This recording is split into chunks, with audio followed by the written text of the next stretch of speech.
The Mystery Girl. By Carolyn D. Chapter 1. Quite aside from its natural characteristics, there is an atmosphere about a college town, especially a New England college town, that is unmistakable.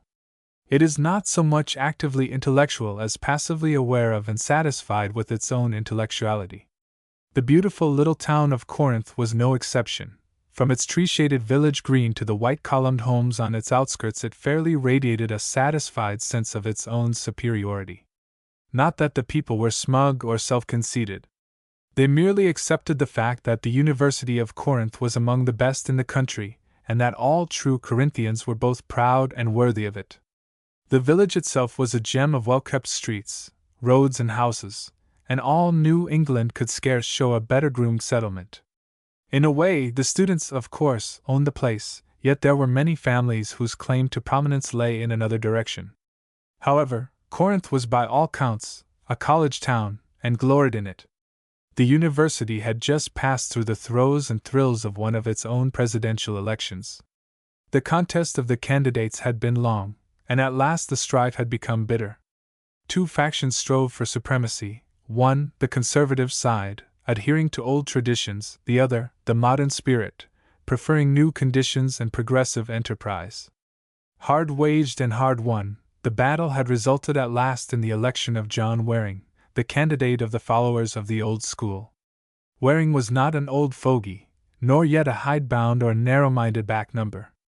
But he did put mental attainment ahead of physical prowess, and he did hold by certain old-fashioned principles and methods, which he and his constituents felt to be the backbone of the old and honored institution. Wherefore, though his election was an accomplished fact, John Waring had made enemies that seemed likely never to be placated. But Waring's innate serenity and acquired poise were not disturbed by adverse criticism. He was a man with an eye single to his duty as he saw it. And he accepted the position of responsibility and trust, simply and sincerely, with a determination to make his name honored among the list of presidents. Inauguration, however, would not take place until June, and the months from February on would give him time to accustom himself to his new duties, and to learn much from the retiring president. Yet it must not be thought that John Waring was unpopular. On the contrary, he was respected and liked by everybody in Corinth. Even the rival faction conceded his ability, his sterling character, and his personal charm. And their chagrin and disappointment at his election was far more because of their desire for the other candidate's innovations than of any dislike for John Waring as a man.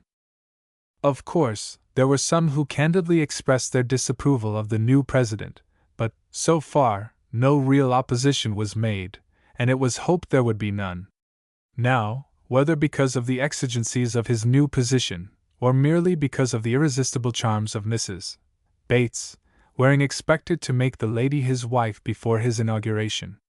And a good thing, his neighbor Mrs. Adams observed.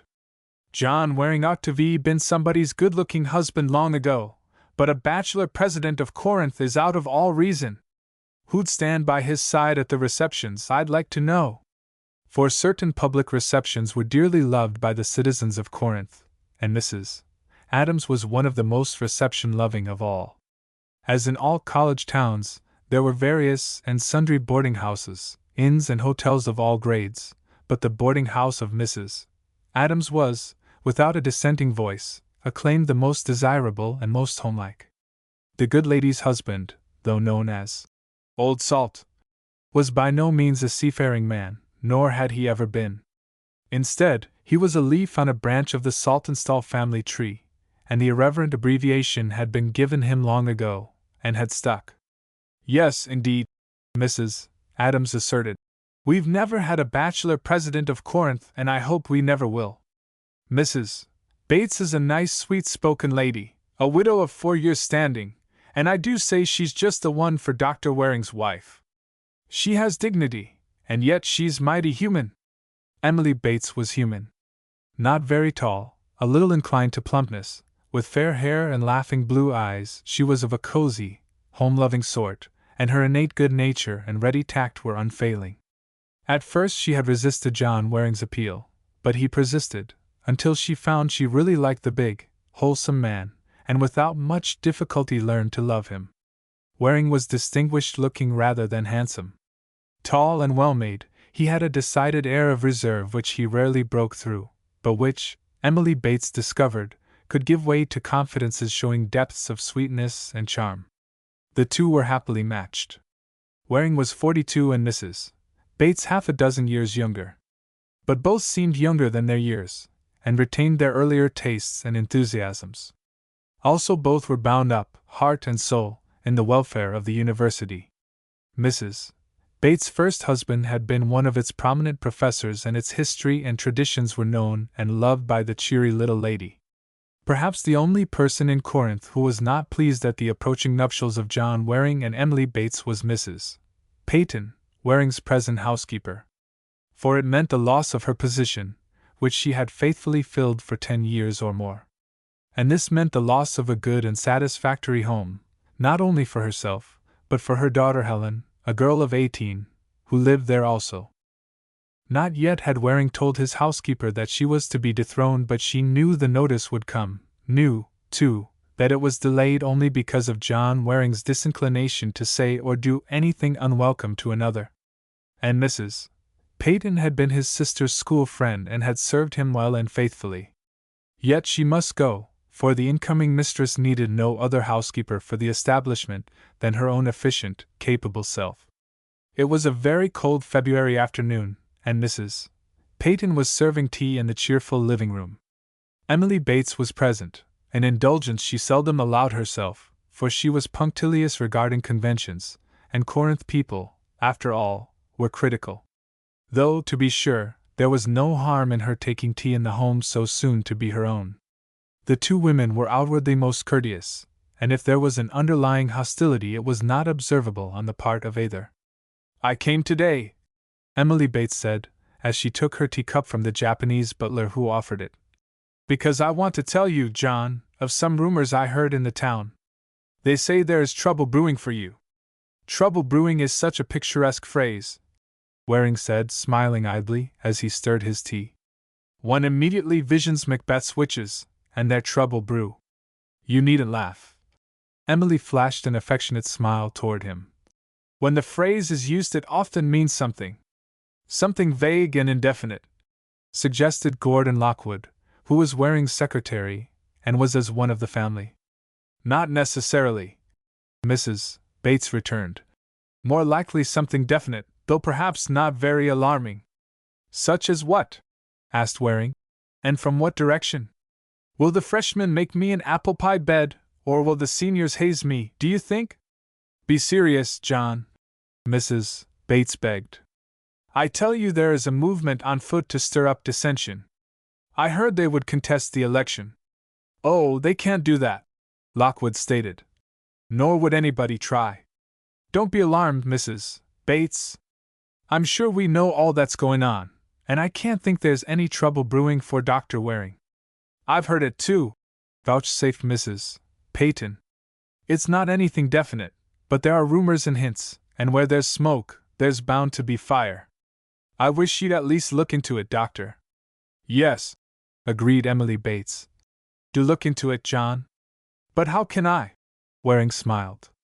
"I can't go from door to door, saying I've come to investigate a rumor, can I?" "Oh, don't be absurd." Mrs. Bates' plump little hands fluttered in protest, and then fell quietly to rest in her lap. "You men are so tactless. Now, Mrs. Peyton or I could find out all about it, without any one knowing we were making inquiry." "Why don't you, then?" asked Waring, and Mrs. Peyton gave a pleased smile as the guests bracketed their names. "I will if you say so," Emily spoke gravely. "That is what I wanted to ask you. I didn't like to take up the matter with any one unless you directly approved." "Oh, go ahead, I see no harm in it." "But, Dr. Waring," put in Lockwood, "is it wise? I fear that if Mrs.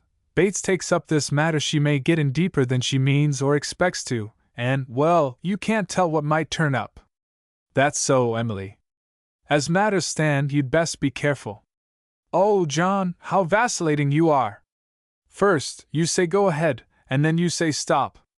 I don't mind your changing your opinions, but I do resent your paying so little attention to the matter. You toss it aside without thought." Dr. Waring thinks very quickly, said Mrs. Peyton, and Emily gave her a slight stare. It was hard for the housekeeper to realize that she must inevitably lose her place in his household, and the thought made her a little assertive while she still had opportunity. Yes, I know it, was the reply Emily gave, and went on, addressing herself to the two men. Persuade him, Mr. Lockwood. Not of his duty, he never misapprehends that, but of the necessity of looking on this matter as a duty. What a pleader you are, Emily! And Waring gave her an admiring bow. I am almost persuaded that my very life is in danger. Oh, you won't be good! The blue eyes twinkled, but the rosy little mouth took on a mutinous pout. Well, I warn you, if you don't look out for yourself, I'm going to look out for you. And that, as Mr. Lockwood hints, may get you into trouble. What a contradictory little person it is! In an effort to get me out of trouble, you admit you will probably get me into trouble. Well, if this is during our betrothal days, what will you do after we are married? Oh, then you'll obey me implicitly. And the expressive hands indicated with a wide sweep, total subjection. You'll find him not absolutely easy to manage, Mrs. Peyton declared, and though Emily Bates said no word, she gave a look of superior managing power that brought the housekeeper's thin lips together in a resentful straight line. This byplay was unnoticed by large-minded John Waring, but it amused Lockwood, who was an observer of human nature. Unostentatiously, he watched Mrs. Peyton as she turned her attention to the tea tray, and noted the air of importance with which she continued her duties as hostess. Bring hot toast, Ito, she said to the well-trained and deferential Japanese. And a few more lemon slices, I see another guest coming. She smiled out through the window, and a moment later a breezy young chap came into the room. Hello, folkses, he cried. Hello, Aunt Emily. He gave Mrs. Bates an audible kiss on her pretty cheek and bowed with boyish good humor to Mrs. Peyton. How do you do, Uncle Doctor? And how goes it, Locke? He went on, as he threw himself, a little sprawlingly into an easy chair. And here's the fair Helen of Troy. He jumped up as Helen Peyton came into the room. Why, Pinky, she said, when did you come? Just now, my girl, as you noted from your oriel lattice, and came running down to bask in the sunshine of my smiles. Behave yourself, Pinky, admonished his aunt, as she noted Helen's quick blush and realized the saucy boy had told the truth. Pinckney Payne, college freshman, and nephew of Emily Bates, was very fond of Dr. Waring, his English teacher, and as also fond, in his boyish way, of his aunt. But he was no respecter of authority, and now that his aunt was to be the wife of his favorite professor, also the president-elect of the college, he assumed an absolute familiarity with the whole household. His nickname was not only an abbreviation, but was descriptive of his exuberant health and invariably red cheeks. For the rest, he was just a rollicking, carefree boy, ringleader in college fun, often punished, but bobbing up serenely again, ready for more mischief. Helen Peyton adored the irrepressible Pinky, and though he liked her, it was no more than he felt for many others and not so much as he had for a few. Tea, Mrs. Peyton? Oh, yes, indeed, thank you. Yes, 2 lemon and 3 sugar. And toasts and cakeys, oh, what good ones! What a tuck! Alma Mater doesn't feed us like this. I say, Aunt Emily, after you are married, may I come to tea every day? And bring the fellows? I'll answer that you may, said John Waring. And I'll revise the answer you may, with reservations, Mrs. Bates supplemented. Now, Pinky, you're a dear and a sweet, but you can't annex this house and all its affairs, just because it's going to be my home. Don't want to, Auntie. I only want you to annex me.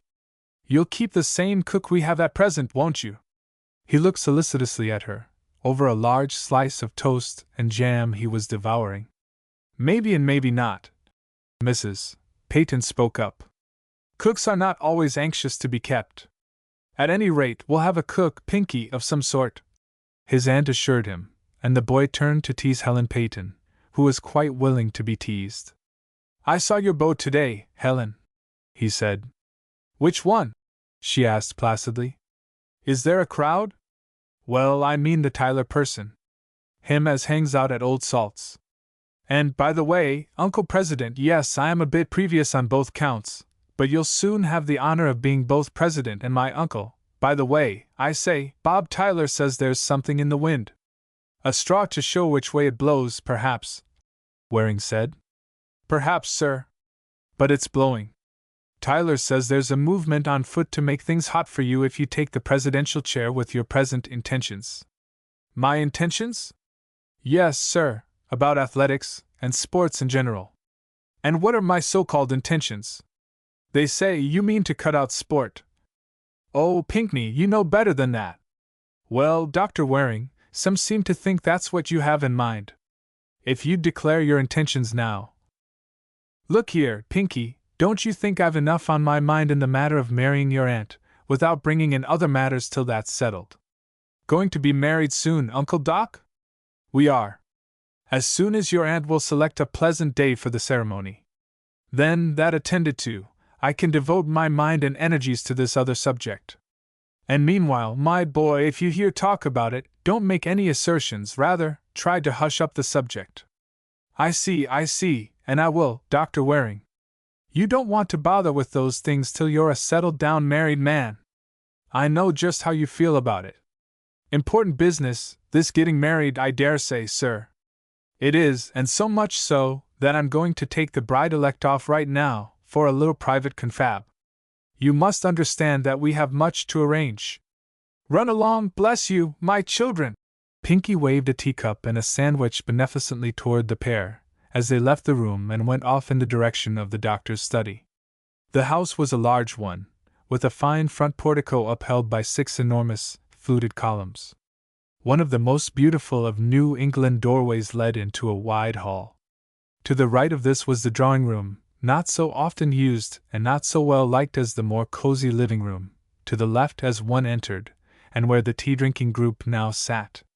Behind these 2 rooms and hall ran a cross hall, with an outer door at the end back of the living room and a deep and wide window seat at the other end, behind the drawing room.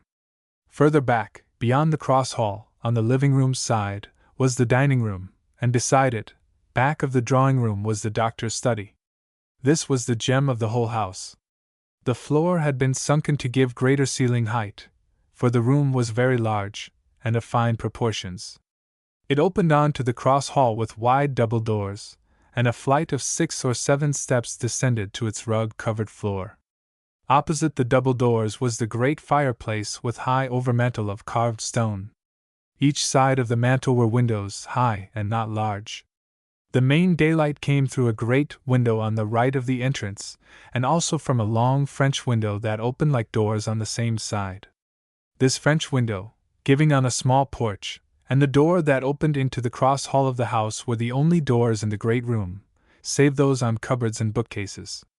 On the other side of the room, opposite the French window, was a row of 4 small windows looking into the dining room. But these were high, and could not be seen through by people on the sunken floor of the study.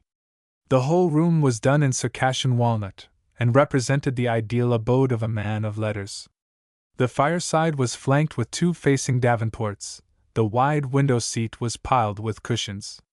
The French window doors were suitably curtained, and the high windows were of truly beautiful stained glass. The spacious table desk was in the middle of the room, and bookcases, both portable and built-in, lined the walls. There were a few good busts and valuable pictures, and the whole effect was one of dignity and repose rather than of elaborate grandeur. The room was renowned, and all Corinth spoke of it with pride. The students felt it a great occasion that brought them within its walls, and the faculty loved nothing better than a session therein. Casual guests were rarely entertained in the study. Only especial visitors or those worthy of its classic atmosphere found welcome there. Mrs. Peyton or Helen were not expected to use it, and Mrs. Bates had already declared she should respect it as the sanctum of Dr. Waring alone. The 2 made their way to the window seat, and as he arranged the soft cushions for her, Waring said, "Don't, Emily, ever feel shut out of this room. As I live now, I've not welcomed the Peytons in here, but my wife is a different proposition. I still feel in awe of the place, John, but I may get used to it. Anyway, I'll try, and I do appreciate your willingness to have me in here. Then if you want to be alone, you must put me out. I'll probably do that sometimes, dear, for I have to spend many hours alone. You know, I'm not taking the presidency lightly. I know it, you conscientious dear. But on the other hand, don't be too serious about it. You're just the man for the place, just the character for a college president, and if you try too hard to improve or reconstruct yourself, you'll probably spoil your present perfection. Well, nothing would spoil your present perfection, my Emily. I am too greatly blessed to have the great honor from the college, and you, too. Are you happy, John? All happy? Waring's deep blue eyes fastened themselves on her face. His brown hair showed only a little gray at the temples, his fine face was not touched deeply by time's lines, and his clear, wholesome skin glowed with health. If there was an instant's hesitation before his reply came, it was none the less hearty and sincere. Yes, my darling, all happy. And you? I am happy if you are, she returned. But I can never be happy if there is a shadow of any sort on your heart. Is there, John? Tell me truly. You mean regarding this trouble that I hear is brewing for me? Not only that, I mean in any direction. Trouble, Emily? With you in my arms? No, 1,000 times no. Trouble and I are strangers so long as I have you. Chapter 2 Miss Mystery Arrives.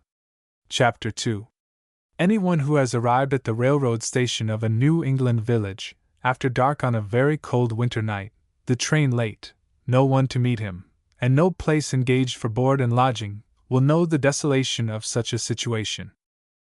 New England's small railroad stations are much alike, the crowds that alight from the trains are much alike, the people waiting on the platform for the arriving travelers are much alike, but there came into Corinth one night a passenger who was not at all like the fellow passengers on that belated train.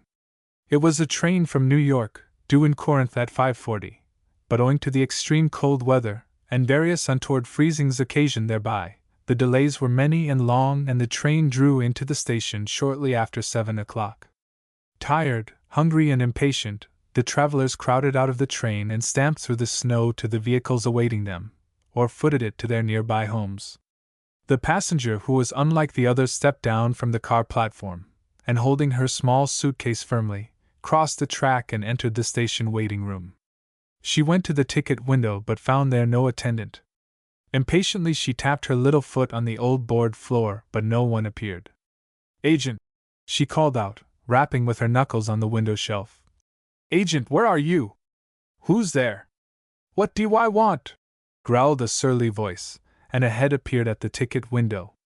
"I want somebody to look after me. I'm alone, and I want a porter, and I want a conveyance, and I want some information." "Oh, you do? Well, I can't supply porters nor yet conveyances, but information I may be able to give you." "Very well then." And a pair of big, dark eyes seemed to pierce his very brain. "Then tell me where I can find the best accommodations in Corinth." The now roused agent looked more interestedly at the inquirer. He saw a mere slip of a girl, young, slender, and very alert of manner. Her dark, grave little face was oval, and her eyes had a strange, uncanny way of roving quickly about, and coming suddenly back, greatly disconcerting the stolid ticket agent. This agent was not unused to girls. A college town is often invaded by hordes of smart young women, pretty girls and gay hoydens. Many Junes he had sold tickets or given information to hundreds of feminine inquirers, but none had ever seemed quite like this one. "Best accommodations?" he repeated stupidly. "You heard me, then. About when do you propose to reply?" Still he gazed at her in silence, running over in his mind the various boarding houses, and finding none he thought she'd like. "There's a rule of the railroad company that questions must be answered the same day they're asked," she said, witheringly, and picking up her suitcase she started for the door, feeling that any one she might find would know more than this dummy. "Wait, oh, I say, miss, wait a minute." "I did," she said coolly, proceeding to the door. "But oh, hold on, try old Salt Adams, you couldn't do better." "Where is it?" She deigned to pause a moment, and he replied quickly. "He's right outside, hurry up out, you can catch him." Here was something she could understand, and she hurried up out, just in time to see an old man with long white beard jump into his sleigh and begin to tuck fur robes about him. He sprang to his sleigh, to his team gave a whistle, she quoted to herself, and then cried out, "Hey there, Santa Claus, give me a lift? You engaged for our house?" The man called back, and as she shook her head, he gathered up his reins. "Can't take anyone not engaged," he called back. "Gadap! Wait! I command you!" The sharp, clear young voice rang out through the cold winter air, and old Saltonstall Adams paused to listen. "Ho, ho!" he chuckled. "You command me, do you? Now, I haven't been commanded for something like 50 years. "Oh, don't stop to fuss," the girl exclaimed, angrily. "Don't you see I'm cold, hungry, and very uncomfortable? You have a boarding house, I want board, now you take me in. Do you hear?" "Sure I hear, but miss, we've only so many rooms and they're all occupied or engaged." "Some are engaged, but as yet unoccupied?" The dark eyes challenged him, and Adams mumbled, "Well, that's about it." "Very well, I will occupy one until the engager comes along. Let me get in." "No, I can manage my suitcase myself." "You get my trunk, here's the check." "Or will you send for that tomorrow?" "Why wait? Might's well get it now, if so be you're bound to bide. Afraid to wait in the sleigh alone?" "I'm afraid of nothing," was the disdainful answer, and the girl pulled the fur robes up around her as she sat in the middle of the back seat. Shortly, Old Salt returned with the trunk on his shoulder, and put it in the front with himself, and they started. "Don't try to talk," he called back to her, as the horses began a rapid trot. "I can't hear you against this wind." "I've no intention of talking," the girl replied, but the man couldn't hear her. The wind blew fiercely. It was snowing a little, and the drift sent feathery clouds through the air. The trees, coated with ice from a recent sleet storm, broke off crackling bits of ice as they passed. The girl looked about, at first curiously, and then timidly, as if frightened by what she saw. It was not a long ride, and they stopped before a large house, showing comfortably lighted windows and a broad front door that swung open even as the girl was getting down from the sleigh. "For the land's sake!" exclaimed a brisk feminine voice. "This ain't Letty! Who in the earth have you got here?" "I don't know," Old Salt Adams replied, truthfully. "Take her along, mother, and give her a night's lodging." "But where is Letty? Didn't she come?" "Now can't you see she didn't come? Do you suppose I left her at the station? Or dumped her out along the road?" "No, since you will have it, she didn't come." "She didn't come!" Old Salt drove on toward the barns, and Mrs. Adams bade the girl go into the house. The landlady followed, and as she saw the strange guest she gazed at her in frank curiosity. "You want a room, I suppose," she began. "But I'm sorry to say we haven't one vacant." "Oh, I'll take Letty's. She didn't come, you see, so I can take her room for tonight." "Letty wouldn't like that." "But I would. And I'm here and Letty isn't. Shall we go right up?" Picking up her small suitcase, the girl started and then stepped back for the woman to lead the way. "Not quite so fast, if you please. What is your name?" As the landlady's tone changed to a sterner inflection, the girl likewise grew dignified. "My name is Anita Austin," she said coldly. "I came here because I was told it was the best house in Corinth." "Where are you from?" "New York City." "What address?" "Plaza Hotel." By this time the strange dark eyes had done their work. A steady glance from Anita Austin seemed to compel all the world to do her bidding. At any rate, Mrs. Adams took the suitcase, and without a further word conducted the stranger upstairs. She took her into an attractive bedroom, presumably made ready for the absent Letty. "This will do," Miss Austin said calmly. "Will you send me up a tray of supper?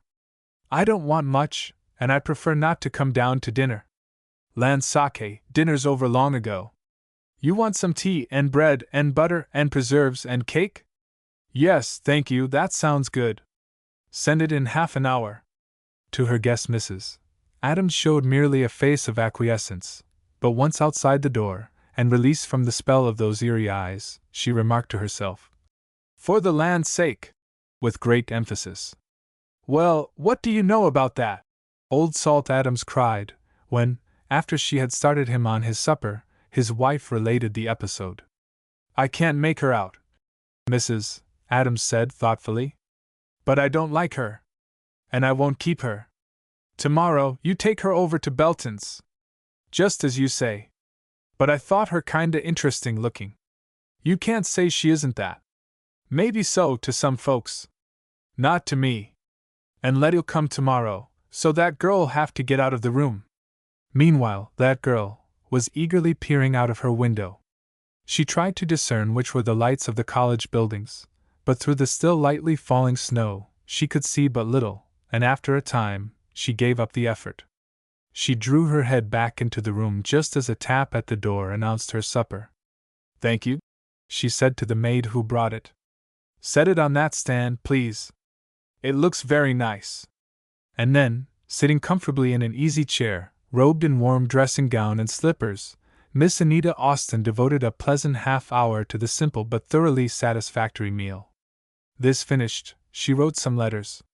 Not many, indeed, but few as they were. The midnight hour struck before she sealed the last envelope and wrote the last address. Then, prepared for bed, she again looked from the window, and gazed long into the night. Corinth, she whispered. Oh, Corinth, what do you hold for me? What fortune or misfortune will you bring me? What fortune or misfortune shall I bring to others? Oh, Justice, Justice, what crimes are committed in thy name? The next morning Anita appeared in the dining room at the breakfast hour. Mrs. Adams scanned her sharply, and looked a little disapprovingly at the short, scant skirt and slim, silken legs of her new boarder. Anita, her dark eyes scanning her hostess with equal sharpness, seemed to express an equal disapproval of the country-cut gingham and huge white apron. Not at all obtuse, Mrs. Adams sensed this, and her tone was a little more deferential than she had at first intended to make it. Will you sit here, please, Miss Austen? She indicated a chair next herself. No, thank you, I'll sit by my friend.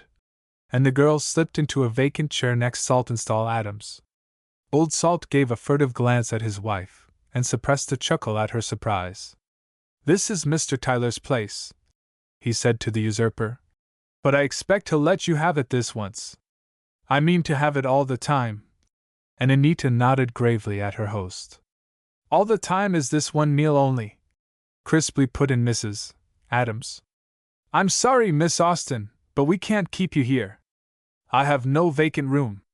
The entrance of some other people gave Anita a chance to speak in an undertone to Mr. Adams, and she said, You'll let me stay till Letty comes, won't you? I suppose you are boss in your own house. As a matter of fact, almost any phrase would have described the man better than boss in his own house. But the idea tickled his sense of irony, and he chuckled as he replied, You bet I am.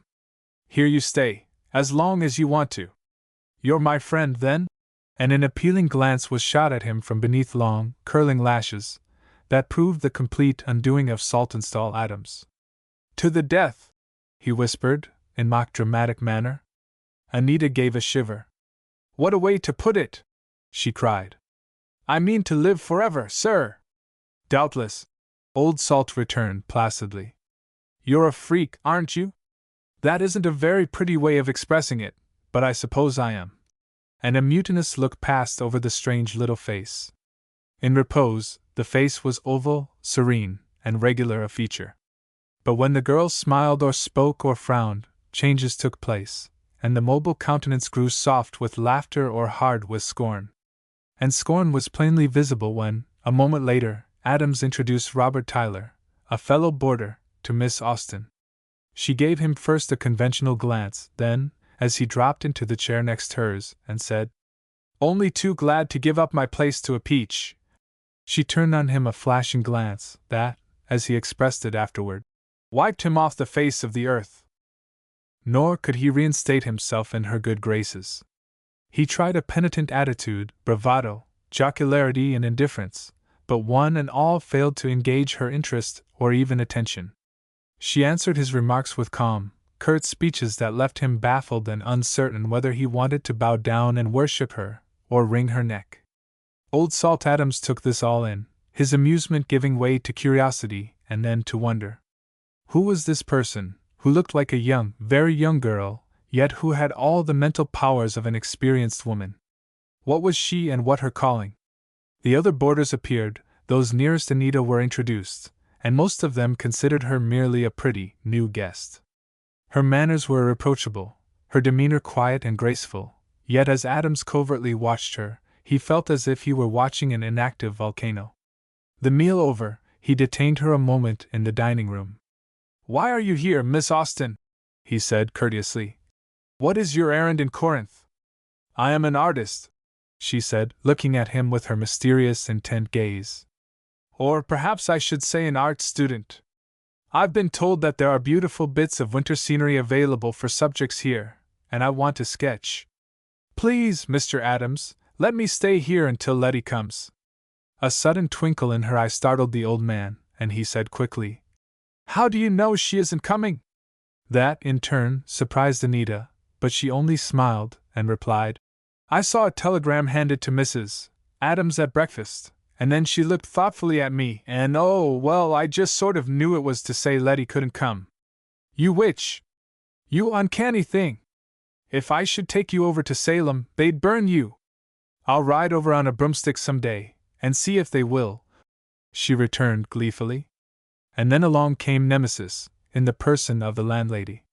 "I'm sorry, Miss Austen," she began, but the girl interrupted her. "Please, Mrs. Adams," she said pleadingly, "don't say anything to make me sorry, too. Now, you want to say you haven't any room for me, but that isn't true, so you don't know what to say to get rid of me. But why do you want to get rid of me?" Esther Adams looked at the girl, and that look was her undoing. Such a pathetic face, such pleading eyes, such a wistful curved mouth, the landlady couldn't resist, and against her will, against her better judgment, she said, "Well, then, stay, you poor little thing. But you must tell me more about yourself. I don't know who you are." "I don't know myself," the strange girl returned. "Do we, any of us, know who we are? We go through this world, strangers to each other, don't we? And also, strangers to ourselves." Her eyes took on a faraway, mystical look. "If I find out who I am, I'll let you know." Then a dazzling smile broke over her face, they heard a musical ripple of laughter, and she was gone. They heard her steps, as she ran upstairs to her room, and the two Adamses looked at each other. "Daffy," said Mrs. Adams. "A little touched, poor child. I believe she has run away from home or from her keepers. We'll hear the truth soon. They'll be looking for her." "Perhaps," said her husband doubtfully. "But that isn't the way I size her up. She's nobody's fool, that girl. Wish you'd seen her give Bob Tyler his comeuppance. What did she say? 'Twasn't what she said, so much as the look she gave him. He almost went through the floor. Well, she says she's a painter of scenery and landscapes. Let her stay a few days till I size her up." "You size her up?" returned his wife, with good-natured contempt. "If she smiles on you or gives you a bit of taffy talk, you'll size her up for an angel. I'm not so sure she isn't quite the opposite." Meanwhile, the subject of their discussion was arraying herself for a walk equipped with storm boots and fur coat. She set out to inspect Corinth. A jaunty fur cap, with one long, red quill feather, gave her still more the appearance of an elf or gnome, and many of the Adams house boarders watched the little figure as she set forth to brave the icy streets. Apparently she had no fixed plan of procedure, for at each corner she looked about and chose her course at random. The snow had ceased during the night, and it was very cold, with a clear sunshiny frostiness in the air that made the olive cheeks red and glowing. Reaching a bridge, she paused and stood looking over the slight railing into the frozen ravine below. Long she stood, until passers-by began to stare at her. She was unaware of this, absorbed in her thoughts and oblivious to all about her. Pinkney Payne, coming along, saw her, and, as he would have expressed it, fell for her at once. "Don't do it, sister," he said, pausing beside her. "Don't end your young life on this glorious day. Suicide is a mess at best. Take my advice and cut it out." She turned, ready to freeze him with a glance more icy even than the landscape, but his frank, roguish smile disarmed her. Freshman? She said patronizingly, but it didn't abash him. Yep. Pinkney Payne, if you must know. Commonly called Pinky. I don't wonder. And she noticed his red cheeks. Well, now that you're properly introduced, tell me some of the buildings. What's that one? Dormitories. And that, pointing, is the church. Really? And that beautiful colonnade one? That's Dr. Waring's home. Him as is going to be next Prexy. And that? And that? He replied to all her questions, and kept his eyes fastened on her bewitching face. Never had Pinky seen a girl just like this. She looked so young, so merry, and yet her restless, roving eyes seemed full of hidden fire and tempestuous excitement. Where you from? He said abruptly. Where you staying? At Mrs. Adams, she returned. Is it a good house? Best in town. Awful hard to get into. Always full up. Relative of hers? No, just a boarder. I chanced to get a room someone else engaged and couldn't use. You're lucky. Met Bob Tyler? Yes. You don't like him. I see that. Met Gordon Lockwood? No, who's he? He's Dr. Waring's secretary, but he's mighty worthwhile on his own account. I say, may I come to see you? Thank you, no, I'm not receiving callers yet. Well, you will be soon, because I'm coming. I say my aunt lives next door to Adams. May I bring her to call on you? Not yet, please. I'm not settled. Soon's you say the word, then. My aunt is Mrs. Bates, and she's a love. She's going to marry Dr. Waring, so you see we're the right sort of people. There are no right sort of people, said the girl, and turning, she walked away. Chapter 3 13 Buttons. Chapter 3. Apparently Miss Austen's statement that there were no right sort of people was her own belief, for she made no friends at the Adams house. Nor was this the fault of her fellow boarders. They were more than willing to be friendly, but their overtures were invariably ignored. Not rudely, for Miss Austen seemed to be a girl of culture and her manners were correct, but, as one persistent matron expressed it, you can't get anywhere with her. She talked to no one at the table, merely answering a direct question if put to her. She retained the seat next Old Salt, seeming to rely on him to protect her from the advances of the others.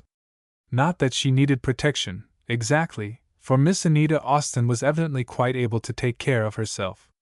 But she was a mystery, and mysteries provoke inquiry. The house was not a large one, and the 20 boarders, though they would have denied an imputation of curiosity, were exceedingly interested in learning the facts about Miss Mystery, as they had come to call her. Mrs. Adams was one of the most eager of all to know the truth, but, as he did on rare occasions, Old Salt Adams had set down his foot that the girl was not to be annoyed. I don't know who she is or where she hails from, he told his wife. But as long as she stays here, she's not to be pestered by a lot of gossiping old hens. When she does anything you don't like, send her away, but so long she's under my roof, she's got to be let alone. And let alone she was, not so much because of Adam's dictum as because pestering did little good. The girl had a disconcerting way of looking an inquisitor straight in the eyes, and then, with a monosyllabic reply, turning and walking off as if the other did not exist. Why, said Miss Bascom, aggrievedly relating her experience. I just said politely, are you from New York or where, Miss Austen? And she turned those big, black eyes on me and said, where? Then she turned her back and looked out of the window, as if she had wiped me off the face of the earth. She's too young to act like that, opined Mrs. Welby. Oh, she isn't so terribly young, Miss Bascom returned. She's too experienced to be so very young. How do you know she's experienced? What makes you say that? Why? Miss Bascom hesitated for words. She's sort of sophisticated, you can see that from her looks. I mean, when anything is discussed at the table, she doesn't say a word, but you can tell from her face that she knows all about it. I mean a matter of general interest, don't you know? I don't mean local matters. She's an intelligent girl, I know, but that doesn't make her out old. I don't believe she's 20. Oh, she is. Why, she's 25 or 27. Never in the world.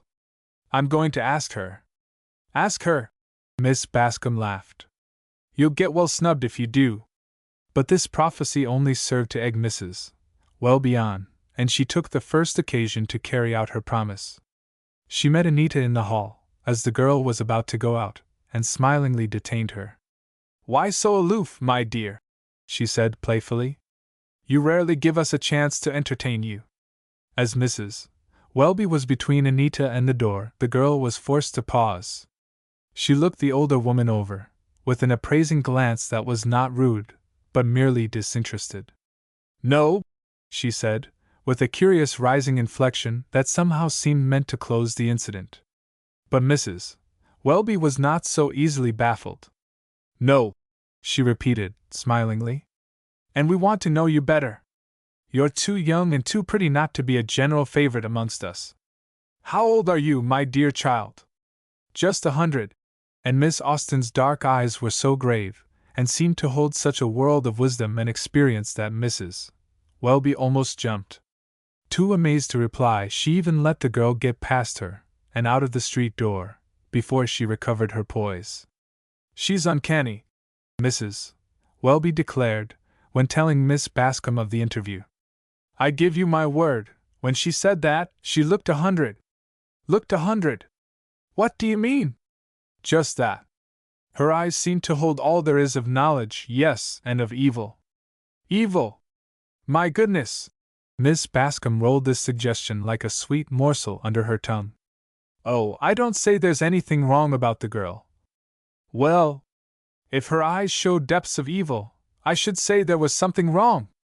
The episode was repeated from one to another of the exclusive clientele of the Adams house, until, by exaggeration and imagination, it grew into quite a respectable arraignment of Miss Mystery, and branded her as a doubtful character if not a dangerous one.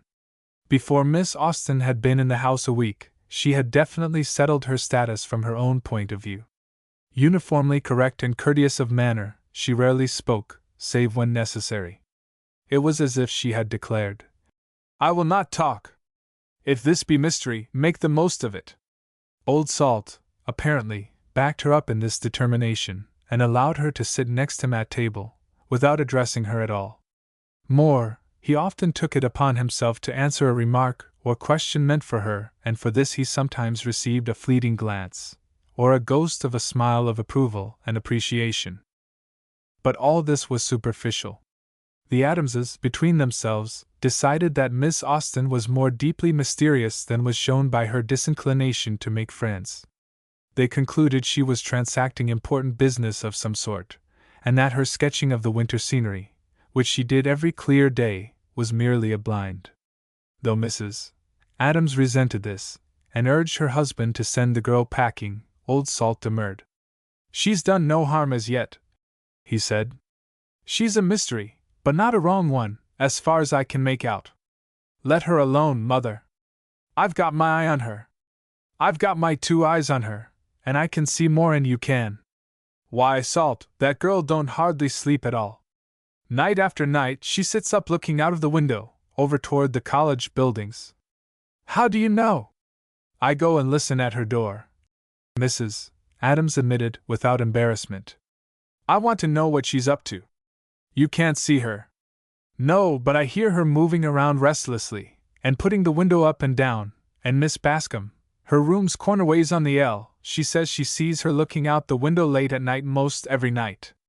Miss Bascom's a meddling old maid, and I'd put her out of this house before I would the little girl. Of course you would. You're all set up because she makes so much of you. Oh, come now, Esther, you can't say that child makes much of me. I wish you would. I've taken a fancy to her.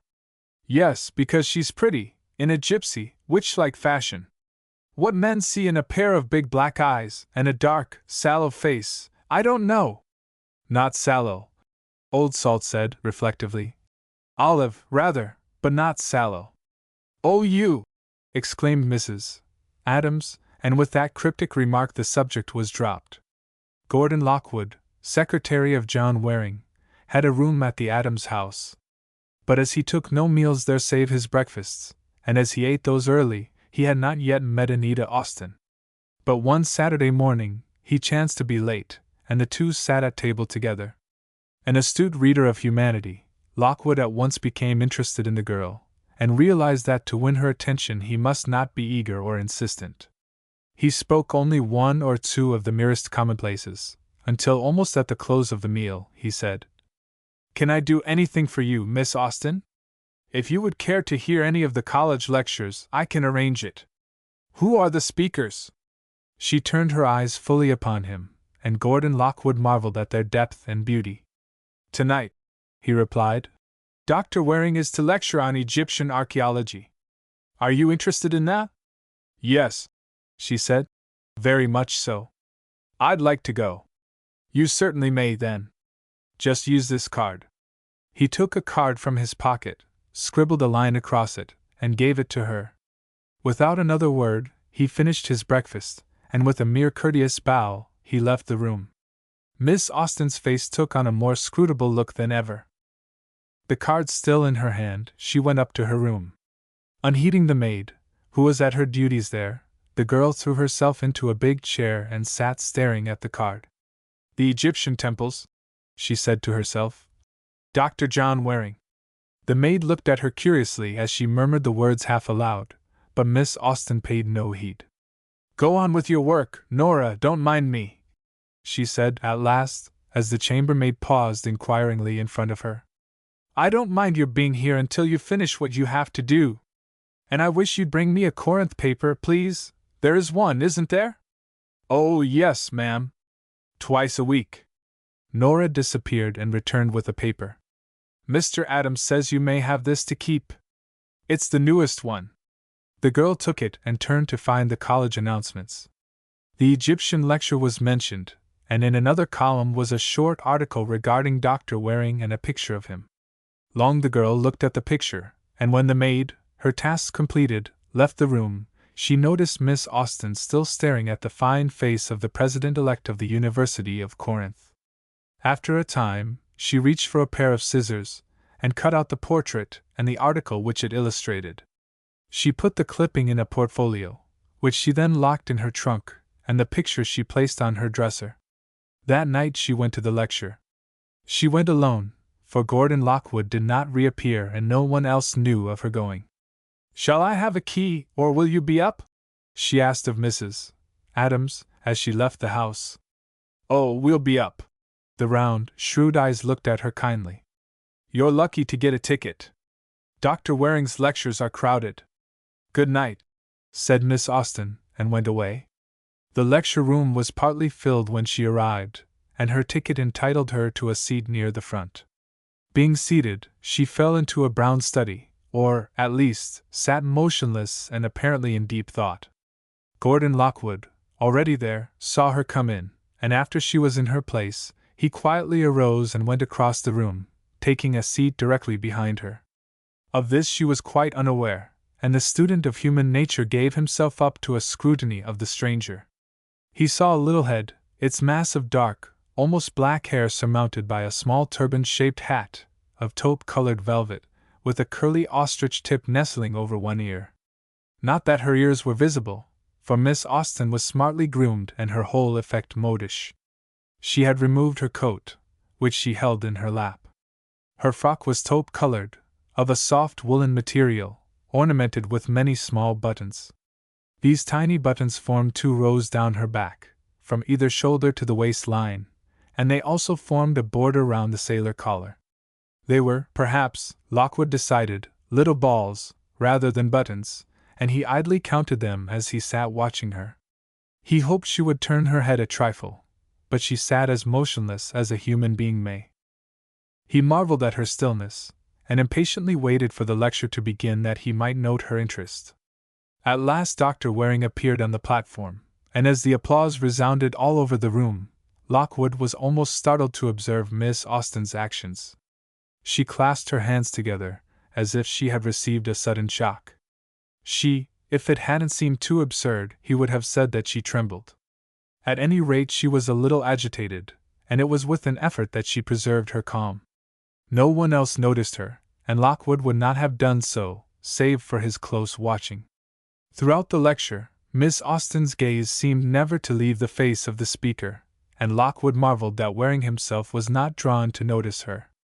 But Waring's calm gaze, though it traveled over the audience, never rested definitely on any one face, and Lockwood concluded he recognized nobody.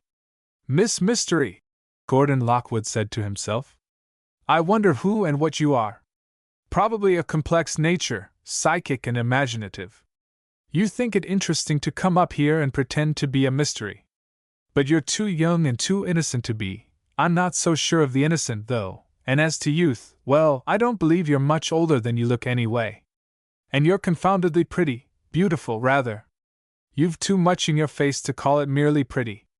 I've never seen such possibilities of character. You're either a deep one or your looks belie you." Lockwood heard no word of the lecture, nor did he wish to.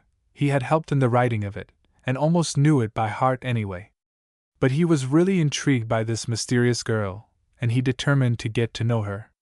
He had been told, of course, of the futile attempts of the other boarders to make friends with her, but he had faith in his own attractiveness and in his methods of procedure. Pinkie Payne, too, had told of the interview he had on the bridge. His account of the girl's beauty and charm had first roused Lockwood's interest, and now he was making a study of the whole situation. Idly he counted the buttons again. There were 13 across the collar. The vertical rows he could not be sure of as the back of the seat cut off their view. 13, he mused. An unlucky number. And the poor child looks unlucky. There's a sadness in her eyes that must mean something. Yet there's more than sadness, there's a hint of cruelty, a possibility of desperate deeds. And then Lockwood laughed at himself. To romance thus about a girl to whom he had not said half a dozen sentences in his life. Yet he knew he was not mistaken. All that he had read in Anita Austen's face, he was sure was there. He knew physiognomy, and rarely, if ever, was mistaken in his reading thereof. After the lecture was over, Miss Austen went home as quickly as possible. Lockwood would have liked to escort her, but he had to remain to report to Dr. Waring, who might have some orders for him. There were none, however, and after a short interview with his employer, Gordon Lockwood went home. As he went softly upstairs to his room in the Adams house, he passed the door of what he knew to be Miss Austen's room. He fancied he heard a stifled sob come from behind that closed door, and instinctively paused to listen a moment. Yes, he was not mistaken.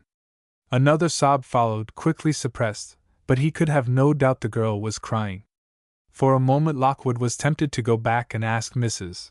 Adams to come and tap at the girl's door. Then he realized that it was not his affair.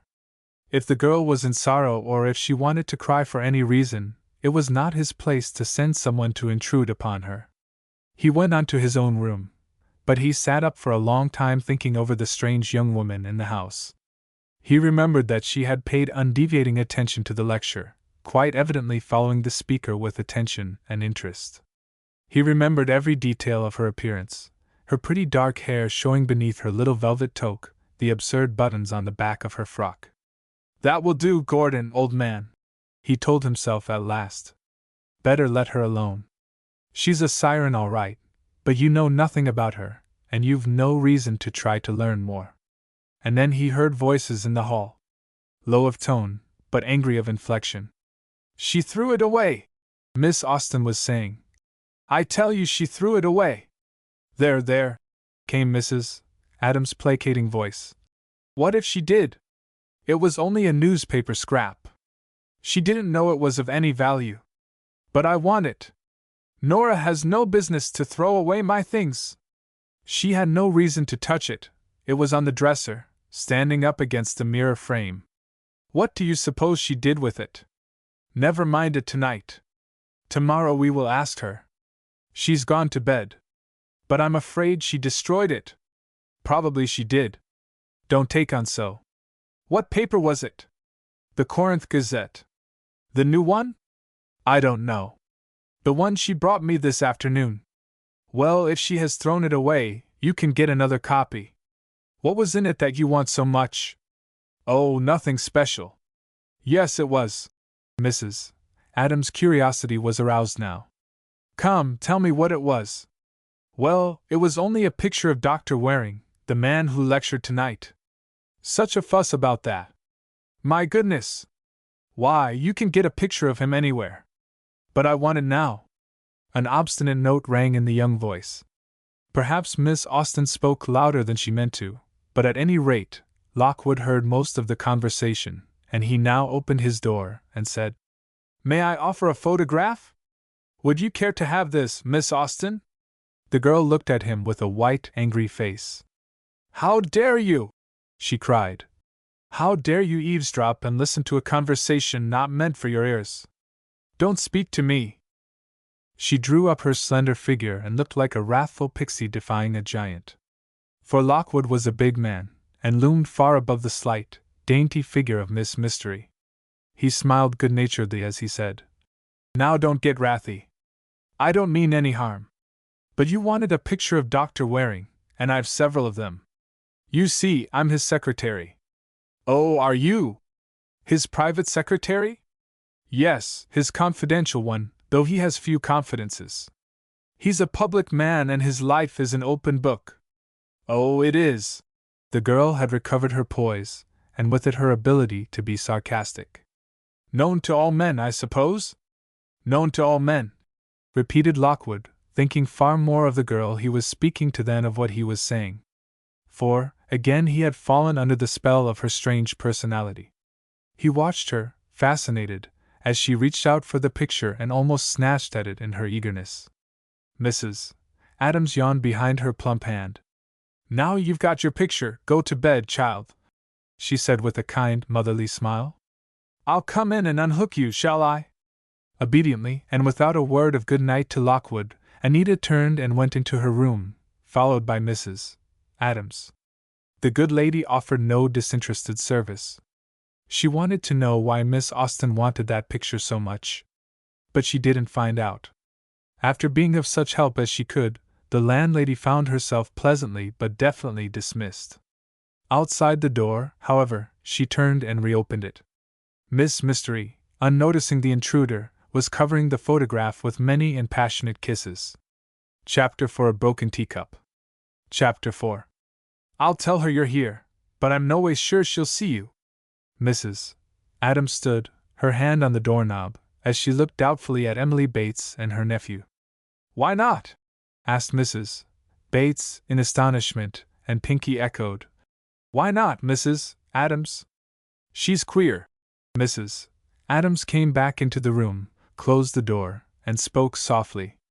"That's what she is, Mrs. Bates, queer. I can't make her out. She's been here more'n a week now, and I do say she gets queerer every day. Won't make friends with anybody, won't speak at all at the table, never comes and sits with us of an afternoon or evening, just keeps to herself. Now, that ain't natural for a young girl. How old is she? Nobody knows.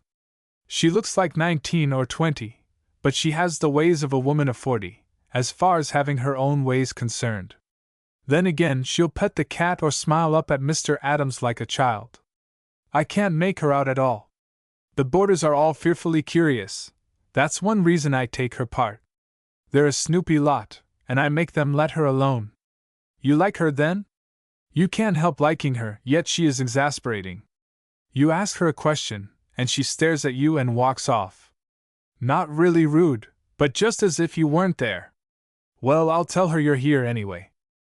It was only by his extraordinary powers of persuasion that Pinky Payne had won his aunt's consent to make this call, and being Sunday afternoon, the recognized at-home day in Corinth, they had gone to the Adams house unannounced, and asked for Miss Austen. Upstairs, Mrs. Adams tapped at the girl's door. It was opened slowly, it would seem, grudgingly, and Anita looked out inquiringly. "Callers for you, Miss Austen," the landlady said cheerily. "For me?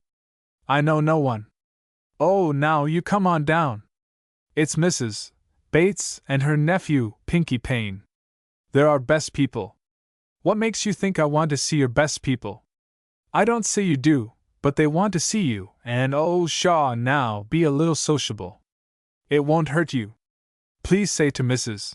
Bates that I have no desire to form new acquaintances, and I beg to be excused from appearing." "But do you know who she is?" She's the lady that's going to marry Dr. Waring, the new president. And Pinckney Payne, her cousin, is a mighty nice boy. Mrs. Adams thought she detected an expression of wavering on the girl's face, and she followed up her advantage. Yes, he's an awfully nice chap and just about your age, I should judge. I'll go down, said Miss Austen, briefly, and Mrs. Adams indulged in a sly smile of satisfaction. It's Pinky that fetched her, she thought to herself. Young folks are young folks, the world over. Triumphantly, Mrs. Adams ushered Anita into the small parlor. Mrs. Bates, she said, and Mr. Payne, Miss Austen. Then she left them, for Esther Adams had strict notions of her duties as a boarding-house landlady. Mrs. Bates? Anita said, going to her and taking her hand. Yes, Miss Austen, I am very glad to know you. But the words ceased suddenly as Emily Bates looked into the girl's eyes. Such a depth of sorrow was there, such unmistakable tragedy and a hint of fear. What could it all mean? Surely this was a strange girl. We have never met before, have we? Mrs. Bates said, almost involuntarily, for the girl's gaze was too intent to be given to a stranger. No, Anita said, recovering her poise steadily but slowly. Not that I remember. We have, burst forth the irrepressible Pinky.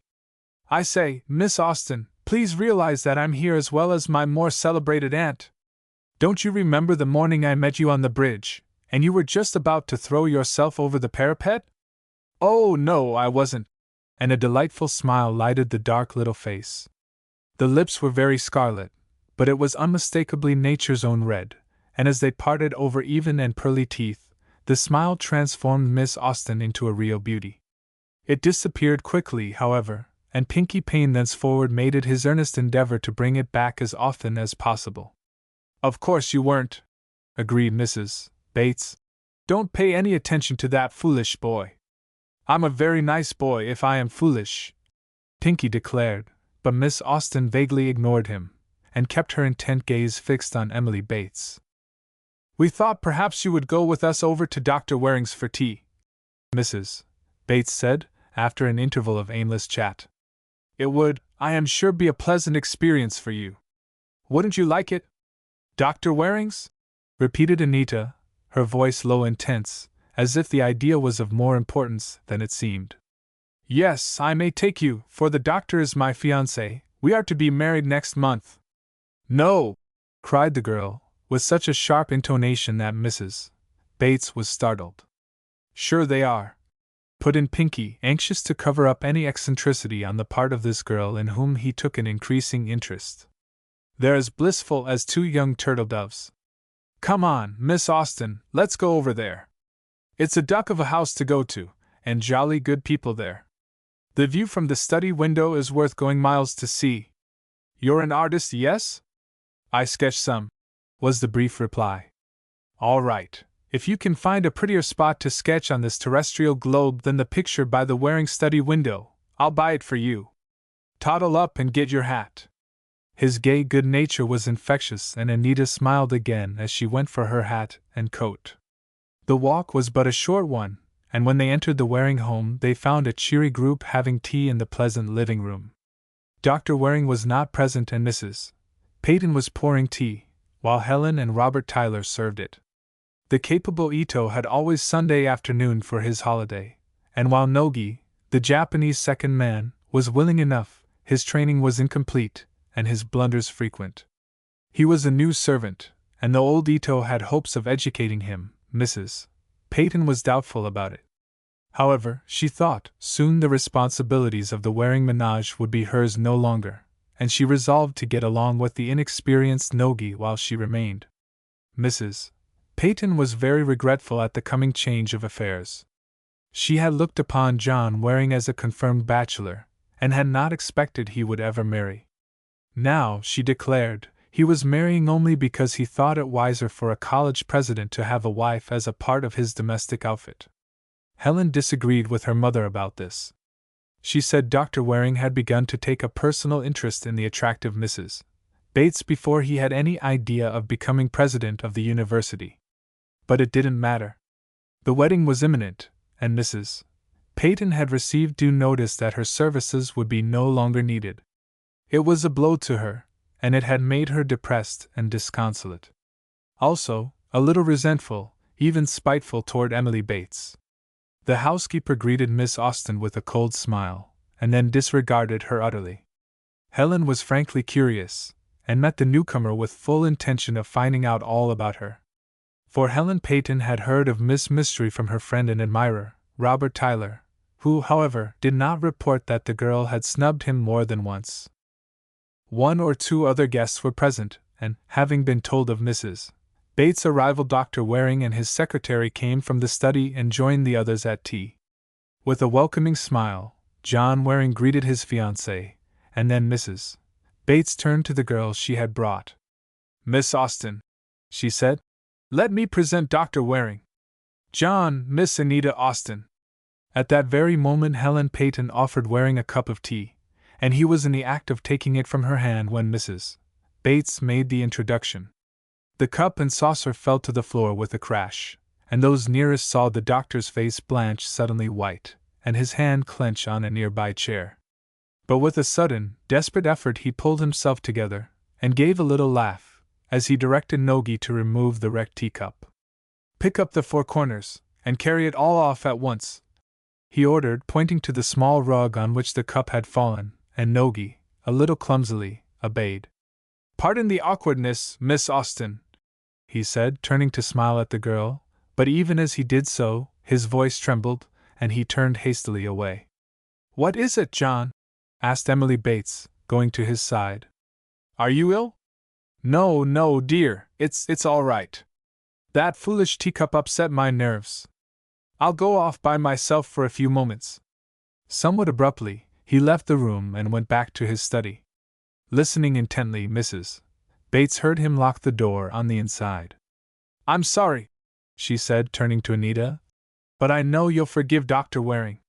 He is under so much strain at present, and a foolish accident, like the broken teacup, is enough to give him a nervous shock." "I know," said the girl, sympathetically. "He must be very busy and absorbed." She spoke, as she often did, in a perfunctory way, as if not interested in what she was saying. Her glance wandered and she bit her red lower lip, as if nervous herself. Yet she was exceedingly quiet and calm of demeanor, and her graceful attitudes betokened only a courteous if disinterested guest. Gordon Lockwood immediately followed his chief and tapped at the locked study door. "All right, Lockwood." Waring recognized the knock. "I don't want you now. I'll reappear shortly. Go back to the tea room." Willingly, Lockwood went back, hoping to have a chance for conversation with Miss Mystery. She was chatting gaily with Helen Peyton, Pinky, and Mrs. Tyler. To Lockwood's surprise, Miss Austen was really gay and merry, and quite held her own in the chaff and repartee. Yet, as Lockwood noted her more closely, his quick perception told him her gaiety was forced. The secretary's ability to read human nature was almost uncanny, and he truly believed the girl was making merry only by reason of her firm determination to do so. Why? He wondered. Gordon Lockwood was a rare type of man. He was possessed of the most impassive face, the most immobile countenance imaginable. He never allowed himself to show the slightest excitement, or even interest. This habit, acquired purposely at first, had grown upon him until it was second nature. He would not admit anything could move him, could stir his poise or disturb his equanimity. He heard the most gratifying or the most exasperating news with equal attention and equal lack of surprise or enthusiasm. Yet, though this may sound unattractive, so great was Lockwood's personality, so responsive and receptive his real nature beneath his outer calm, that all who really knew him liked him and trusted him. Waring depended on him in every respect. He was more than a secretary to his employer. He was counselor and friend as well. And Waring appreciated this, and rated Lockwood high in his esteem and affection. Of course, with his insight, Gordon Lockwood could not be blind to the fact that both Mrs. Peyton and her daughter would be pleased if he could fall a victim to the charms of the fair Helen. Nor could he evade the conviction that Mrs. Peyton herself had entertained hopes of becoming mistress of the Waring home, until the advent of Emily Bates had spoiled her chances. But these things were merely self-evident facts, and affected in no way the two men concerned. The Peytons were treated with pleasant regard for both, and that ended the matter so far as they were concerned. The subject had never been alluded to by Waring or Lockwood, but each understood, and when the doctor's marriage took place, that would automatically end the Peytons' incumbency. And now, Gordon Lockwood smiled patronizingly at himself, as he was forced to admit an unreasonable, inexplicable interest in a slip of a girl with a dark, eerie little face and a manner grave and gay to extremes. For Anita was positively laughing at some foolishness of Pinkie Payne's. Still, Lockwood concluded, watching her narrowly, yet unobserved, she was laughing immoderately. She was laughing for some reason other than merriment. It verged on hysterical, he decided, and wondered why. He joined the group of young people, and in his quiet but effective way he said, "You've had enough foolery for the moment, Miss Austen, come and talk to me." And to the girl's amazement, he took her hand and led her to a davenport on the other side of the room. "There," he said, as he arranged a pillow or two. "Is that right?" "Yes," she said, and lapsed into silence. She sat, looking off into vacancy, and Lockwood studied her. Then he said softly, "It's too bad, isn't it?" "Yes." Anita sighed, and then suddenly, "What do you mean? What's too bad?" "Whatever it is that troubles you." The deep blue eyes met her own, but there was no sign of response or acquiescence on the girl's face. "Goodbye," she said, rising quickly. "I must go." "Oh, no, don't go!" cried Pinkie, overhearing. "Why, you've only just come." "Yes, I must go," said Miss Mystery, decidedly. "Good afternoon, Mrs. Bates, and thank you for bringing me." "Good afternoon, Mrs. Peyton." Including all the others in a general bow of farewell, the strange girl went to the front door, and paused for the attendant Nogi to open it. Door tending the assistant butler understood, and he punctiliously waited until Miss Austen had buttoned her gloves and had given an adjusting pat to her veil, after a fleeting glance in the hall mirror. Then he opened the door with an obsequious air, and closed it behind her departing figure. But it was immediately flung open again by Pinkie Payne, who ran through it and after the girl. "Wait a minute, Miss Austen. How fast you walk! I'm going home with you." "Please not," she said indifferently, scarcely glancing at him. "Yep. Gotta. Getting near dusk, and you might be kidnapped. Needn't talk if you don't want to." "I never want to talk," was the surprising and crisply spoken retort. "Well, didn't I say you needn't? Don't get wrathy, don't 'ee, now, as my old Scotch nurse used to say." But Miss Mystery gave him no look, although she allowed him to fall into step beside her, and the two walked rapidly along. "How'd you like the looks of the doctor?" Pinkie asked, hoping to induce conversation. "I scarcely saw him."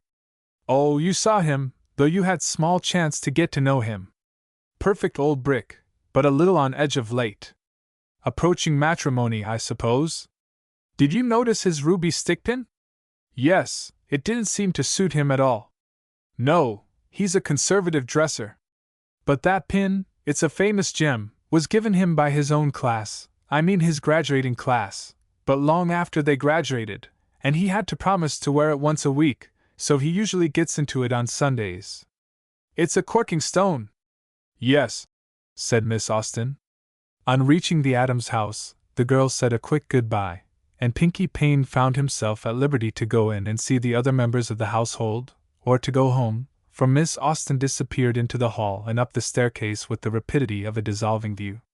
Young Payne turned away and strolled slowly back to the Waring home, wondering what it was about the disagreeable young woman that made him pay any attention to her at all. He found her the topic of discussion when he arrived. "Of all rude people," Mrs. Peyton declared, "she was certainly the worst." "She was," Helen agreed. "I couldn't make her out at all. And I don't call her pretty either." "I do," observed Emily Bates. "I call her very pretty, and possessed of great charm." "Charm!" scoffed Helen. "I can't see it." "She isn't rude," Pinkie defended the absent. "I'm sure, Mrs. Peyton, she made her adieus most politely. Why should she have stayed longer?" She didn't know any of us, and perhaps she doesn't like any of us. That's it, Gordon Lockwood stated. She doesn't like us, I'm sure of that. Well, why should she if she doesn't want to? Why shouldn't she? Countered Tyler. She's so terribly superior, I can't bear her. She acts as if she owned the earth, yet nobody knows who she is, or anything about her. Are we entitled to? Asked Lockwood. Why should we inquire into her identity or history further than she chooses to enlighten us? Where is Miss Austen? Asked Dr. Waring, returning, quite composed and calm. She went home, informed Mrs. Bates. Are you all right, John? Oh, yes, dear. I wasn't ill, or anything like that. The awkward accident touched my nerves, and I wanted to run away and hide. He smiled whimsically, looking like a naughty schoolboy, and Emily Bates took his hand and drew him down to a seat beside her. What made you drop it, John? She said, with a direct look into his eyes. He hesitated a moment, and his own glance wandered. Then he said, I don't know, Emily. I suppose it was a sudden physical contraction of the muscles of my hand, and I couldn't control it. Mrs. Bates didn't look satisfied, but she did not pursue the subject. Then the discussion of Anita was resumed. How did you like her looks, Dr. Waring? Helen Peyton asked. I scarcely saw her, was the quiet reply. Did you all admire her? Some of us did, Mrs. Bates answered. I do, for one. Did you ever see her before, John? Dr. Waring stared at the question. Never, he declared. How could I have done so? I don't know, I'm sure. Mrs. Bates laughed. I just had a sort of an impression. No, dear, I never saw the girl before in my life, Waring reasserted. And you need never want to see her again, Robert Tyler informed him. She's sulky, silly, and supercilious. She's a mystery, they say, but I say she merely wants to be thought a mystery to make a little sensation. I can't abide that sort. Helen Peyton heard this with undisguised satisfaction, for she had quite enough girls in her life to be jealous and envious of, without adding another to the list. Also, she especially wanted to retain the admiration of Robert Tyler, and was glad to know it was not newly endangered. Miss Austen is very beautiful, Gordon Lockwood declared, in his usual way of summing up a discussion and announcing his own opinion as final. Also, she is a mystery. I live in the same boarding house. So do I, put in Tyler. And she snubs us both. She hasn't snubbed me, said Lockwood, simply. Never mind, Oscar, she will, returned Tyler, and then laughed immoderately at his own would-be wit. Chapter 5 The Tragedy. Chapter 5. That same Sunday evening the Waring household dined alone. Oftener than not there were guests, but tonight there were only the two Peytons, Lockwood and John Waring himself. Ito, the butler, had holidays Sunday afternoon and evening, and Nogi, the second and less experienced man, was trying his best to satisfy the exactions of Mrs. Peyton as to his service at table. Helen Peyton was in a talkative mood and commented volubly on the caller of the afternoon, Miss Austen.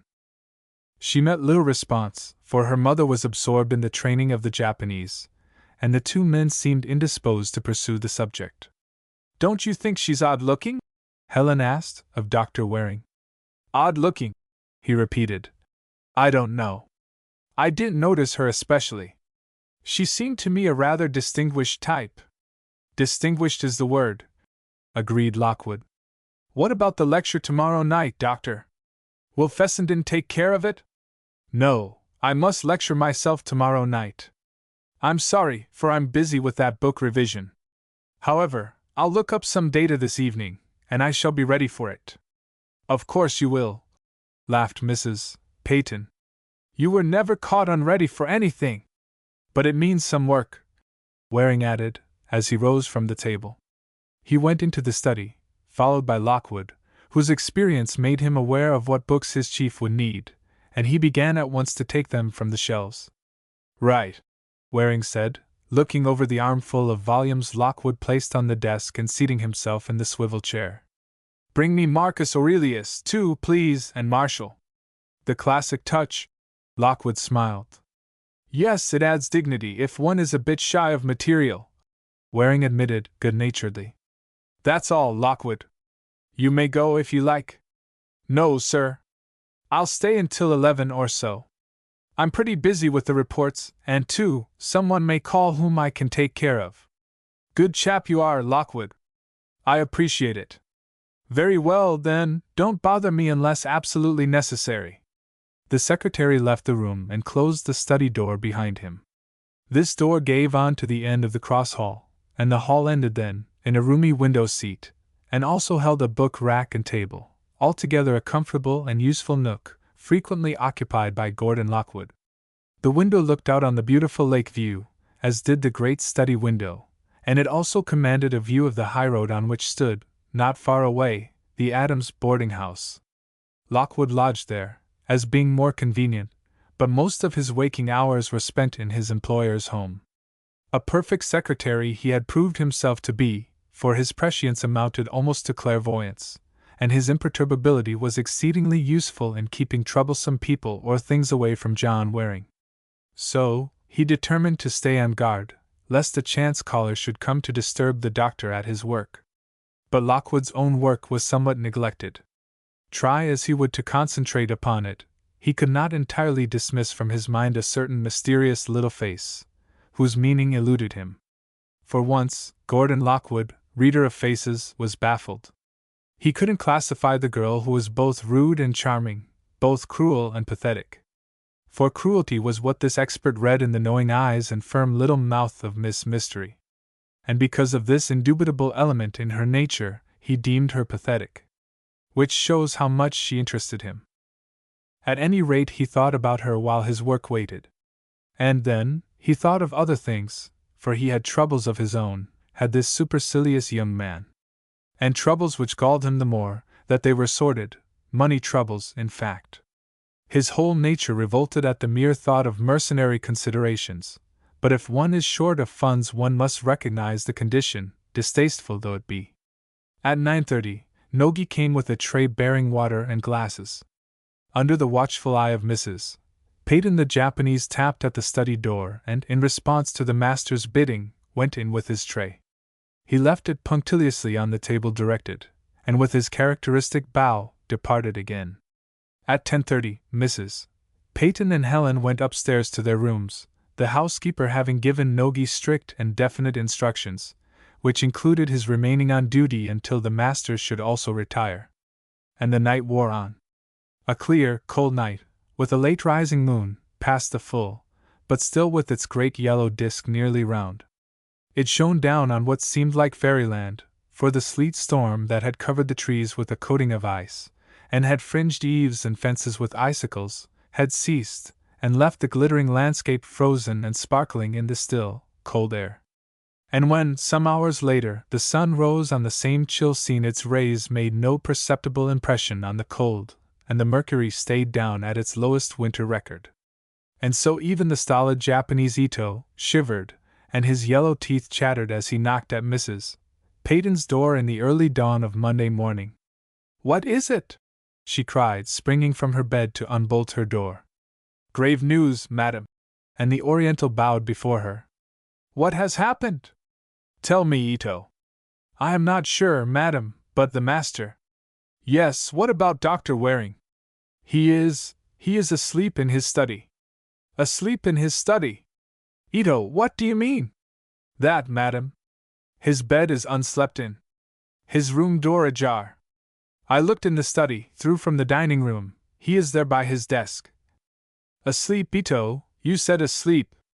"Yes, madam, but I do not know." "And Nogi, he is gone." "Gone? Where to?" "That also, I do not know." "Will madam come and look?" "No, I will not. I know something has happened. I knew something would happen." "Ito, he is not asleep, he is—" "Don't say it, madam. We do not know." "Find out. Go in and speak to him." "But the door is locked." "I tried it." "Locked? The study door locked, and Dr. Waring still in there?" "How do you know?" "I peeped from the dining room window, and I could see him, leaning down on his desk." From the dining room window. What do you mean? The small little inside windows. Madam knows? The study had been added to the Waring house after the house had been built for some years. Wherefore, the dining room, previously with a lake view from its windows, was cut off from that view. But the windows, 3 small, square ones, remained, and so looked into the new study. However, the study, a higher ceiling being desired, had its floor sunken 6 feet or more, which brought the windows far too high to see through from the study side, but one could look through them from the dining room. The original sashes had been replaced by beautiful stained glass, opaque save for a few tiny transparent bits through which a persistent and curious-minded person might discern some parts of the study. The stained glass sashes were immovable, and were there more as a decoration than for utility's sake. And it was through these peepholes that Ito had discovered the presence of Dr. Waring in his study at the unusual hour of 7 o'clock in the morning. The Japanese, true to his tribal instinct, showed no agitation, and his calm demeanor helped to soothe Mrs. Peyton. But as she hastily dressed herself, she decided upon her course of action. Her first impulse was to call her daughter, but she concluded not to disturb the girl. Instead, she telephoned to Gordon Lockwood, and asked him to come over as soon as he possibly could. Old Salt took the message, and transmitted it to the secretary. "What's the matter over there?" asked Lockwood. "Don't know." Mrs. Peyton seemed all on edge as far as I could judge from her voice, but she only said for you to come over. "All right, I'll go as soon as I can get dressed." Once out of doors, Lockwood couldn't fail to be impressed with the beauty of the morning landscape. One of the most beautiful bits of New England scenery, it was newly lovely in its sheath of ice. Lockwood's hasty steps crunched through the crusted snow, and he hurried over to the Waring house. Ito opened the door for him, and Mrs. Peyton met him in the hall. "Something has happened to Dr. Waring," she said at once. "He stayed in the study all night." "Why?" "What do you mean?" asked the secretary. "Just that. His room door is still open, and his bed hasn't been slept in. Also, Ito says he can see him in the study, through the dining room window." I haven't looked." "Why don't you go in?" "The study door is locked." "Locked? And Dr. Waring still in there?" "Yes, I think he must have had a stroke, or something." "Nonsense! He's just asleep. He's overworked of late, anyway." "Well, I'm glad you're here." And Mrs. Peyton looked relieved. "You see about it, Mr. Lockwood, won't you?" The secretary went first to the study door. He rapped, and then he tried the door, and then rapped again, very loudly. But no response came, and Lockwood returned to the dining room. "Can you see through that glass?" he asked in surprise, noting the thick, leaded mosaic of pieces. "Yes, sir, through this corner," Ito directed him, and peering through, Lockwood discerned the figure of John Waring. He sat at his desk, his body fallen slightly forward, and his head drooped on his breast. "Sound asleep," said Lockwood, but his tone carried no conviction. Mrs. Peyton well knew the man's disinclination to show any emotion, and in spite of his calm, she was almost certain he shared her own belief that John Waring was not merely asleep. "We must get to him," Lockwood said, after a moment's pause. "Can you get through one of these windows, Ito, and unbolt the door?" "No, sir, these windows do not open at all." "Not open? Why not?"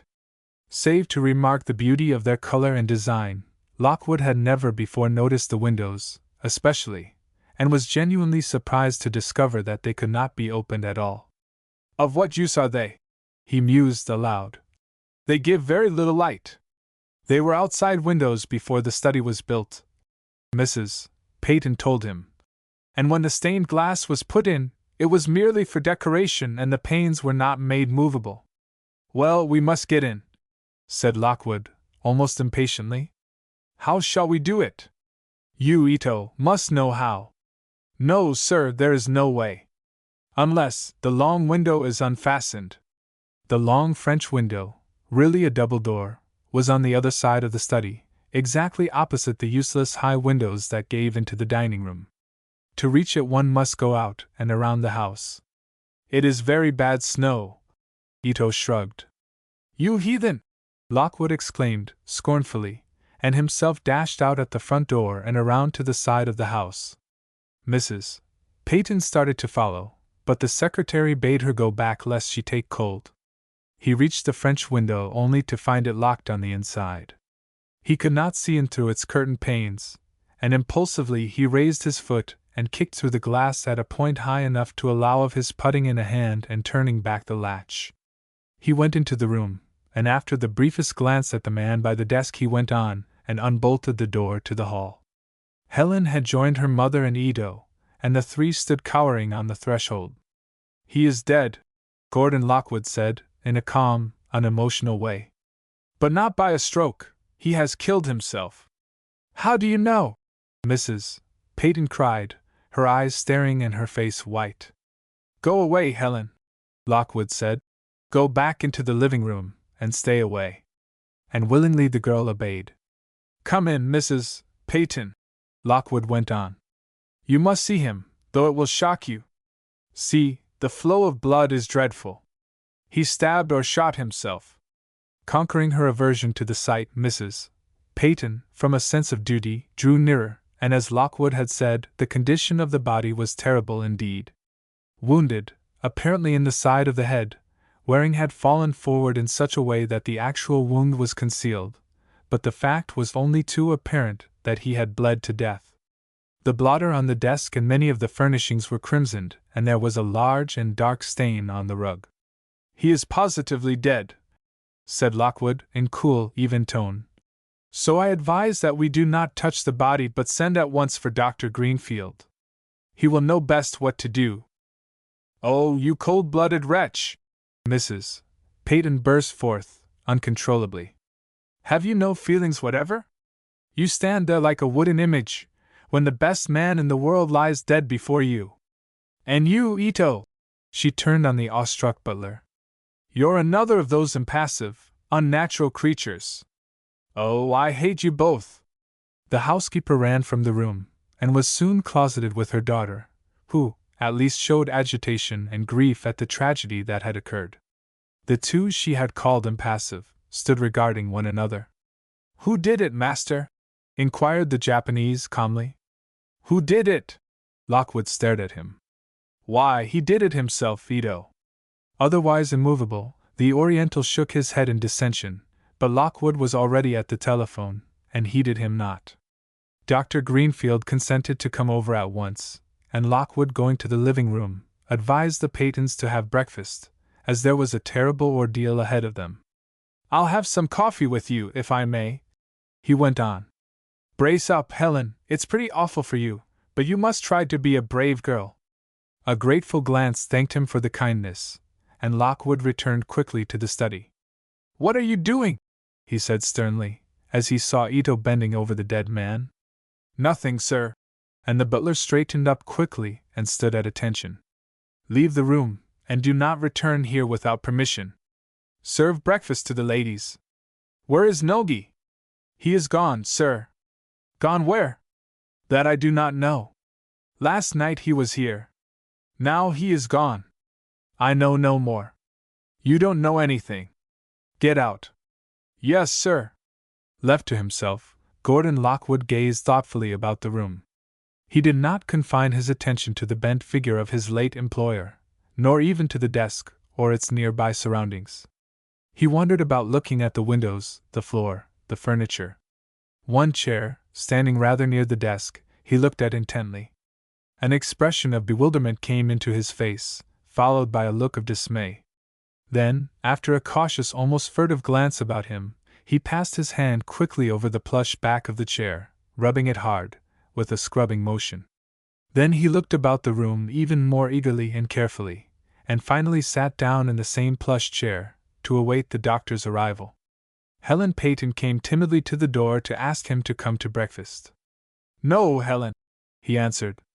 My place is here until the doctor comes.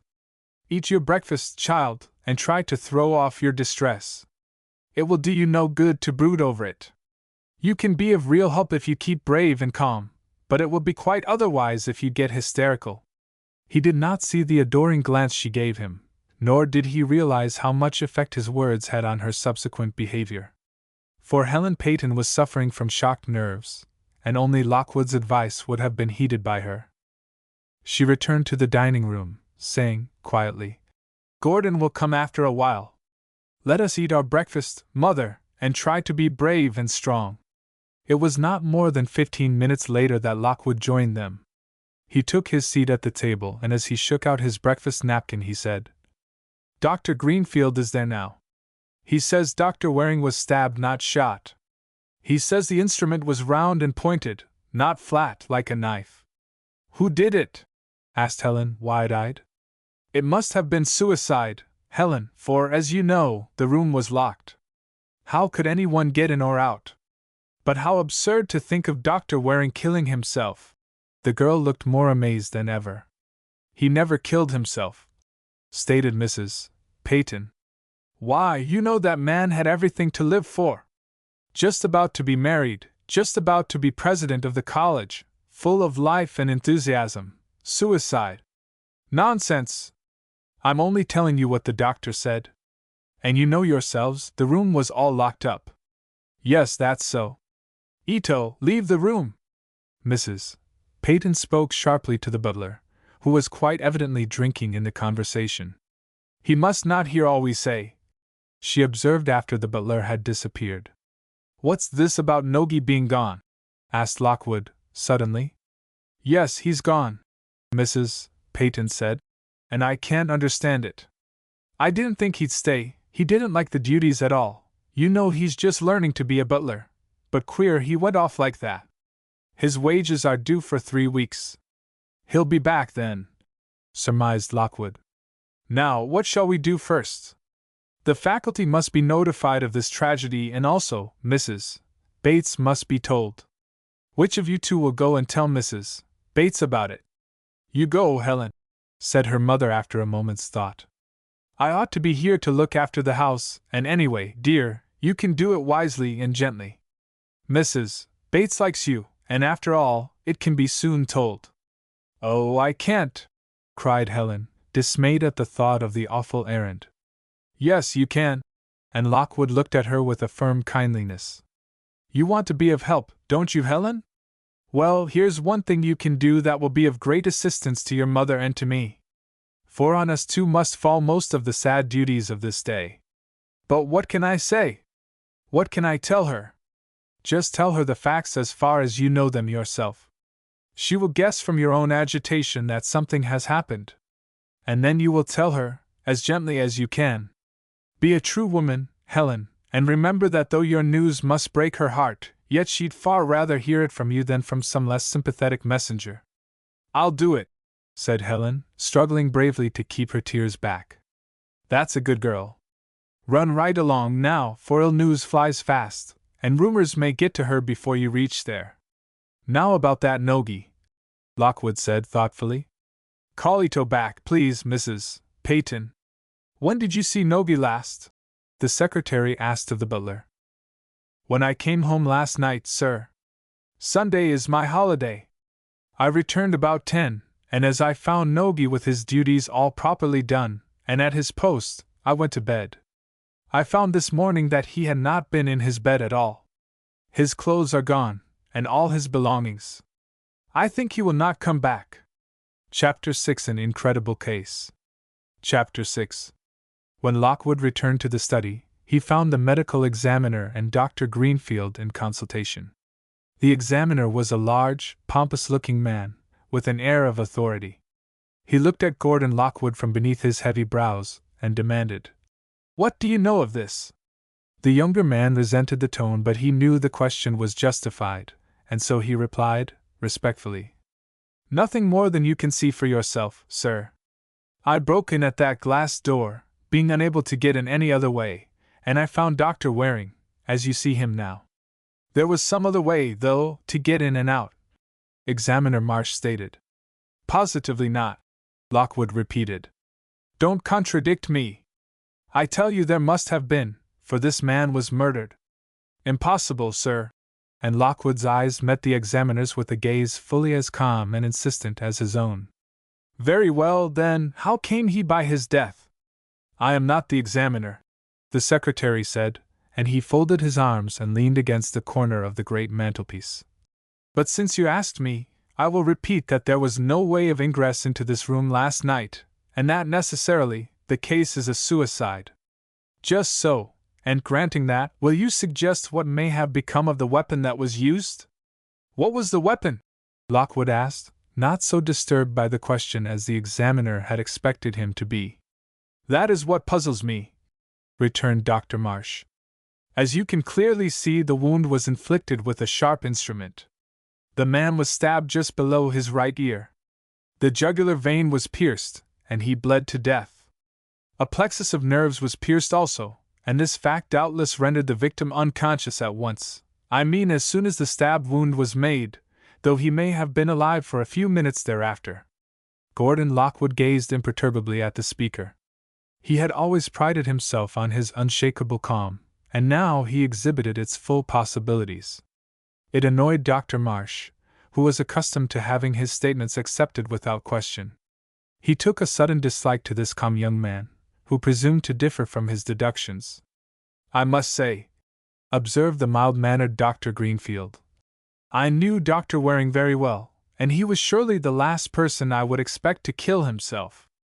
Especially at the present time, when he was looking forward to high honors in the college and also expected to marry a charming lady. That isn't the point, exclaimed Dr. Marsh, impatiently.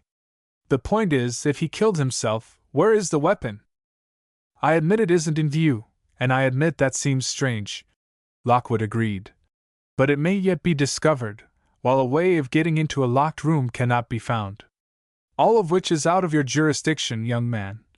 And Marsh looked at him severely. The police will be here soon, and I've no doubt they will learn the truth, whatever it may be. What instrument do you deduce, Dr. Greenfield? That's hard to say, replied Greenfield slowly. You see, the aperture it made is a perfectly round hole. Now, most daggers or poniards are flat-bladed. I'm not sure a real weapon is ever round. The hole is much too large to have been made by a hatpin. It is as big as a slate pencil, suggested the examiner. Yes, or a trifle larger, but not so large as a lead pencil. A lead pencil could hardly accomplish the deed, Marsh mused. A slate pencil might have, but that is a most unusual weapon. How about a bill file? Asked Dr. Greenfield. I knew of a man killed with one. Yes, but where is the bill file? Asked Marsh. There's one on the desk, to be sure, but it is full of papers, and shows no sign of having been used for a criminal purpose. If, as Mr. Lockwood insists, this is a suicide case, the victim positively could not have cleaned that file and restored the papers after stabbing himself. He most certainly could not have done that, declared Dr. Greenfield. Marsh examined the file carefully. It was an ordinary affair consisting of a steel spike on a bronze standard. It would without doubt make an efficacious implement of murder, but it was difficult to believe it had been used in that way. For the bills and memoranda it contained were, to all appearance, just as they had been thrust on the sharp point, and surely, had they been removed and replaced, they would have shown traces of such moving. Anyway, Dr. Greenfield said, after another examination, the hole in the side of Waring's neck seems to me to have been made with an instrument slightly larger than that file. Surely, there are round stilettos, are there not? Yes, there are, said Lockwood. I have seen them. Where? Demanded the examiner, suddenly turning on him. Why, I don't know. For once, the secretary's calm was a trifle shaken. I should say in museums, or in private collections perhaps. Are you familiar with so many private collections of strange weapons that you can't remember where you have seen a round-shaped blade? Examiner Marsh stared hard at him, and Lockwood became taciturn again. Exactly that, he conceded. I have sometime, somewhere, seen a round-bladed stiletto, but I cannot remember where. Better brush up your memory, Marsh told him, and then the police arrived. The local police of Corinth were rather proud of themselves as a whole, and they had reason to be. Under a worthwhile chief the men had been well trained, and were alert, energetic, and capable. Detective Morton, who took this matter in charge, went straight to work in a most businesslike way. He examined the body of John Waring, not as the medical men had done, but merely to find possible clues to the manner of his death. "What's this ring on his forehead?" he asked, looking at the dead man's face. "I don't know, that struck me as queer," said Greenfield. "What is it, Dr. Marsh?" The examiner peered through his glasses. "I can't make that out myself," he confessed frankly. Morton looked more closely. There was a red circle on Waring's forehead that looked as if it had been put there of some purpose. A perfect circle it was, about 2 inches in diameter, and it was red and sunken into the flesh, as if it might have been done with a branding iron. "Not a very hot one, though," Morton remarked, after suggesting this. "But surely somebody did it. I'll say it's the sign or seal of the murderer himself. For a dead man couldn't do it, and there's no sense in assuming that Dr. Waring branded himself before committing suicide." "Was it done before or after death?" he asked of the 2 doctors present. "Before, I should say," Dr. Greenfield opined. "Yes," concurred Marsh, "but not long before. I'm not sure it is a brand. Such a mark could have been made with, say, a small cup or tumbler." "But what reason is there in that?" exclaimed Morton. "Even a lunatic murderer wouldn't mark his victim by means of a tumbler rim." Absorbedly, he picked up a tumbler from the water tray and fitted it to the red mark on Waring's forehead. "It doesn't fit exactly," he said, "but it does almost." "Rubbish," said Gordon Lockwood, in his superior way. "Why would anyone mark Dr. Waring's face with a tumbler?" "Yet it has been marked." Morton looked at the secretary sharply. "Can you suggest any explanation, however difficult of belief?" "No," Lockwood said. "Unless he fell over on some round thing as he died." "There's nothing here," said Morton, scanning the furnishings of the desk. "The inkstand is closed, and it's a smaller round anyway. There's no one of these desk fittings that could possibly have made that mark. Therefore, since it was made before death, it must have been done by the murderer." "Or by the suicide," Lockwood insisted firmly. Morton, looking at the secretary, decided to keep an eye on this cool chap, who must have some reason for repeating his opinion of suicide. "Now," the detective said briskly, "to get to business, I must make inquiries of the family, the household. Suppose I see them in some other room?" "Yes," agreed Lockwood, with what seemed to Morton suspicious eagerness. Why should the secretary be so obviously pleased to leave the study, though, to be sure, it was a gruesome place just now? "Wait a minute," Morton said. "How about robbery? Has anything been missed?" Lockwood looked surprised. "I never thought to look," he said. "Assuming suicide, of course robbery didn't occur to me." He looked round the room. "Nothing seems to be missing." "Stay on guard, Higby," the detective said to a policeman, and then asked the secretary where he could interview the housekeeper and the servants. Lockwood took Morton to the living room, and there they found Mrs. Bates as well as the 2 Peytons. Though her eyes showed traces of tears, Emily Bates was composed and met the detective with an appealing face. "Do find the murderer!" she cried. "I don't care how much that room was locked up, I know John Waring never killed himself. Why would he do it? Did ever a man have so much to live for? He couldn't have taken his life."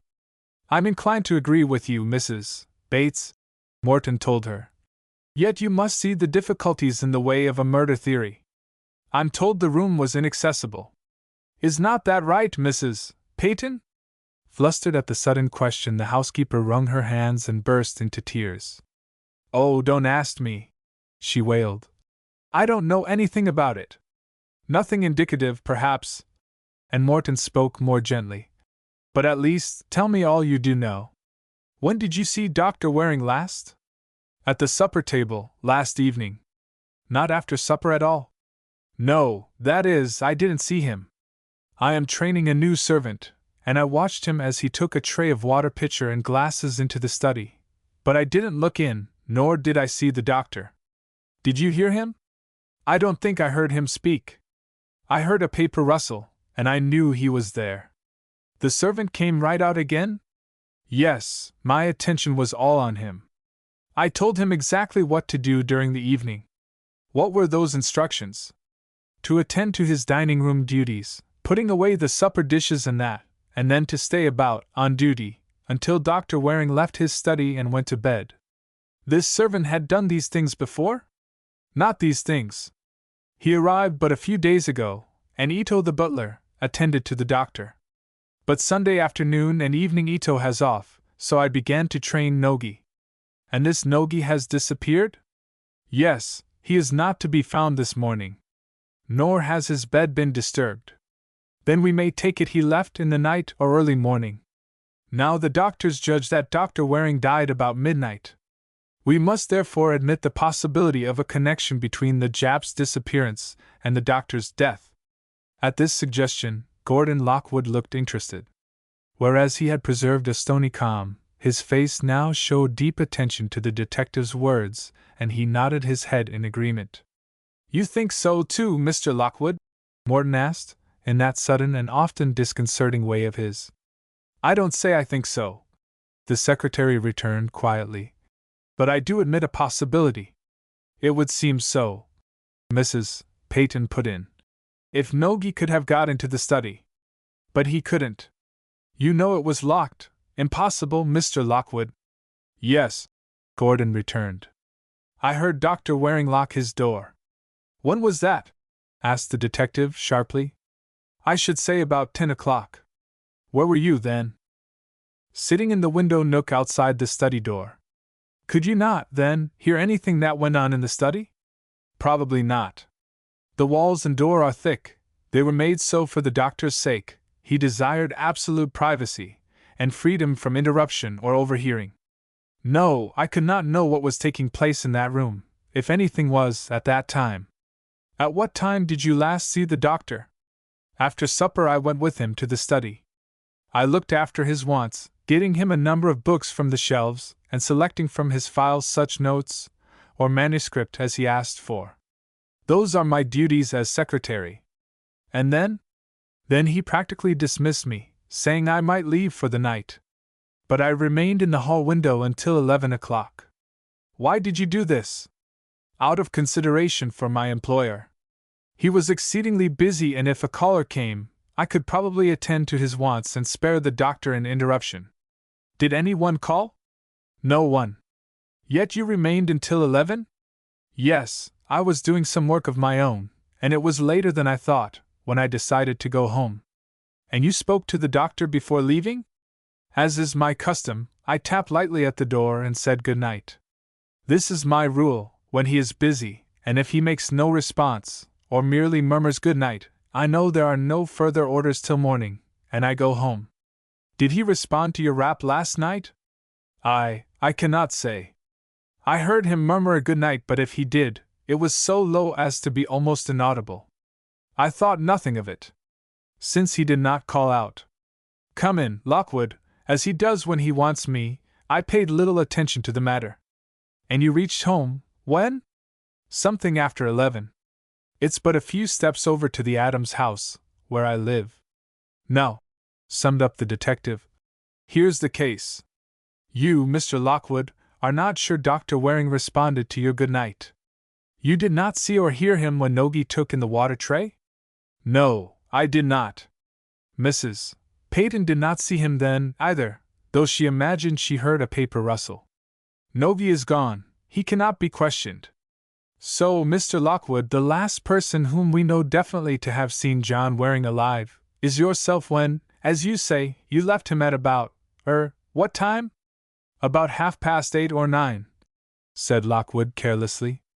Yes, you left him and sat in the hall window. Now, we have no positive evidence that he was alive after that. What? Lockwood stared at him. No positive evidence, I say. Nogi went in, but no one knows what Nogi saw in there. Come now, Detective Morton, Lockwood said coldly. You're romancing.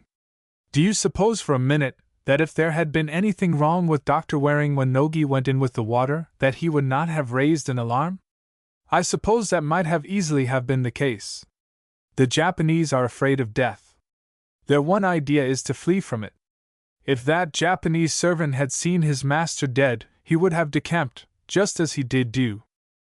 But Nogi was here when I went home. He handed me my overcoat and hat, quite with his usual calm demeanor. You must remember, Mr. Lockwood, we have only your word for that. Gordon Lockwood looked at the detective. I will not pretend to misunderstand your meaning, he said, slowly and with hauteur. Nor shall I say a word, at present, in self-defense. Your implication is so absurd, so really ridiculous, there is nothing to be said. That's right. And Morton nodded. Don't say anything until you get counsel. Now, Mrs. Bates, I'm mighty sorry to bother you, but I must ask you a few questions. And if I size you up right, you'll be glad to tell anything you can to help discover the truth. That's so? Yes, she returned. Yes, of course, Mr. Morton. But I can't let you seem to suspect Mr. Lockwood of wrongdoing without a protest. Dr. Waring's secretary is most loyal and devoted, of that I am sure. Never mind that side of it just now. Tell me this, Mrs. Bates. Who will benefit financially by Dr. Waring's death? To whom is his fortune willed? I take it you must know, as you expected soon to marry him. But I don't know, Emily Bates said, a little indignantly. Nor do I see how it can help you to solve the mystery to get such information as that. You don't suppose anybody killed him for his money, do you? What other motive could there be, Mrs. Bates? Had he enemies? No, well, that is, I suppose he had some acquaintances who were disappointed at his election to the college presidency. But I'd hardly call them enemies. Why not? Why wouldn't they be enemies? It's my impression that election was hotly contested. It was, Mrs. Peyton broke in. It was, Mr. Morton, and if Dr. Waring was murdered, which I can't see how he was, some of that other faction did it. But that's absurd, Gordon Lockwood protested. There was disappointment among the other faction at the result of the election, but it's incredible that they should kill Dr. Waring for that reason. The whole case is incredible, Morton returned. What is it, Higby? What have you found? The doctor, Higby said, coming into the living room. They have just noticed that although there is a pinhole in Dr. Waring's tie, there is no stickpin there. Did he wear one? Of course he did, Mrs. Bates cried. He had on his ruby pin yesterday. He did so, echoed Mrs. Peyton. That ruby pin was worth an immense sum of money. That's why he was killed then, robbery. He certainly wore that pin last night, said Lockwood. Are you sure it's missing?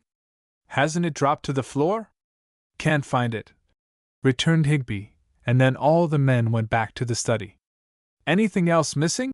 Asked Morton, who was deeply chagrined that he hadn't noticed the pin was gone himself. How about money, Mr. Lockwood? Said Dr. Marsh. Any gone, that you can notice? With an uncertain motion, Gordon Lockwood pulled open a small drawer of the desk. Yes, he said. There was $500 in cash here last night, and now it is not here. Better dismiss the suicide theory, said Detective Morton, with a quick look at the secretary. Chapter 7 The Volume of Marshall. Chapter 7 The medical examiner, Dr. Marsh, the Detective Morton, and the secretary of the late John Waring, Gordon Lockwood, looked at one another. Without any words having been spoken that might indicate a lack of harmony, there yet was a hint of discord in their attitudes. Dr. Marsh was sure the case was a suicide. You'll find the stiletto somewhere, he shrugged, when held upon that point. To find the weapon is not my business, but when a man is dead in a locked room, and dead from a wound that could have been self-administered, I can't see a murder situation. Nor I, said Lockwood. Has the wastebasket been searched for the thing that killed him? Acting quickly on his own suggestion, Gordon Lockwood dived beneath the great desk. Like a flash, Morton was after him, and though the detective was not sure, he thought he saw the secretary grasp a bit of crumpled paper and stuff it in his pocket. Now look here, I'll make that search, Morton exclaimed, and almost snatched the wastebasket from the other's grasp. Very well. And Lockwood put his hands in his pockets and stood looking on, as Morton fumbled with the scraps. He emptied the basket on the floor, but there were only a few torn envelopes and memoranda, which were soon proved to be of no indicative value to the searchers. "I'll save the stuff, anyway," Morton declared, getting a newspaper and wrapping in it the few bits of waste paper. "Did you take a paper from this basket and put it in your pocket?" the detective suddenly demanded. Lockwood, without moving, gave Morton a cold stare that was more negative than any words could be, and was, moreover, exceedingly disconcerting. "Look here, Mr. Morton," he said. "If you suspect me of killing my employer, come out and say so. I know, in storybooks, the first one to be suspected is the confidential secretary. So accuse me, and get it over with." The very impassivity of Lockwood's face seemed to put him far beyond and above suspicion, and the detective hastily mumbled, "Not at all, Mr. Lockwood, not at all. But you don't seem real frank, now, and you must know how important it is that we get all the first-hand information we can." "Of course, and I'm ready to tell all I know. Go on and ask questions." "Well, then, what do you surmise has become of that $500 and that ruby stickpin? Doesn't their disappearance rather argue against suicide?" Lockwood meditated. "Not necessarily. If they have been stolen." "Stolen? Of course they've been stolen, since they aren't here. I don't see any safe." "No, Dr. Waring had no safe. There has been little or no robbery in Corinth, and Dr. Waring rarely kept much money about. $500 is quite a sum. That was for housekeeping purposes. Whenever necessary, I drew for him from the bank that amount, and he kept it in that drawer until it was used up. He always gave Mrs. paid in cash to pay the servants and some other matters as well as her own salary. His tradesmen's bills were paid by check."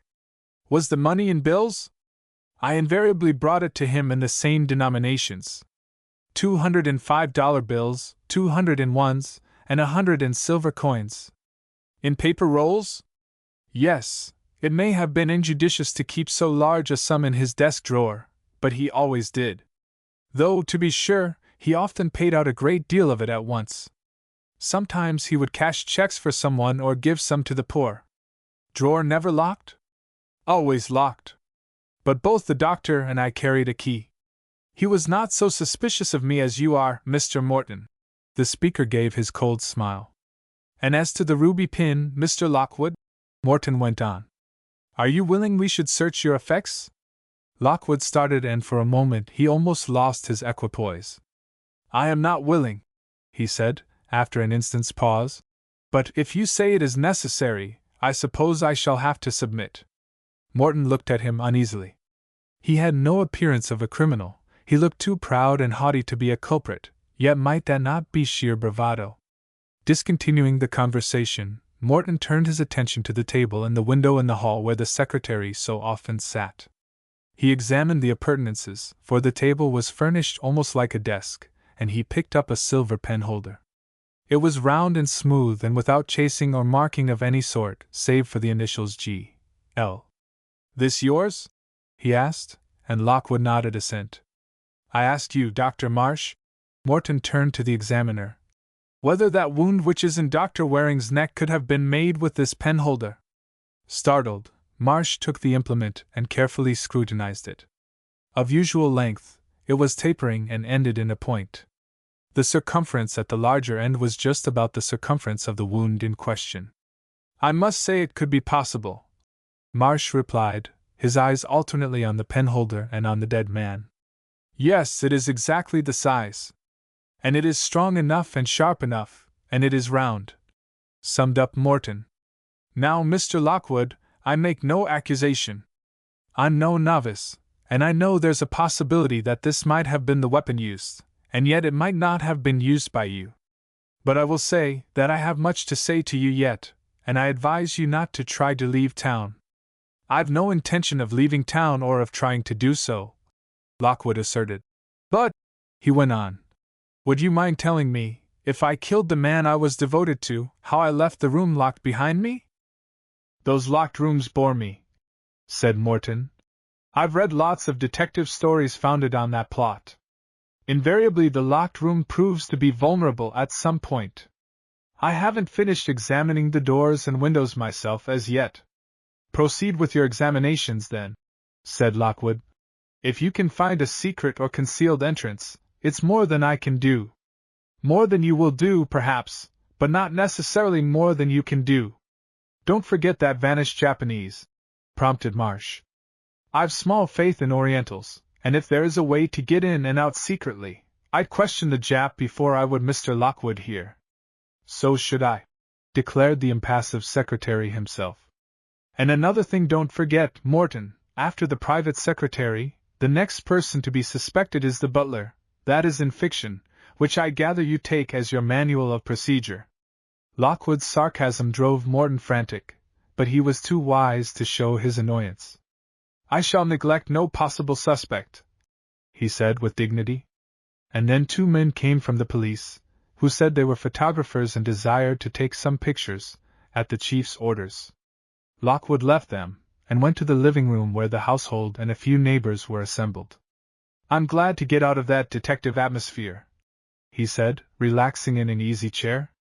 It's bad enough to have the man dead, without seeing and hearing those cold-blooded police bungling over their clues and evidences. Tell me a little of the circumstances, asked Mrs. Bates, who was present. I can bear it from you, Gordon, and I must know. Apparently Dr. Waring was sitting at his desk, reading, Lockwood began, with a faraway look, as if trying to reconstruct the scene. He must have been reading Marshall, for the volume was open on the desk, and the pages were blood-stained. Mrs.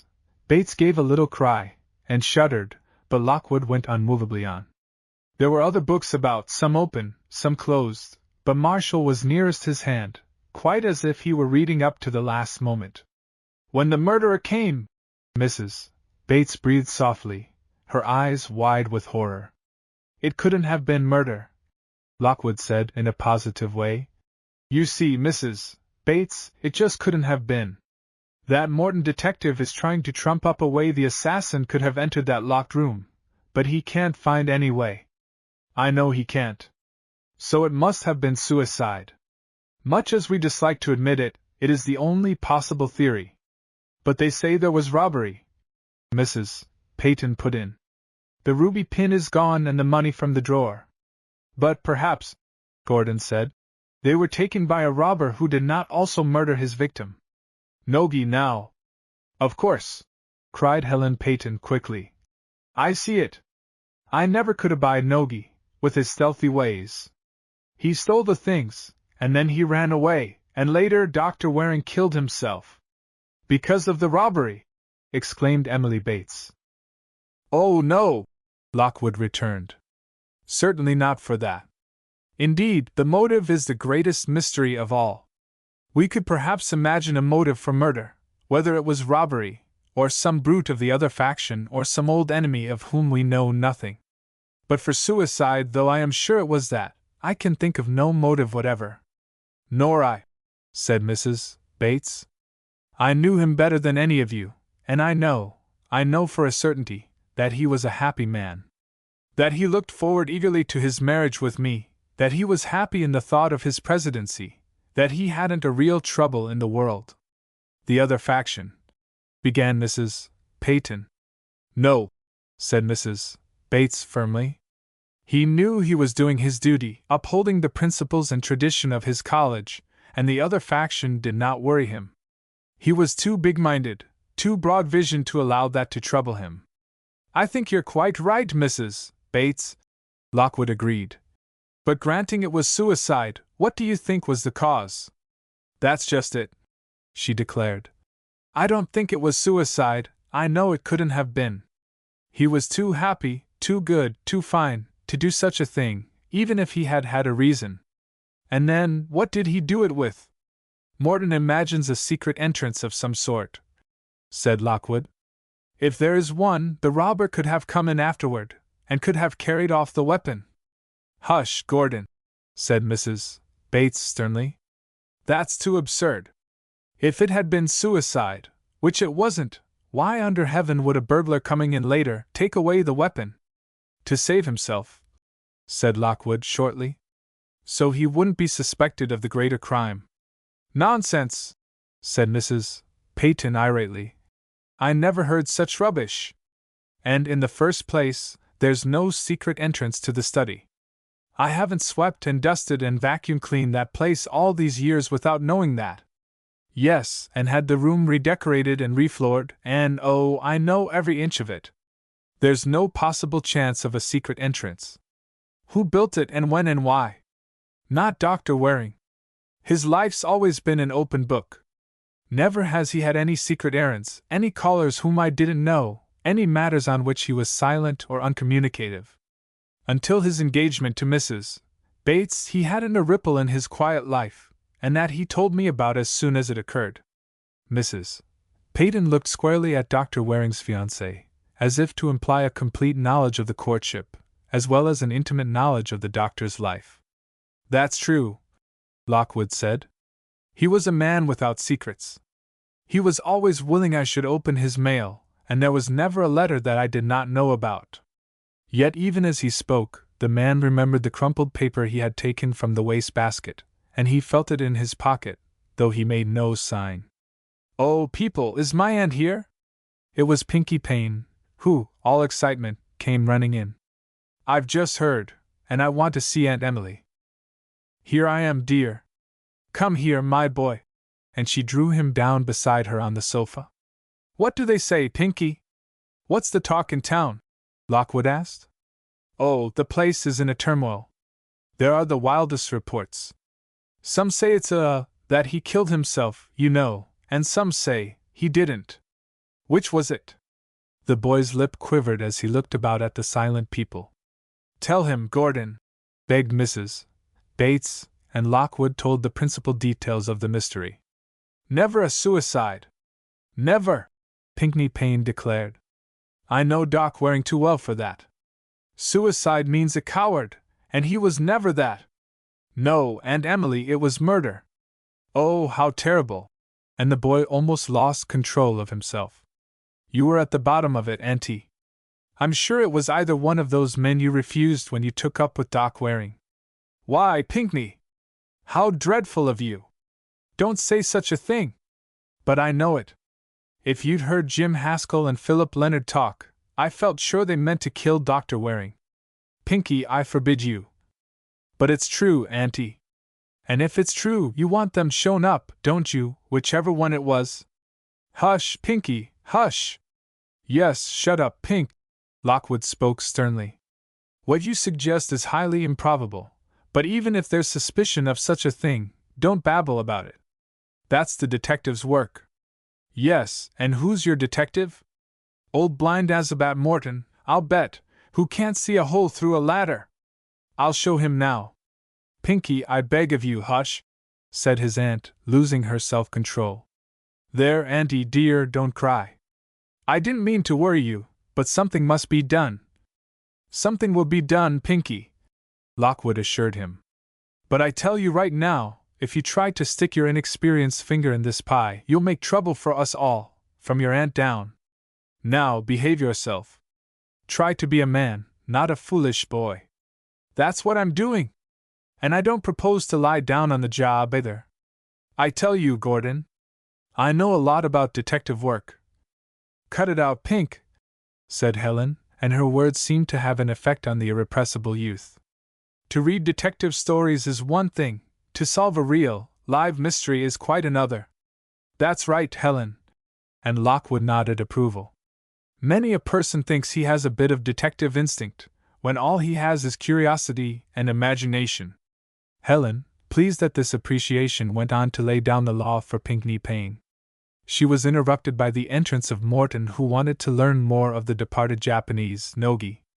"What other servants are there?" he asked Mrs. Peyton. "Only the 2 Japanese," she replied. "They do all the cooking and serving at table, all the cleaning of the house, and the rest, my daughter and myself attend to." "There is a chauffeur?" "Yes, but the garage is a few blocks away, and the chauffeur lives at home." "You had Nogi but a short time?" "Only a few days." "He came well recommended?"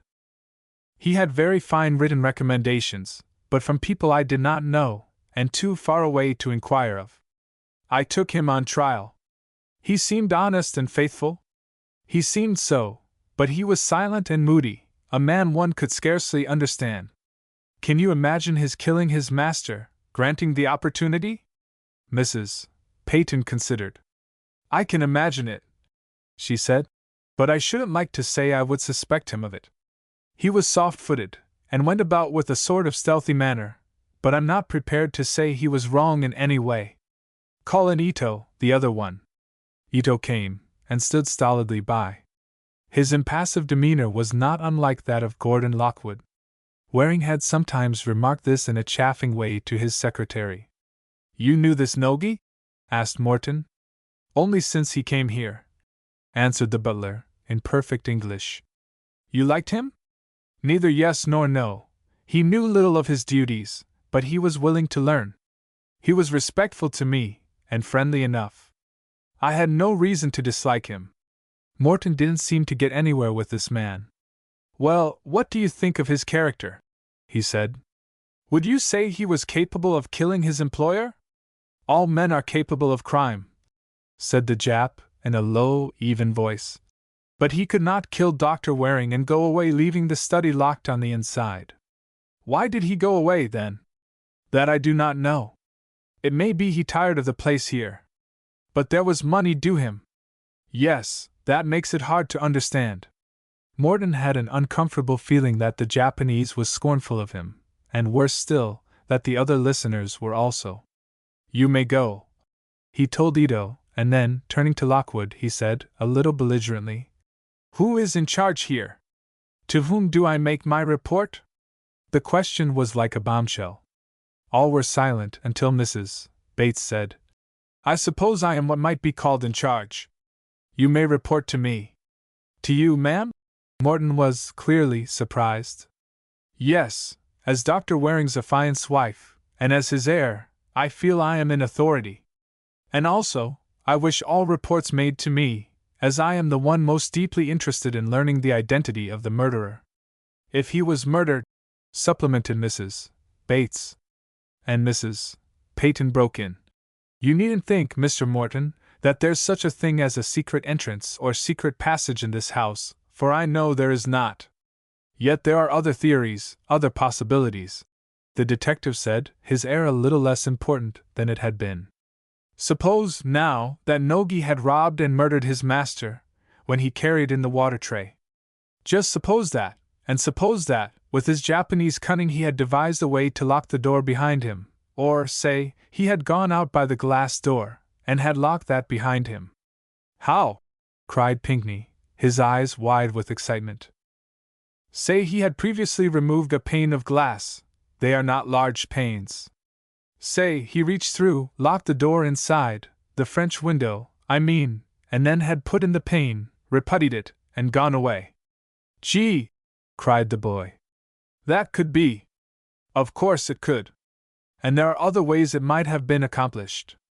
Now, we don't say that did happen, but what I want to know is, who is at the head of this investigation? I can't feel that Mrs. Bates is, Mrs. Peyton said, a little sullenly. She was not married yet, and therefore, as resident housekeeper, I feel rather an authority myself. But you say you are the heir, Mrs. Bates? The detective inquired. Perhaps I ought not to have told that. Emily Bates spoke regretfully. But Dr. Waring's lawyer will tell you, it is true I am the principal heir. It is so designated in his will, which you will find in a secret drawer in his desk. You know where this drawer is? I do. Later on, I will ask you to show us. If you are the heir, there is no further question of your authority here. And Detective Morton left the room. Chapter 8 Where is Nogi? Chapter 8 24 hours later, Cray, the district prosecuting attorney, stood in the Waring study. The body of the master had been removed, and to Cray's regret he had not seen it before the embalmer's work had removed the red ring on the forehead. It was a sign, he said to Morton, who was moodily listening. A sign like that, left by the murderer, always means revenge. You agree to murder, then? Morton spoke eagerly, glad to have his theory corroborated. What else? Look here, Morton, it's got to be either murder or suicide, hasn't it? Yes? Well, then, To which of the two do the greater number of clues point? Sum up. For suicide we have only the locked room argument. I admit I don't know how anyone could get in or out of this study, but, as I say, that's the only sign of suicide. Now, for murder we have the absence of the weapon, the robbery of the money and the ruby, and sign of a circle on the dead man's forehead. Wish I'd seen that. It wasn't burned on, for it disappeared after the embalmers took care of it. Oh no, it wasn't as deep as a burn. More like an impression left by a ring of cold metal or the edge of a glass tumbler. Very strange, and decidedly an important clue. For here's the queer part. The doctors declare the mark must have been made while the man was alive. Now, how can that be explained? Give it up. It's too much for me. But it was too small a circle to have been made by the tumbler on the water tray. I measured it. I know, that's why I think it was a sign of revenge. Suppose the motive was revenge and the reason for revenge had something to do with a quarrel in which a small glass or cup figured. That's the idea, though, of course, it needn't have been a glass or cup at all, but something with a ring-like edge. Thus, there was a reason for the sign on the dead man's face. I see, though I never could have doped it out like that. Oh, I don't say it's exactly what happened, but there must have been something of the sort, for what other hypothesis fits the case at all? We can't imagine Dr. Waring branding his own forehead, and then killing himself, can we? No, and if he had, where's the branding iron, to call it that, and where's the dagger? That's right. Now, I propose to treat the matter as a murder case, and look for the criminal first, and then find out how he entered the locked room afterward. Pooh! Those locked rooms. You're way off, Morton, when you sneer at a locked room. It was locked, I mean impenetrably locked. There is no secret passage, of that I'm sure. Your ingenious idea of removing and replacing a whole pane of glass was clever, I grant, but we've seen that not a pane has been lately reputtied. They're all framed in old, dried, hard, and even painted putty. I know it. But some other such way might have been devised. Can't think of any. We've examined all the window sashes and door frame. Oh, well, so far as I can see, the room was absolutely unenterable. But, notwithstanding, I'm going to work on a murder basis. Because, inexplicable as that seems, there are even more insurmountable difficulties in the way of the suicide theory. Now, I suppose you've had the fingerprint expert in? No, I haven't, not yet. Good Lord! What kind of a detective are you? Well, get him, and put him to work. What about footprints? Inside the room? Or outside either? But inside, I suppose, has been trampled by a score of people. You can't get footprints on a thick rug. The discomfited Morton grumbled. Sometimes you can. And a polished floor will often show marks. What have you done, anyway? There was enough to do, Mr. Cray. Morton flared back at him. I have been busy every minute since I began, except for a few hours' sleep. Over 24 hours since the alarm was given. You've put in at least 12, then. What have you done? A lot. I've found out, to my own satisfaction, that, if it is a murder, Gordon Lockwood knows all about it. You suspect him? Either of the deed, or of guilty knowledge. And his motive? Money. That young man is over head and ears in debt. To whom? To shops, jewelers, florists, restaurants. All the debts a gay young blade would incur. You amaze me, Morton. Lockwood isn't that sort. Isn't he? You're deceived, like everyone else, by that icy calm of his. He stares haughtily, and appears above and beyond ordinary mortals, but he's deep. That's what he is, deep. Well, how did he do it? With his penholder. A smooth, sharp silver penholder. And he took the money and the ruby. And how did he leave the room? Don't ask me that. That's his secret. But I've a notion he was in cahoots with that new Jap, the one that vamoosed. I theorize. Morton waxed important as he noted the prosecutor's attention. That the Jap had some grudge against Waring, and it was he who branded his forehead, and who contrived a way to leave the room locked behind him. Why, I read a story the other day, where a key was turned from the other side of a door by means of a slender steel bar through the key handle, and a string from the bar, leading down and under the door. Once outside, the murderer pulled the string, the bar turned the key in the lock, the bar fell to the floor, and he dragged it under the door by means of the string. Ingenious! But it implies a door raised from the floor. I know. And this one isn't. But it all goes to prove that there can be some way, some diabolically clever way to do the trick.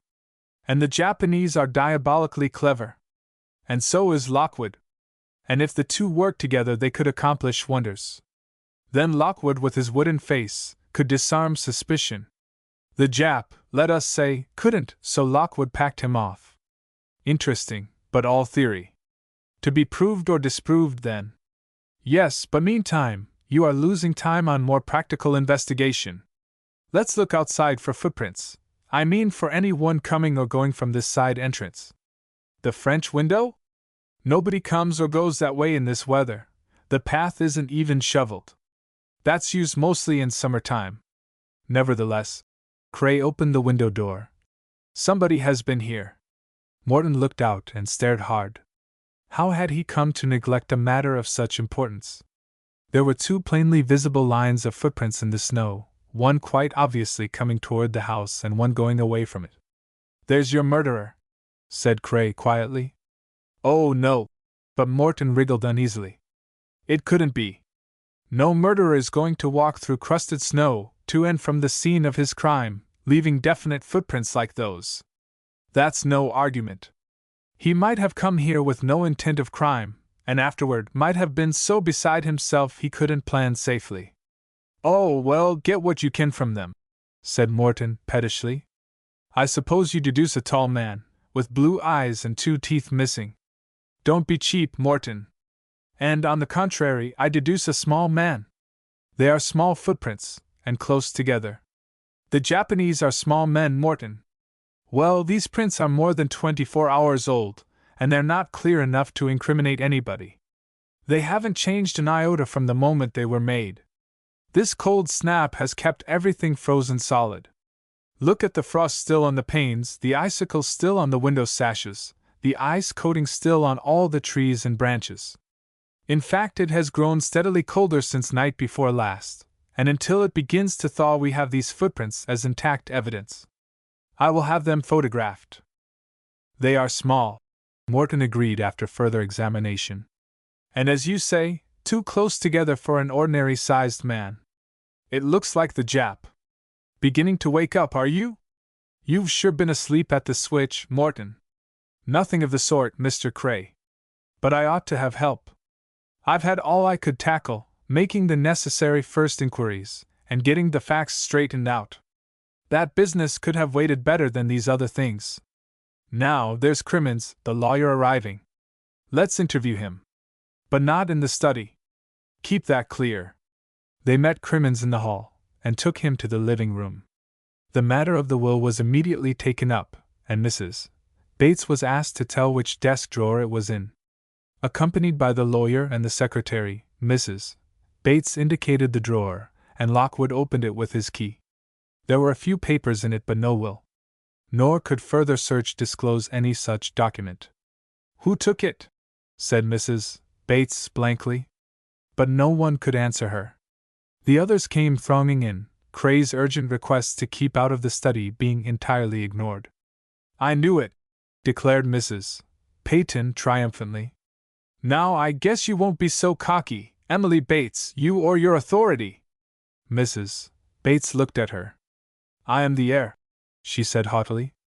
I assert that, but I cannot prove it until the will is found. It isn't in your possession, Mr. Crimmins? No, Dr. Waring preferred to keep it himself. I cannot understand its disappearance. A lot of paper has been burned in this fireplace, said Helen Peyton, who was poking the ashes around. Morton hastened to look, for it seemed to him as if everybody was stealing his thunder. Nothing that can be identified, he said carelessly. No, demurred Cray. At any rate, it looks as if some legal papers were destroyed. This bit of ash is quite evidently the remainder of several sheets folded together. But no definite knowledge could be gained outside the fact that much paper had been burned there. As no fire had been made since the discovery of the tragedy, it stood to reason the papers were burned by Dr. Waring himself or by his midnight intruder, if there were such a one. Well? Cray demanded of the lawyer. If no will can be found, then who inherits the property of Dr. Waring? And is it considerable? Yes, Dr. Waring had quite a fortune, Crimmins told them. As to an heir, he has a distant cousin, a second cousin, who I suppose would be the legal inheritor, in the absence of any will. But I know he made a will in Mrs.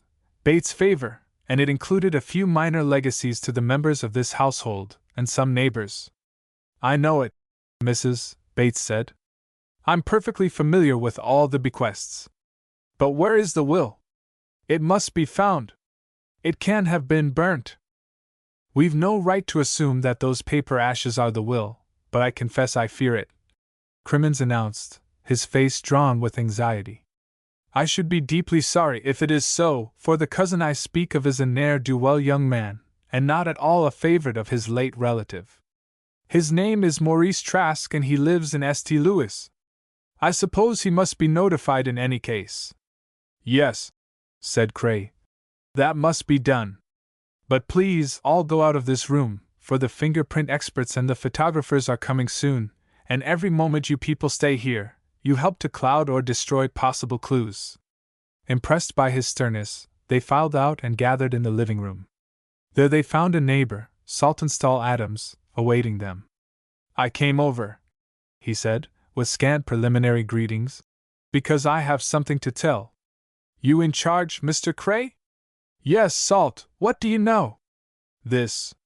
I was awake late, night before last, the night Doc Waring died, and I was looking out my window, and it was pretty light, with the snow and the moonlight and all, and I saw a man, a small man, creeping along sly-like. And I watched him. He went along past my house down toward the railroad tracks. He had a bag with him, and a bundle beside. I wouldn't have noticed him probably, but he skulked along so and seemed so fearful that somebody'd see him. Nogi? Said Gordon Lockwood calmly, looking at the speaker. Don't say it was, and don't say it wasn't. But I went down to the station and the station master told me that Jap of Waring's went off on the milk train. He did? Cried Morton. What time does that train go through? About 4:30.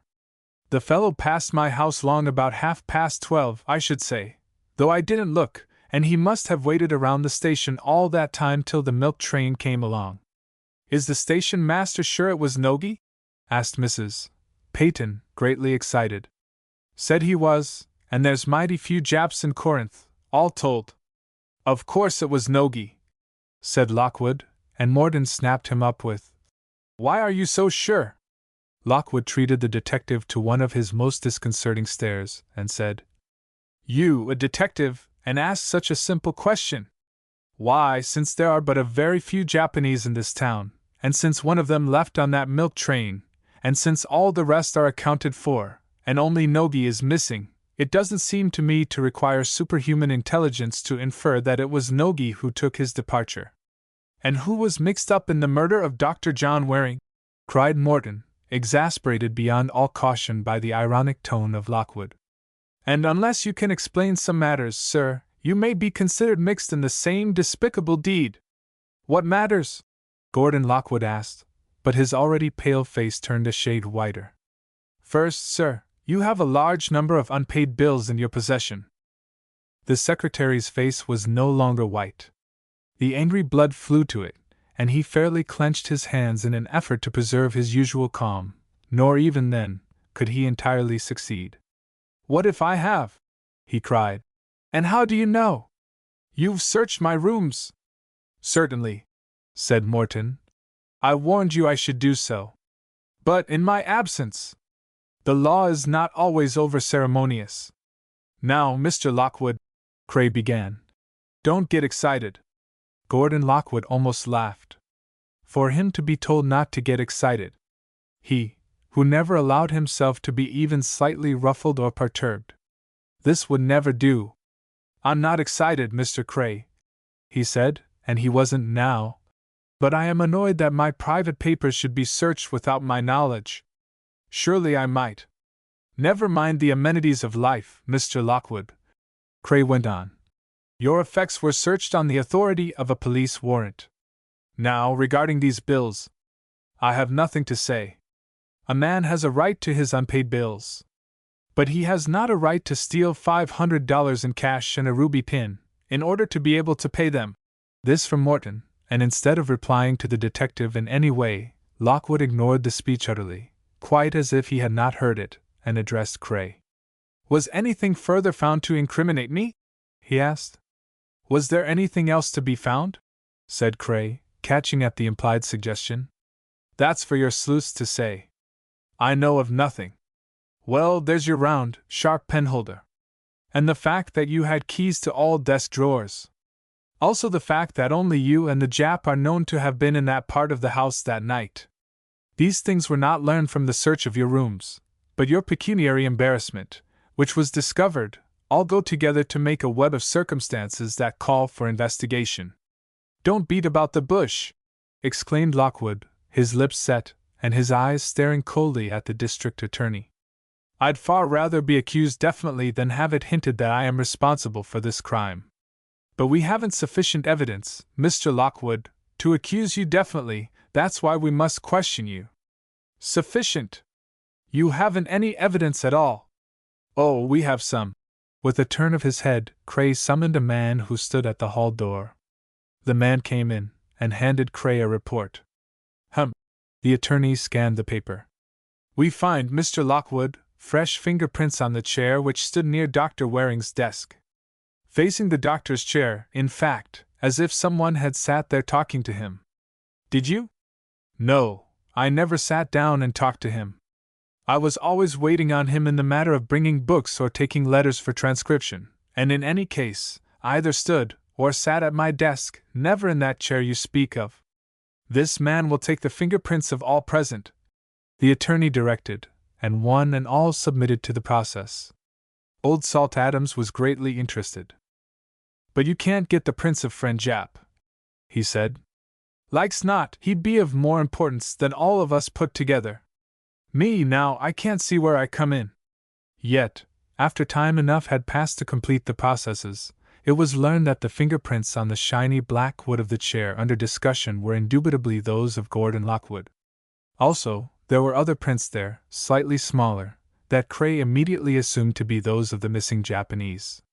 Lockwood looked more supercilious than usual, if that were possible. How can you identify the prints of a man not here? He asked with an incredulous look. Supposition, not identification, said Cray gravely. But we're narrowing these things down, and we may yet get identification. Get the Jap back, advised Old Salt Adams. That's your next move, Cray.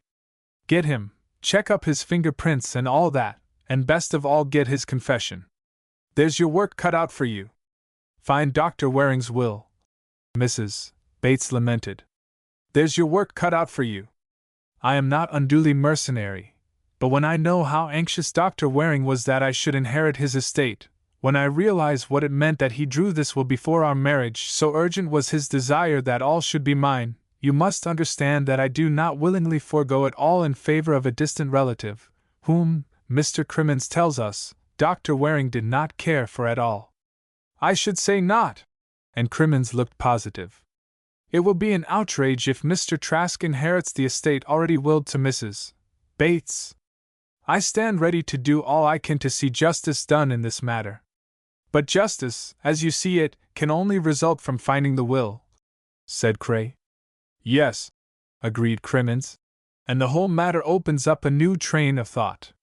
May not the distant cousin, this man Trask, be in some way responsible for the destruction of the will and the death of the decedent? It is a new way to look, Cray agreed, with a thoughtful air. And we will look that way, you rest assured. We will at once get in touch with this cousin, you will give us his address, and learn where he was and how employed on the night of Dr. Waring's death. We still have to face the problem of an outsider's exit from a locked room, and though it seems more explicable in the case of a member of the household, yet a new suspect brings fresh conditions, and perhaps fresh evidence, which may show us where to look. At any rate, we must speedily find Mr. Maurice Trask. Chapter 9: A Love Letter. Chapter 9. Look here, Esther, said Old Salt to his wife. That's a mighty curious case over at Waring's. How you do talk! I should think that to you and me, knowing and loving John Waring as we did, you'd have no doings with the curious part of it. As for me, I don't care who killed him. He's dead, isn't he? It can't bring him back to life to hang his murderer. And to my mind it's heathenish, all this detectiving and evidencing, or whatever they call it. Whom do they suspect now? You. Adams looked at his wife with a mild reproach. Woman all over! No sense of justice, no righteous indignation. Don't you know the murderer must be found and punished? That is if it was a murder. Of course it was. That blessed man never killed himself. And he about to marry Emily Bates, a lady, if ever there was one. Well, now you listen to me, Esther, and whatever you do, don't go babbling about this. They say the Jap, who vamoosed from the Waring house, made a line of foot tracks in the snow. The snow's crusted over, you know, and those footprints are about as clear now as when they were made. Huh! Footprints. Corinth is full of footprints. Yes, but these, listen, Esther, these lead straight from the Waring house, over to this house. And back again. How can they? Mrs. Adams looked mystified. That Japanese didn't come over here. You can't say that he didn't. And look here, Esther, where's Miss Austen? What's she doing? Miss Austen? She's in her room. She hasn't been quite up to the mark for a day or two, and she's had her meals upstairs. What's the matter with her? A slight cold, she says. I can't make her out, Salt. What's she doing here, anyway? Don't pester her, my dear. How you and Bascom do love to pick at that girl. Why does she have to do anything? It's queer, though. And I hate a mystery. Well, she is one, I grant you that. Have you told her about Dr. Waring? Though I dare say it wouldn't interest her. And I dare say it would. Why, that girl cut his picture out of the paper, and she did have one stuck up on her dresser, till I looked at it sort of sharp-like, and she put it away. Poor child! Can't even have a newspaper cutting, if she wants it. You're a tyrant, Esther. Don't you ever try to boss me like that. The good-natured smile that passed between them proved the unlikelihood of this, and Old Salt went on. I wish you'd tell her, wife, about the tragedy. Seems like she ought to know. Mrs. Adams stared at him. I'll tell her, as a matter of course, but I don't know why you're so anxious about it. Good morning, Miss Austen, the good lady said soon after. Better this morning? Yes, thank you. My cold is almost entirely well. The girl was sitting by the window, in an easy chair. She had on a Japanese dressing gown of quilted silk, embroidered with chrysanthemums, and was listlessly gazing out across the snow-covered field opposite. The Adams house was on the outskirts of the little town, and separated by a wide field from the Waring place. Heard the news about Dr. Waring? Mrs. Adams said in a casual tone, but watching the girl closely. No, what is it? The words were simple, and the voice steady, but Miss Austen's hands clutched the arms of the chair, and her face turned perfectly white. Why, what ails you? You don't know the man, do you? I heard him lecture, you know.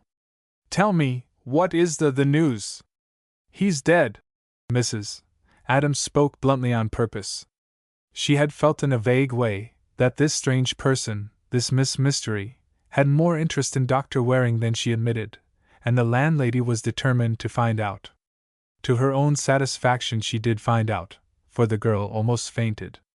She didn't quite lose consciousness. Indeed, it was not so much a faint as such a desperate effort to regain her poise, that it unnerved her. Now, Miss Austen, why do you take it so hard? He was a stranger to you, wasn't he? Yes, of course he was. Why are you so disturbed then? He was such a fine man. The girl's stifled sobs impeded her speech. Well, somebody killed him. At that, Miss Austen seemed turned to stone. Killed him? She whispered, in accent of terror. Yes, or else he killed himself. They don't feel sure. Mrs. Adams, once embarked on the narrative, told all she knew of the circumstances, and in the exciting recital, almost forgot to watch the effect of the tale on her listener. But this effect was not entirely unnoted. At the partly open door, Old Salt Adams stood, eavesdropping, but with a kindly, anxious look on his face that boded no ill to anyone. And he noticed that the girl's attention was wandering. She was pitifully white, her face drawn and scared, and soon she exclaimed, with a burst of nervous fury, "Stop! Please stop! Leave the room, won't you?" It was not a command but an agonized entreaty. Mrs. Adams fairly jumped, and alarmed as well as offended, she rose and started for the door, only to meet her husband entering. "Go downstairs, Esther," he said gravely. "I want to speak to Miss Austen myself." Staring at one then at the other, and utterly routed by this unbelievable turn of affairs, Mrs. Adams went. Old Salt closed the room door, and turned to the trembling girl. "Miss Austen," he said kindly, "I like you, I want to help you, but I must ask you to explain yourself a little. The people in my house call you Miss Mystery. Why are you here? Why are you in Corinth at all?" For a moment the girl seemed about to respond to his kindly, gentle attitude and address. Then something stayed her, and she let her lovely face harden to a stony blankness, as she replied, "It is a bit intrusive, but I've no reason not to tell. I am an art student, and I came here to paint New England winter scenery. Have you done much? I haven't been here quite a week yet, and I've been picking out available bits, and for 2 days I've had a cold." "How did you get cold?" The voice was kind, but it had a definite note, as if desirous of an accurate answer. Miss Mystery looked at him. "How does anyone get cold?" she said, trying to smile. "Perhaps sitting in a draught, perhaps by means of a germ. It is almost well now. Perhaps by walking in the snow and getting one's feet wet," Mr. Adams suggested, and the girl turned frightened eyes on him. "Don't," she breathed. "Mr. Adams, don't!" Her voice was piteous, her eyes implored him to stop torturing her. "Why, what's the harm in my saying that?" he went on, inexorably. "You wouldn't go anywhere that you wouldn't want known, would you, Miss Mystery?" He spoke the last 2 words in a meaning way, and the great dark eyes faced him with the look of a stag at bay. Then again, by a desperate effort, the girl recovered herself, and said coldly, "Please speak plainly, Mr. Adams. Is there a special meaning in your words?" "There is, Miss Austen. Perhaps I have no right to ask you why, but I do ask you if you went over to Dr. Waring's house, late in the evening, night before last?" "Sunday night, do you mean?"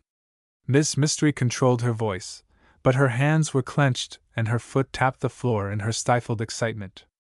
"Yes, Sunday night. No, of course I did not go over there at night. I was there in the afternoon, with Mrs. Bates and Mr. Payne. I know that. And you then met Dr. Waring for the first time?" "For the first time." She spoke with downcast face. "The first time in your life?" "The first time in my life." But if ever a statement carried its own denial, that one seemed to. The long dark lashes fell on the white cheeks. The pale lips quivered, and if Anita Austen had been uttering deepest perjury, she could have shown no more convincing evidence of falsehood. Yet Old Salt looked at her benevolently. She was so young, so small, so alone, and so mysterious. "I can't make you out." He shook his head. "But I'm for you, Miss Austen. That is," he hedged, "unless I find out something definite against you. I feel I ought to tell you that you've enemies, yes," as the girl looked up surprised. "You've made enemies in this house. Small wonder, the way you've acted. Now, why can't you be chummy and sociable like?" "Chummy? Sociable? With whom?" "With all the boarders. There's young Lockwood now, and there's young Tyler." Yes, I know. I will, Mr. Adams, I will try to be more sociable. Now, as to Dr. Waring, why did he kill himself?" Old Salt eyed her narrowly. "We don't know that he did," he began. "But Mrs. Adams told me all the details." She shuddered. "And if that room he was in was so securely locked that they had to break in, how could it be the work of another?" "Well, Miss Austen, as they found a bad wound in the man's neck, just under his right ear, A wound that produced instant unconsciousness and almost instant death, and as no weapon of any sort could be found in the room, how could it have been suicide? Which would you rather think it? The strange girl asked, looking gravely at him. Well, to me, I'm an old-fashioned chap. Suicide always suggests cowardice, and Doc Waring was no coward, that I'll swear. No, he was not. How do you know? Miss Mystery started at the sudden question. I heard him lecture, you know, she returned. And too, I saw him in his home, Sunday afternoon, and he seemed a fine man, a fine man. Well, Miss Austen, Old Salt rose to go. I'm free to confess you're a mystery to me. I consider myself a fair judge of men, yes, and of women, but when a slip of a girl like you acts so strange, I can't make it out. Now, I happen to know. He paused at the panic-stricken look on her face, and lamely concluded. Never mind, I won't tell. With which cryptic remark he went away. Well, what you been saying to her? Demanded his aggrieved spouse, as the Adamses met in their own little sitting-room. Why, nothing, Old Salt replied, and his troubled eyes looked at her pleadingly. I don't think she's wrong, Esther. Well, I do. And maybe a whole lot wrong. Why, Saltonstall, Miss Bascom says she saw Miss Austen traipsing across the field late Sunday night.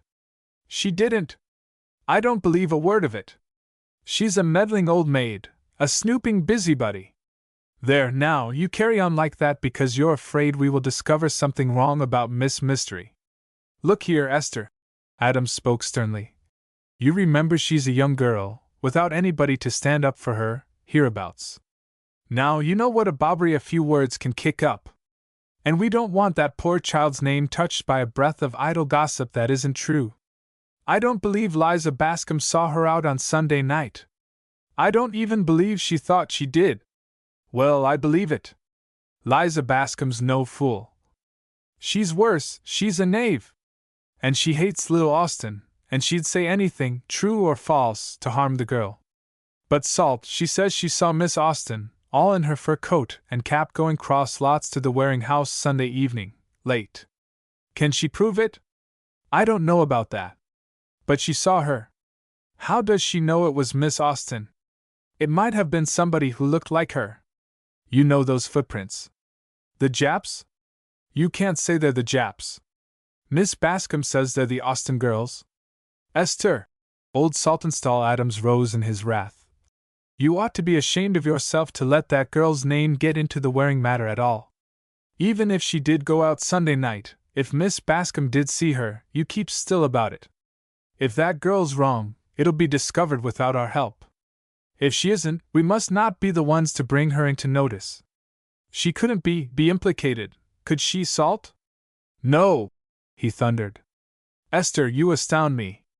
That Bascom woman has turned your brain. She's a viper, that's what she is. He stormed out of the room, and getting into his great coat, tramped down to the village.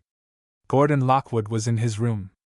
This was much to the annoyance of Callie, the impatient chambermaid, who wanted to get her work done. Lockwood was himself impatient to get over to the Waring house, for he had much to do with the mass of incoming mail and the necessary interviews with reporters and other callers. Yet he tarried, in his pleasant bedroom at Mrs. Adams', his door securely locked, and his own attitude one of stupefaction. For the 100th time he reread the crumpled paper that he had taken from the study waste-basket under the very nose of Detective Morton. Had that sleuth been a little more worthy of his profession, he never would have allowed the barefaced theft. And now that Lockwood had it, he scarce knew what to do with it. And truly it was an astonishing missive. For it read thus: My darling Anita, at the first glance of your brown eyes this afternoon, love was born in my heart. Life is worth living, with you in the world. And yet, that was all. The unfinished letter had been crumpled into a ball and thrown in the basket. Had another been started, and completed? Had Anita Austen received it, and was that why she kept to her room for 2 days? Was she he hated the word, a vamp? Had she secretly become acquainted with John Waring during her presence in Corinth, and had so charmed him that he wrote to her thus?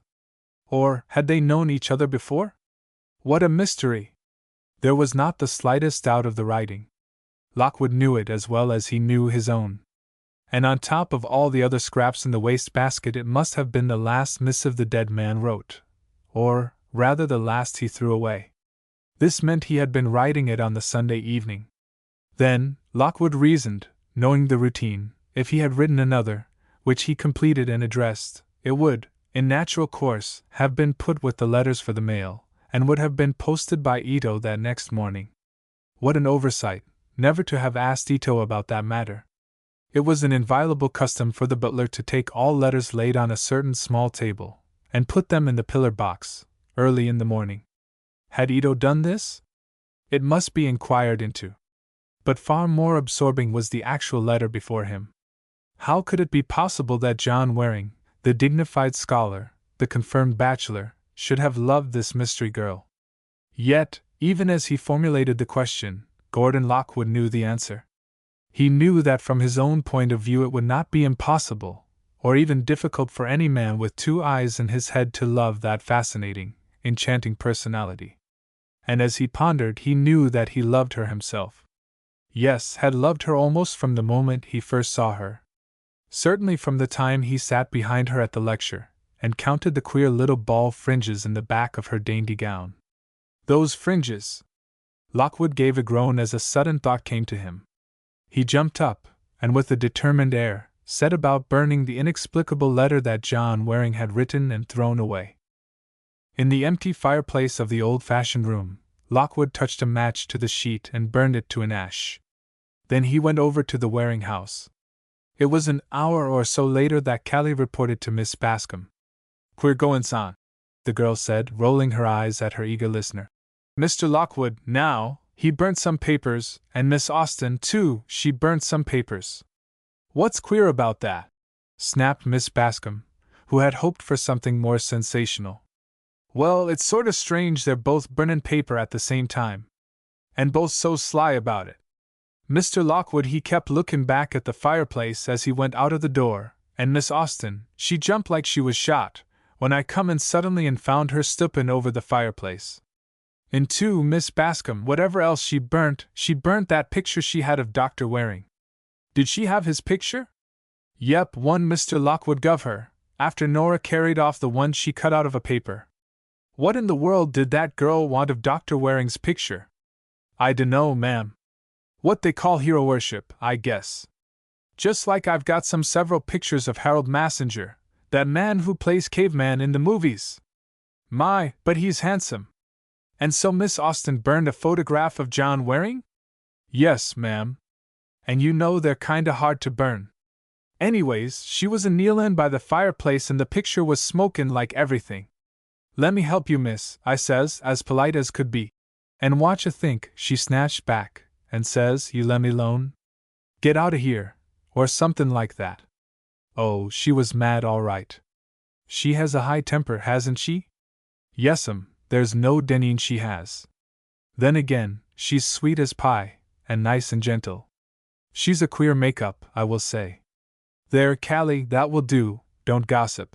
And Miss Bascom, sure she had learned all the maid had to tell, went downstairs to tell it to Mrs. Adams. The landlady seemed less receptive than usual, being still mindful of her husband's admonitions.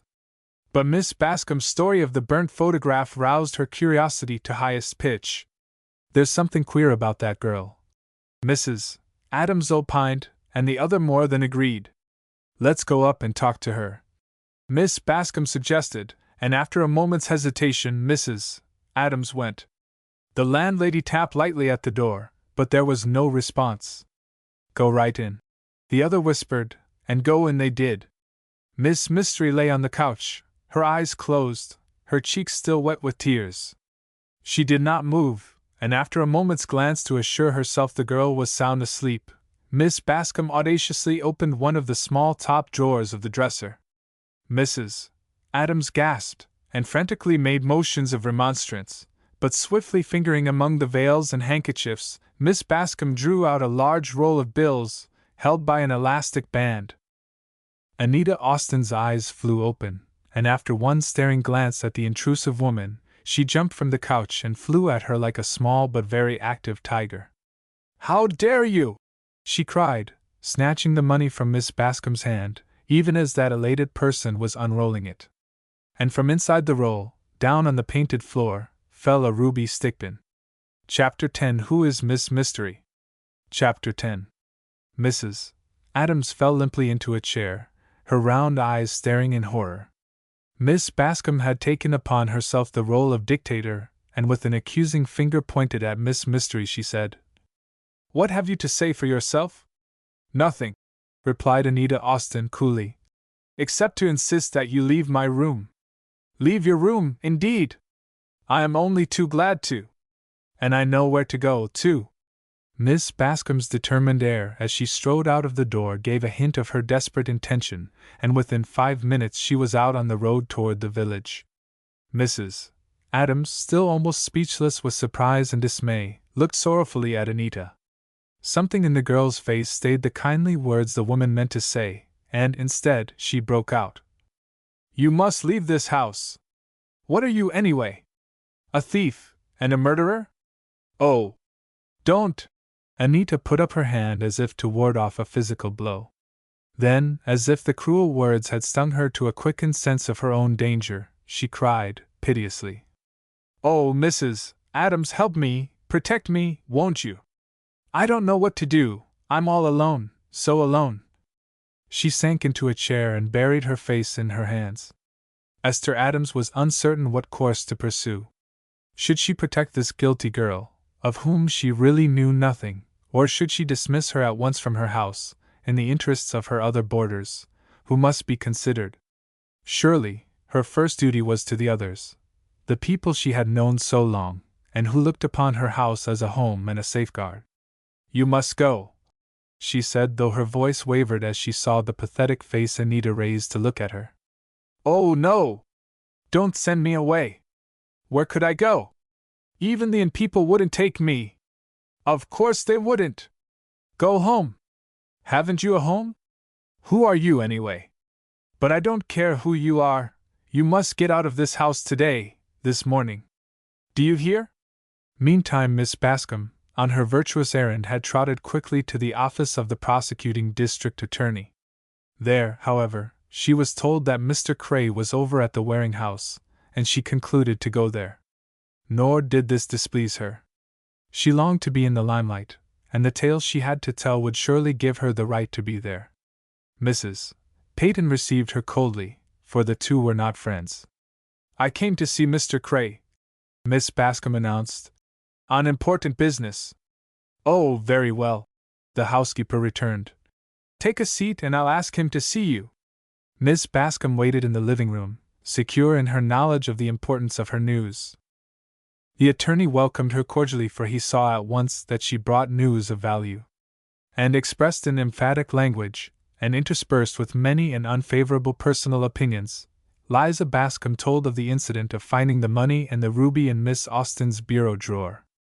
"Astonishing," commented Cray. "Who is she?" "Nobody knows, that's the queer part.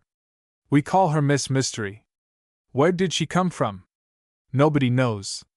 She just appeared." "Don't the Adamses know?" "No, they don't." "A young girl, you say?" "She appears to be very young, but you never can tell with those sly things. I dare say she makes herself look several years younger than she really is." "Did she know Dr. Waring?" "How do I know? She came over to this house late Sunday night, for I saw her." "Good heavens! Are you sure?" "Well, it was fairly light, with the moon, and the snow all over the ground, you know, and I saw her, all wrapped up in her fur coat, sneaking away from the house." "How late?" "Oh, after everybody had gone upstairs and the lights were all out at the Adamses." "You saw her come back?" "No, I didn't think much about it at the time. She's a crazy piece anyway, and—" "What do you mean by a crazy piece?" "Why, she's queer, not like other folks. She won't have anything to do with any of us over there." "That doesn't make her out crazy." Miss Bascom shrugged impatiently. "I don't mean insane or demented. I only mean sly and secretive. She never speaks to anybody at the table, and though she makes eyes at Gordon Lockwood, she snubs Mr. Tyler, who is just as good a young man. They both admire her, anybody can see that, but she treats them like the dust under her feet. Not an adventuress, then? I don't know. But I do know she's a thief, or how did she get that money and the ruby? Perhaps Dr. Waring gave them to her? Then she is a wrong one. Why should he give a strange girl such things? If he was in love with her. Now look here, Mr. Cray, do try to show ordinary common sense. Dr. Waring was about to marry Mrs. Bates, a sweet, dear woman of suitable age. Is he going to have a little flibbertigibbet coming to see him late at night, for any romantic reasons? Cray hesitated to speak his mind, but he ruminated that he had heard of such things in the course of his life. Miss Bascom, he thought, was an unsophisticated old maid, but there was certainly a new condition to be investigated, and the case of Miss Anita Austen must be carefully considered. Now, Miss Bascom, he said diplomatically, I'll have to ask you to keep this whole matter quiet for a time. You must see that we can't work successfully if we take the whole town into our confidence. Or even this entire household. Don't you try to bamboozle me, Stephen Cray. I know your sort. You want to keep this matter quiet because you want to get that girl off scot-free. I know you men. Just because she has a pair of big, dark eyes and a slim little shape, you are ready to hide her guilt and let her off easy. I won't have it. That girl stole those things, or else she got them from poor John Waring in a way no decent woman would. What are you talking about, Liza Bascom? Mrs. Peyton appeared in the doorway, and though she asked the question, it was fairly evident that she knew the answer and had been listening. Yes, she went on. I've been listening at the door, and I'm glad I did. First of all, I won't have Dr. Waring's name traduced, and next, if there's a girl implicated in the matter, the whole truth about her has got to come out. I know the girl, she was here Sunday afternoon, and a more brazen-faced, bold-mannered chit I never want to see. She was here? Asked the bewildered Cray. You know her? I know all I want to know of her, Mrs. Peyton declared. Yes, she was here, came over with Emily Bates and Pinky. Wouldn't condescend to be really one of us, but just acted offish and seemed to me about half-witted. Don't be silly, put in Miss Bascom. That's the last thing to say of her.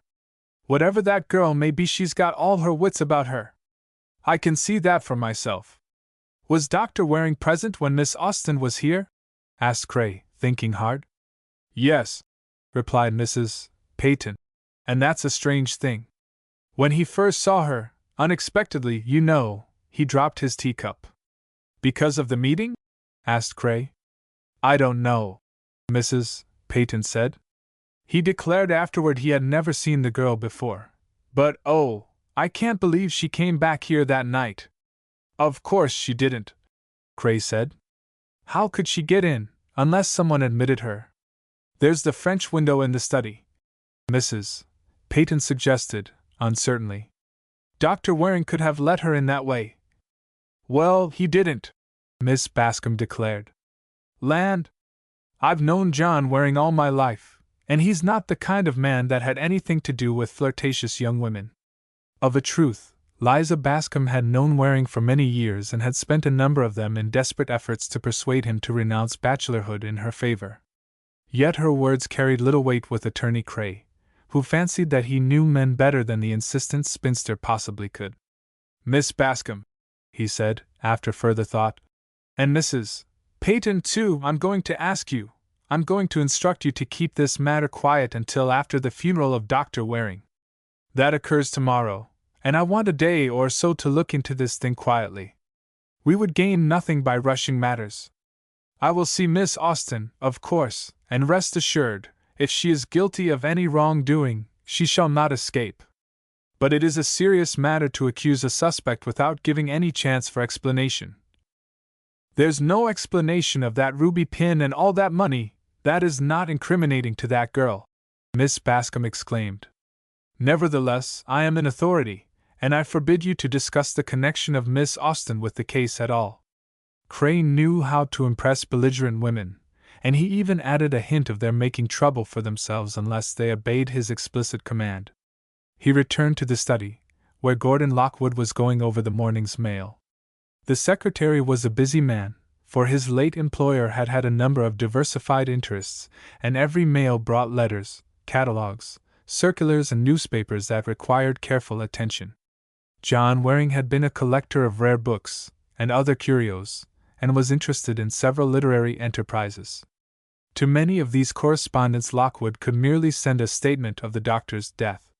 But others involved careful and wise judgment, and Lockwood conscientiously discharged his duties. The study had been put in order, and all traces of the tragedy had been removed. The books that had been on the desk, including the blood-stained copy of Marshall, Lockwood had, after consideration, restored to their places on the shelves. Although it gave him a thrill of horror, Lockwood had nerved himself to appropriate Waring's desk, for it meant far greater convenience in his work. He sat there as Cray entered, and raised his impassive face to note the attorney's excitement. "By Jove, Lockwood!" Cray exclaimed, as he closed the door behind him. "There's a new way to look, which seems to promise to straighten out a lot of things. Do you know that little piece over at your boarding house named Austin?" "I know her slightly."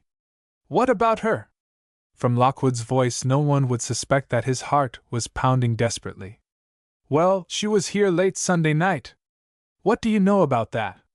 "I don't know anything about it," returned Lockwood coldly. "And I don't believe it. For if she had been here I should have known about it. I was here myself, just outside the study door, until 11. You don't mean later than that, do you?" "Dunno. The Bascom spinster tells the story." "Then don't bank on it. With all due deference to Miss Bascom, I know she is not always a reliable source of information. But she says she saw the girl coming over here late that night." "She didn't." "It's not true. What under the heavens would she have come for? What does any girl visit a man for?" Cray gave an unpleasant wink, and Lockwood with difficulty controlled an insane desire to spring at his throat. "And besides, she is even now in possession of the missing $500 and the ruby pin." "I don't believe it." "See here, Mr. Lockwood, it doesn't matter to anybody whether you believe these things or not. Miss Austen has the valuables, and I'm going over there now to inquire how she got them. Also, it just occurs to me that those small footprints leading across the field are directed toward the Adams house, and may have been made by a woman as likely as by our hypothetical small-footed man. Those are Nogie's footprints." "How do you know?" "Common sense. Even if Miss Austen did come over here for any reason, she would have come by the street, not across the snowy field. Apparently she chose the field. So I'm going to ask her why." "All right, Cray, but you must admit you're illogical, inconsequent, and inconsistent. You think I killed Dr. Waring because I have a sharp, round penholder, and owe some large bills. Then, because a gossiping old maid comes over here and babbles, you fly off at a tangent and accuse an unprotected girl of absurd and unbelievable crime. Oh ho! Interested in the siren yourself, eh?" "No, I'm not, if you mean Miss Austen. That is, not personally."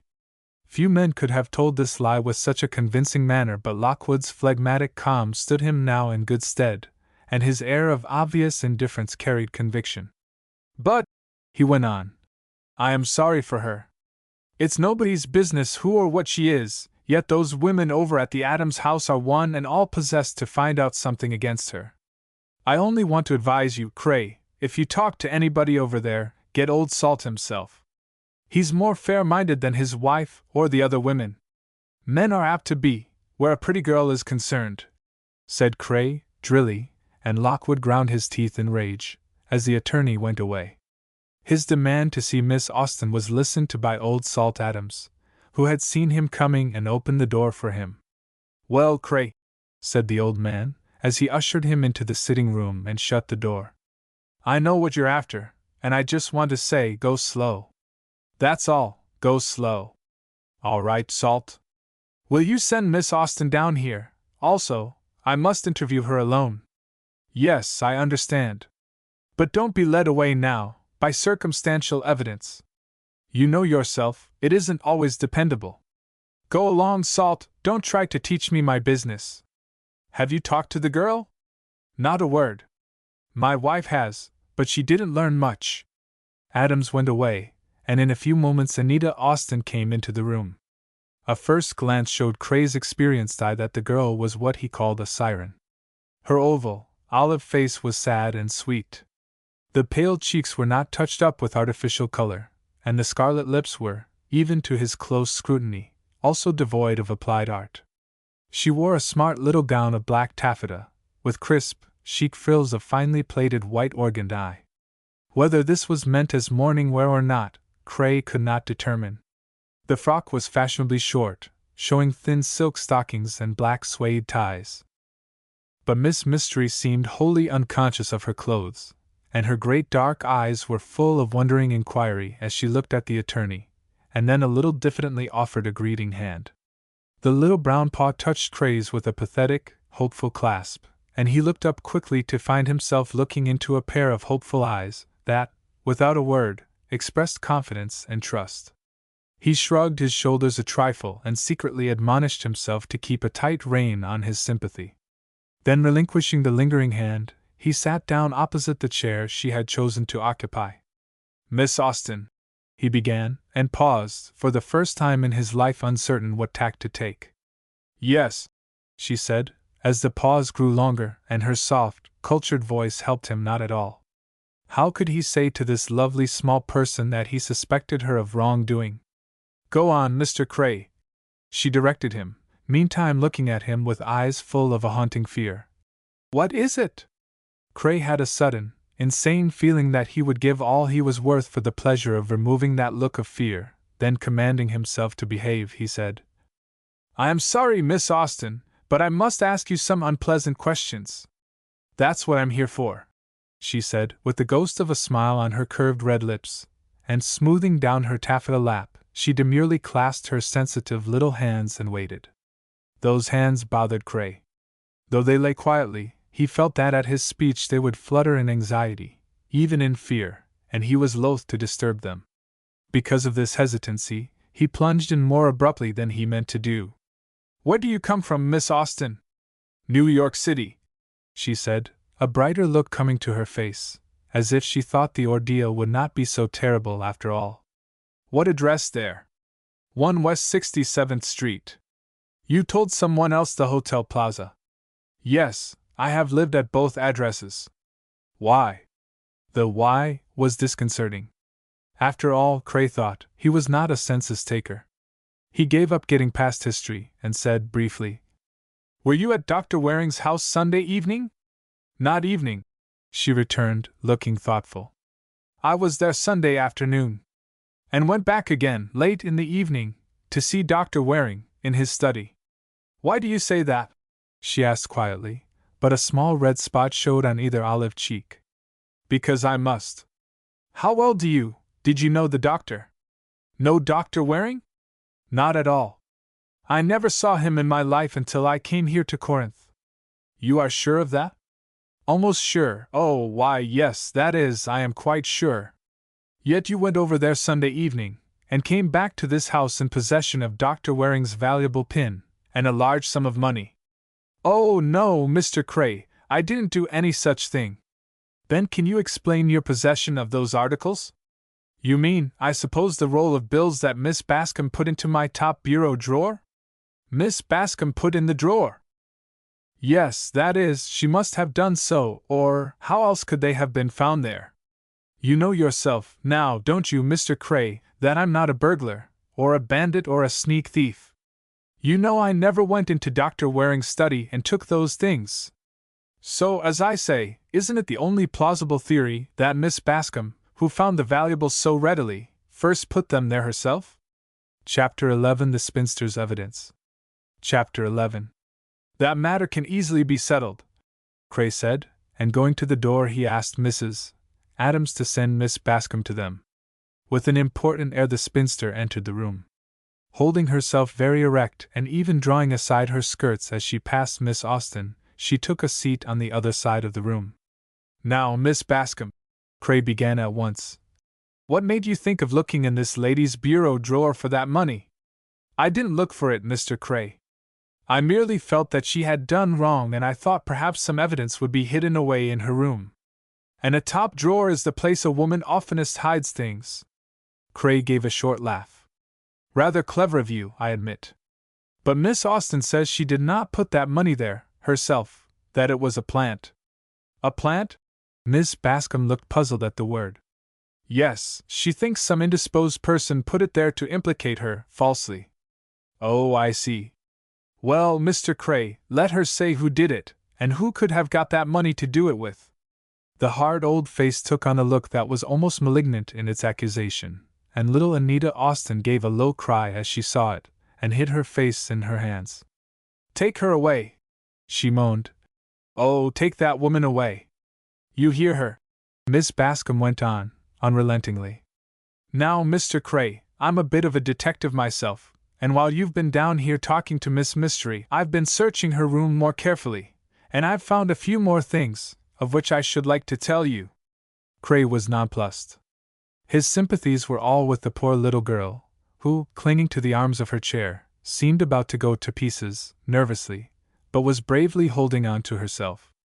Yet, if the Bascom woman was telling the truth, he must beware of the poor little girl. I'm not sure you're within your rights, Miss Bascom, he began, but he was interrupted with, Rights! Indeed, the rights of this matter are above your jurisdiction. The blood of John Waring calls from the ground. I am the instrument of justice that has been chosen by an overruling providence to discover the criminal. She sits before you. That girl, that mysterious wicked girl, is both thief and murderess. Oh, no!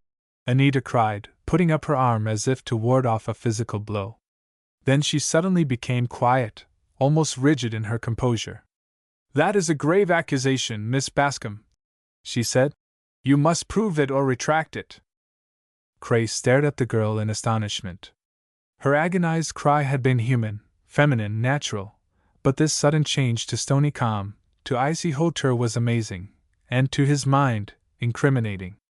Miss Bascom, however, was in no way daunted. Prove it I will, she said sternly. In another drawer, Mr. Cray, I found the rolls of silver coin, exactly $100 worth, that we have been told were in the desk with the roll of bills. The ruby pin you know about. And so, these thefts are proved. Now, as to the murder, I admit, it seems impossible that a girl should commit the awful crime, but I do say that I have found the weapon, with which it was done, hidden in Miss Austen's room. Again that short, low cry, more like a hurt animal than a human being. And then, Anita Austen, the girl of mystery, fell back into the depths of her chair, and closed her eyes. You needn't faint, or pretend to, admonished Miss Bascom brutally. You're caught red-handed, and you know it, and you may as well give up. I didn't, came in low moans, but the girl's bravery had deserted her. Limp and despairing, she turned her great eyes toward Cray for help. With an effort, he looked away from her pleading face, and said, What is the weapon? Where did you find it? It is a stiletto, an embroidery stiletto, and I found it tucked down in the crevice between the back and seat of a stuffed chair in Miss Austen's room. Did you put it there? She turned on the girl and fired the question at her with intentional suddenness, and though Anita uttered a scared No, it was a palpable untruth. She did, Miss Bascom went on. You can see for yourself, Mr. Cray, she is lying. But even if she is, Miss Bascom, I must ask you to cease torturing her. I can't stand for such cruelty. Cray's manhood revolted at the methods of the older woman who was causing such anguish to the poor child she accused. You are not a legal inquisitor, Miss Bascom, he went on. It is for me to establish the truth or falsity of your suspicions. Yes, you. You're like all the other men. If a girl is pretty and alluring, you would believe her statement that white is black. I believe no statements that cannot be proved to my satisfaction. Miss Austen, do you own an embroidery stiletto? Yes, was the hesitating answer, and the dark eyes swept him a beseeching glance that made Miss Bascom fairly snort with scorn. Where is it? I fear I must admit that it is just where Miss Bascom says it is, unless she has removed it. Tell me, Mr. Cray. and Miss Mystery suddenly resumed her most independent air. Must I submit to this? I thought accused people were entitled to counsel, a lawyer, or somebody to take care of them. Wait, Miss Austen. You're not accused yet, that is, not by legal authority. Oh, am I not? Then, and she gave Miss Bascom a glance of unutterable scorn, I have nothing to say. Nothing to say! The spinster almost shrieked. Nothing to say! Of course she hasn't! She kills a man, takes his valuables, and then declares she has nothing to say. Now, Miss Bascom, be careful! Why did you put your stiletto in such a place, Miss Austen? I don't know. The dark eyes gave him a gaze of childlike innocence, and Cray couldn't decide whether he was looking at a deep-dyed criminal or a helpless victim of unjust suspicion. And where did you get the money and the ruby pin? I don't know. I don't know how they got in my room. This lady says she found them there. That's all I know about them. An indifferent shrug of the slim shoulders seemed to imply that was all Miss Mystery cared, either, and Cray asked. Then, if the valuables, the pin and the money are not yours, you are, of course, ready to relinquish possession of them. Of course I am not! Since I am accused of stealing them, I propose to retain possession until that accusation is proved or disproved. Perhaps Miss Bascom wishes to take them herself. You know, Miss Austen, Mr. Cray spoke very gravely, you are making a mistake in treating this matter flippantly. You are in danger, real danger, and you must be careful what you say. Do you want a lawyer? I don't know. The girl suddenly looked helpless. Do you think I ought to have one? Have you funds? Yes. I am not a rich girl, but neither am I poor. However, I think I shall ask advice of someone before I decide upon any course. Of whom? Perhaps no one can advise you better than I can. What is your advice, Mr. Cray? The sweet face looked at him hopefully, the curved red lips quivered a little as the speaker added, I am very alone. Again Miss Bascom sniffed. Unattractive, herself, she resented with a sort of angry jealousy the appealing effect this girl had on men. She knew intuitively that Cray would sympathize with and pity the lonely girl. My advice is, Miss Austen, first, that you dispel this mystery that seems to surround you. Tell frankly who you are, what is your errand in Corinth, how you came into possession of Dr. Waring's ruby, and why you hid your stiletto, if it is merely one of your sewing implements. Miss Mystery hesitated a moment, and then said quietly, Your advice is good, Mr. Cray. But unfortunately I cannot follow it. However, I am willing to state, upon oath, that I did not kill Dr. Waring with that stiletto. I'm afraid your oath will be doubted. Miss Bascom intervened sharply. And too, Mr. Cray, even if this girl did not strike the fatal blow, she well knows who did. She is in league with the Japanese Nogi. That I am sure of. Nogi! Exclaimed Anita. Yes, Nogi. Miss Bascom went on, positively. You came here only a day or two after he did. You have a Japanese kimono, and several Japanese ornaments adorn your room. You went to the Waring house that night, Nogi let you in and out, and though the Japanese doubtless committed the murder, you stole the money and the ruby, and then, your partner in crime departed for parts unknown. Miss Bascom sat back in her chair with a look of triumph on her plain, gaunt face. Clearly, she was rejoiced at her denunciation of the girl before her, and pleased at the irrefutable theory she had promulgated. And how did Miss Austen or the Jap either leave the room locked on the inside? Propounded Cray, his own opinions already swayed by the arraignment. That, said Miss Bascom, with an air of finality, I can't explain definitely, but I am sure it was an example of Japanese jugglery. When you remember the tales of how the Japanese can do seemingly impossible tricks, can swallow swords and get out of locked handcuffs, it is quite within the realm of possibility that one could lock a door behind him, and give it the appearance of having been locked from the inside. Now, Cray had already concluded that the door had been cleverly locked by someone, but he hadn't before thought of the cleverness of the Japanese. He rose almost abruptly and said, I must look into some of these matters. Miss Austen, you need not attempt to leave town, for you will not be able to do so. I most certainly shall not attempt to leave, as you express it, if I am asked not to. But I may say that when I am entirely at liberty to do so, I propose to go away from Corinth. Her dignity gave no effect of a person afraid or alarmed for her own safety, merely a courteous recognition of Cray's attitude and a frank statement of her own intentions. Miss Bascom sniffed and said, "Don't worry, Mr. Cray. I'll see to it that this young woman does not succeed in evading justice, if she tries to do so." At which Miss Mystery gave her a smile that was so patronizing, even amused, that the spinster was more irate than ever. "And now, Miss Austen," the attorney said, "I'll take your fingerprints, please, as they may be useful in proving what you did not do." He smiled a little as the girl readily enough gave her consent to the procedure. "And," he went on more gravely, "I will ask you for one of your shoes, one that you wore on Sunday." Surprised into a glance of dismay, Miss Mystery rose without a word and went upstairs for the shoe. She returned with the dainty, pretty thing, and merely observed, "I'd like to have it back when you are through with it." Putting the shoe in his overcoat pocket, Cray went away. "Miss Bascom," Anita said, turning to her enemy, "may you never want a friend as much as I do now." "The nerve of her!" Liza Bascom muttered to herself, as Miss Mystery went upstairs to her own room. "There's a very deep mystery here," Cray soliloquized, as he returned to the Waring house. "But I'm getting light on it." Cray was far from lacking in ingenuity, and he proceeded at once to compare the fingerprints he had of Anita Austen with the prints on the small black framed chair that had been found drawn up to the desk chair of John Waring. They were identical, and Cray mused over the fact. "That girl was here that night," he decided.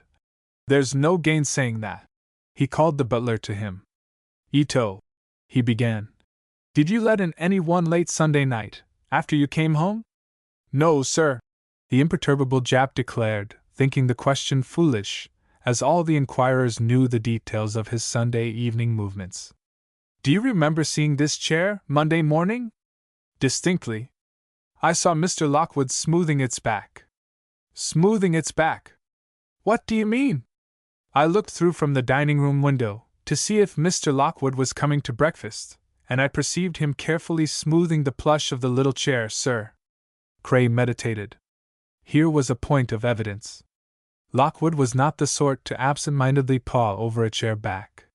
He was doing it on purpose. For what reason? What reason could be, save to erase some evidence? Cray examined the chair. It had a frame of shiny black wood, while seat and back were covered with a dark plush of a fine soft quality. Cray drew his fingers across the back.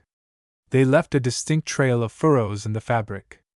Ito, watching, nodded his head gravely. "Not fingerprints," Cray said to himself. "But maybe finger marks." "Whose?" "You surely saw this, Ito?" "Yes, sir, and Miss Peyton also saw. She was then in the doorway, asking Mr. Lockwood to come to breakfast." Cray went in search of Helen and put the question to her suddenly. "What was Gordon Lockwood doing when you went to call him to breakfast Monday morning?" "He was, I don't remember." "Speak the truth, or it may be mean trouble for you and him, too." He seemed to be dusting off a chair." "With a duster?" "No, just passing over it with his hand." "That isn't dusting it." "Well, I don't know what you call it." "Perhaps he was merely pushing the chair into place." "It isn't his custom to push the study furniture into place."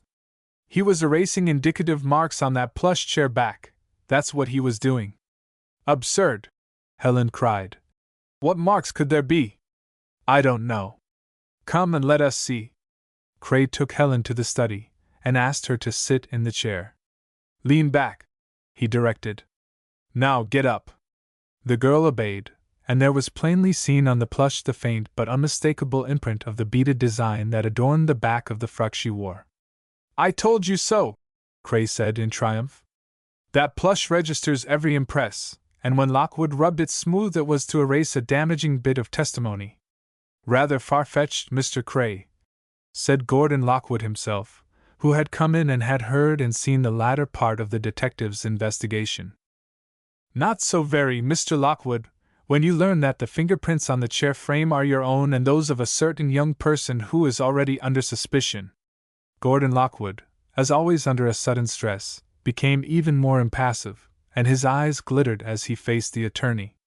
"Don't be too absurd, Mr. Cray," he advised coldly. "I suppose you mean Miss Austen. I prefer to have no veiled illusions. But the finding of her fingerprints on a chair in this room, and mine also, does not seem to me to be in any way evidence of crime." "No?" Cray gave him scorn for scorn. "Perhaps, then, you can explain Miss Austen's presence here that night." "I don't know that she was here, and I most certainly could not explain any of her movements. But I do deny your right to assume her guilty from her presence." "Ah, you tacitly admit her presence, then?" "Indeed, one can scarcely doubt it, when it is shown that this little shoe of hers," he took it from his pocket, "exactly fits the prints that cross the field of snow between here and the Adams house. To measure footprints, after all this time," and Lockwood's lip curled. "The prints are exactly as they were made, Mr. Lockwood. The unchanging cold weather has kept them intact. I tried this shoe, and the prints are unmistakable. Moreover, the short stride is just the measure of the natural steps of Miss Austen. The footprints lead from the Adams house over here and back again. The returning prints occasionally overlap the ones that came this way, showing that the trip away from this house was made latest. Miss Austen was seen to come over in this direction. Well, none but a half-wit would be blind to the inevitable conclusions. None but a half-wit would read into this evidence what you pretend to see," retorted Lockwood, almost losing his calm. "That's my business," Cray said sharply. "Now, Mr. Lockwood, why did you smooth off that chair back? Careful, now, 2 witnesses saw you do it." "I'm not denying it." Lockwood smiled in a bored, superior way. "But if I did it, I was, and am unconscious of it. One often touches a piece of furniture in passing with no thought of doing so. That won't go down. Both the butler and Miss Peyton saw you definitely and deliberately rub over the back of that chair. Why did you do it?" Cray was inexorable. But the impassive secretary merely shrugged his shoulders. "I can't answer you, Mr. Cray. I can only repeat it must have been an unconscious act on my part, and it has no sinister significance. I may have been merely pushing the chair out of my way, you know. Look here, Mr. Lockwood, you are a man of honor. Do you, upon oath, declare that you did not purposely smooth that chair back, for the reason that it showed some incriminating impress?" "I am not under oath. I have stated that I did not do what you accuse me of, and I have nothing further to say on the subject." Lockwood drew himself up and leaned with folded arms against the mantelpiece. Cray dropped the subject, but his snapping eyes and compressed lips seemed to show he had not finally dismissed it. "At what time," he said abruptly, "did Dr. Waring lock his study door?" "About 10 o'clock, the secretary replied. "And you heard nothing from the room after that? No sound of voices? Nobody coming in at the French window?" "No," replied Lockwood. "Then we are forced to the conclusion that whoever entered did so very quietly, that it was with the knowledge and permission of Dr. Waring himself, that the visitor was the person whose footprints lead straight to the door, and whose fingerprints are on the chair that stood near the doctor's own chair. We are borne out in this view by the fact that the same person now possesses the money and the ruby pin which we know Dr. Waring had in his room with him, and we know that the person is here in Corinth for unexplained reasons, and is, in fact, so peculiar that she is known as Miss Mystery. Just why, Mr. Lockwood, are you arguing against these obvious inferences, and why do you undertake to free from suspicion one against whom everything is so definitely black?" "Because," Lockwood spoke very quietly, but his jaw was set in a stubborn way, "the lady you call Miss Mystery is a young and defenseless girl, without, so far as I know, a friend in this town. It is unfair to accuse her on the strength of this fantastic story, and it is unfair to condemn her unheard." "Not unheard," said the attorney, "but what she says only incriminates her more deeply." Chapter 12 Maurice Trask Heir. Chapter 12. The funeral services of John Waring were solemn and impressive. No reference was made to the manner of his taking off, save to call it mysterious, and the encomiums heaped upon him by the clergy and the college faculty were as sincere as they were well deserved. There were 2 members of the great audience who were looked at with curiosity by many. One of these was Miss Mystery, the girl who, it was vaguely rumored, was in some way connected with the tragedy. To look at her, this seemed impossible, for a sweeter face or a gentler manner could scarce be imagined. Anita Austen sat near the front, on one of the side aisles. She wore a gown of taupe-colored duvetyn, and a velvet toque of the same color. Her olive face was pale, and now and then her small white teeth bit into her scarlet lower lip, as if she were keeping her self-control only by determined effort. A close observer might note that she paid no heed to the utterance of the able men who gave tribute to John Waring's character, but her troubled eyes rested on the flower-covered casket, and the rising tears overflowed as she stifled an occasional sob. And then, fairly clenching her hands in a determination to show no emotion, this strange girl would straighten up, and stare blankly ahead of her as if in utter oblivion of the scene. Directly behind her was Helen Peyton, who had chosen that place with the intention of watching Miss Mystery. Mrs. Peyton was by her daughter's side, but her whole attention was on the funeral services, and she thought of little else. Not far off was Gordon Lockwood, and with him were Mrs. Bates and her nephew, Pinckney Payne. Of this trio only the secretary let his gaze wander now and then to the sad little face that was rapidly becoming the dearest thing in life to him. As the church filled, and the flower-scented atmosphere grew oppressive, Miss Austen let her coat fall from her shoulders, and Lockwood noted with a start that she wore the same gown she had worn to the lecture at which he first saw her. Again he counted the queer little buttons that edged the sailor collar. He shook his head, and a great feeling of compassion filled his heart. "Poor child," he said to himself. "What does it all mean?" The other magnet for strangers' eyes was Maurice Trask, the relative of John Waring, who had come from his home in St. Louis to take possession of his inheritance. For, in the absence of any will, he had proved himself the next of kin, and had gladly, even eagerly, taken the reins of government of the affairs and home of the dead man. He was the son of John Waring's cousin, and though the 2 men had never met, the credentials and records brought by Maurice Trask left no possible doubt as to his heirship. Trask was not prepossessing of appearance, though he was well-mannered and moderately well-dressed. His lack was that of sophistication, and he seemed ignorant of the finer conventions of life.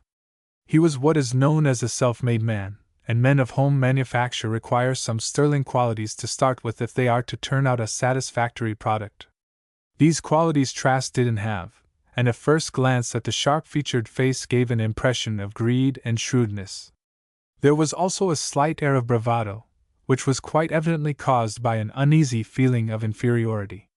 He seemed to say, "I am as good as you are," because his conviction of that fact needed some such assertion to bolster it up. In his seat as chief mourner, he was decorum itself.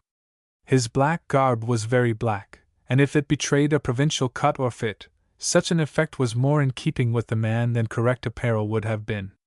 His grief might have seemed a trifle ostentatious to one who remembered he had never seen his cousin, but on the whole Maurice Trask was accepted by those whose curiosity led to criticism, as a satisfactory heir to the Waring estate. Nor was this an inconsiderable matter, for John Waring, beside his profession, had written several successful books, and possessed in all a goodly fortune. Moreover, there was no mystery about Trask. His life was an open book, the lawyers had said. His family tree was of correct record and his claim to the estate clear and true. While as to that minx, Miss Mystery, nobody knew or could find out where she came from, what she was doing in Corinth, or who she was, anyway.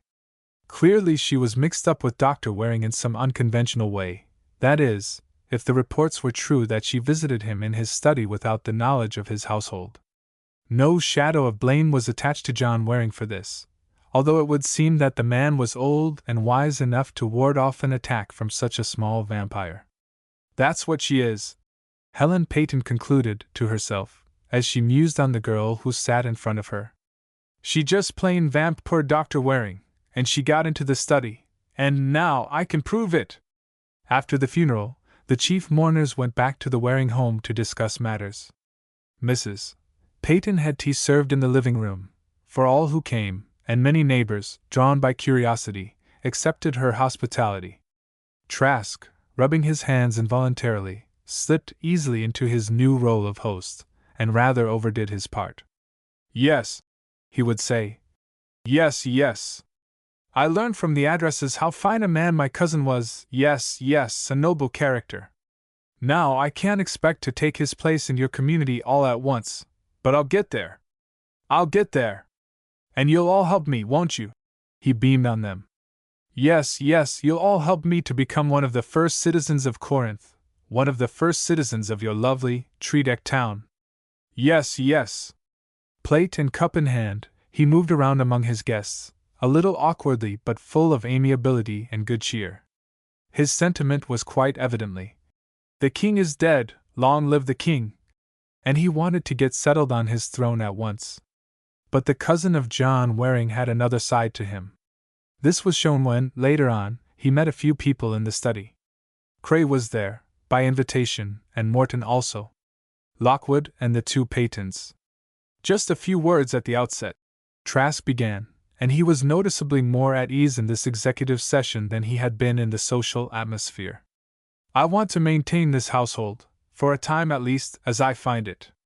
I shall be glad, Mrs. Peyton, if you will continue to keep house for me, and I should like you, Mr. Lockwood, to remain as secretary if you are willing. There is, of course, much to be done in settling the estate, and your knowledge would be invaluable. Also, if you will, Mrs. Peyton, I'd like you to engage servants, or keep the ones you have. In fact, please look after the house matters entirely. For here is what I want to do first. Find the man who killed my cousin. I never shall feel right in taking and using his home and his money unless I do everything in my power to discover his murderer. It may be a case of suicide," suggested Attorney Cray, who was narrowly watching the speaker. "No, sirree!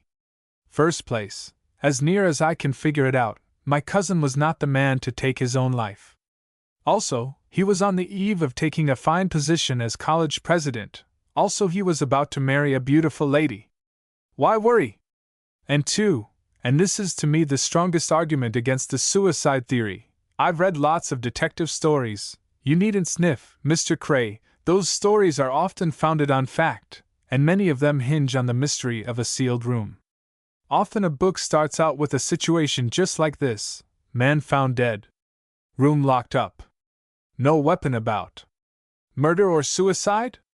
And listen here, invariably the solution is murder. Yes, sir, invariably. Why? 'Cause suicide is a mighty scarce article. You don't find human nature putting an end to itself very often.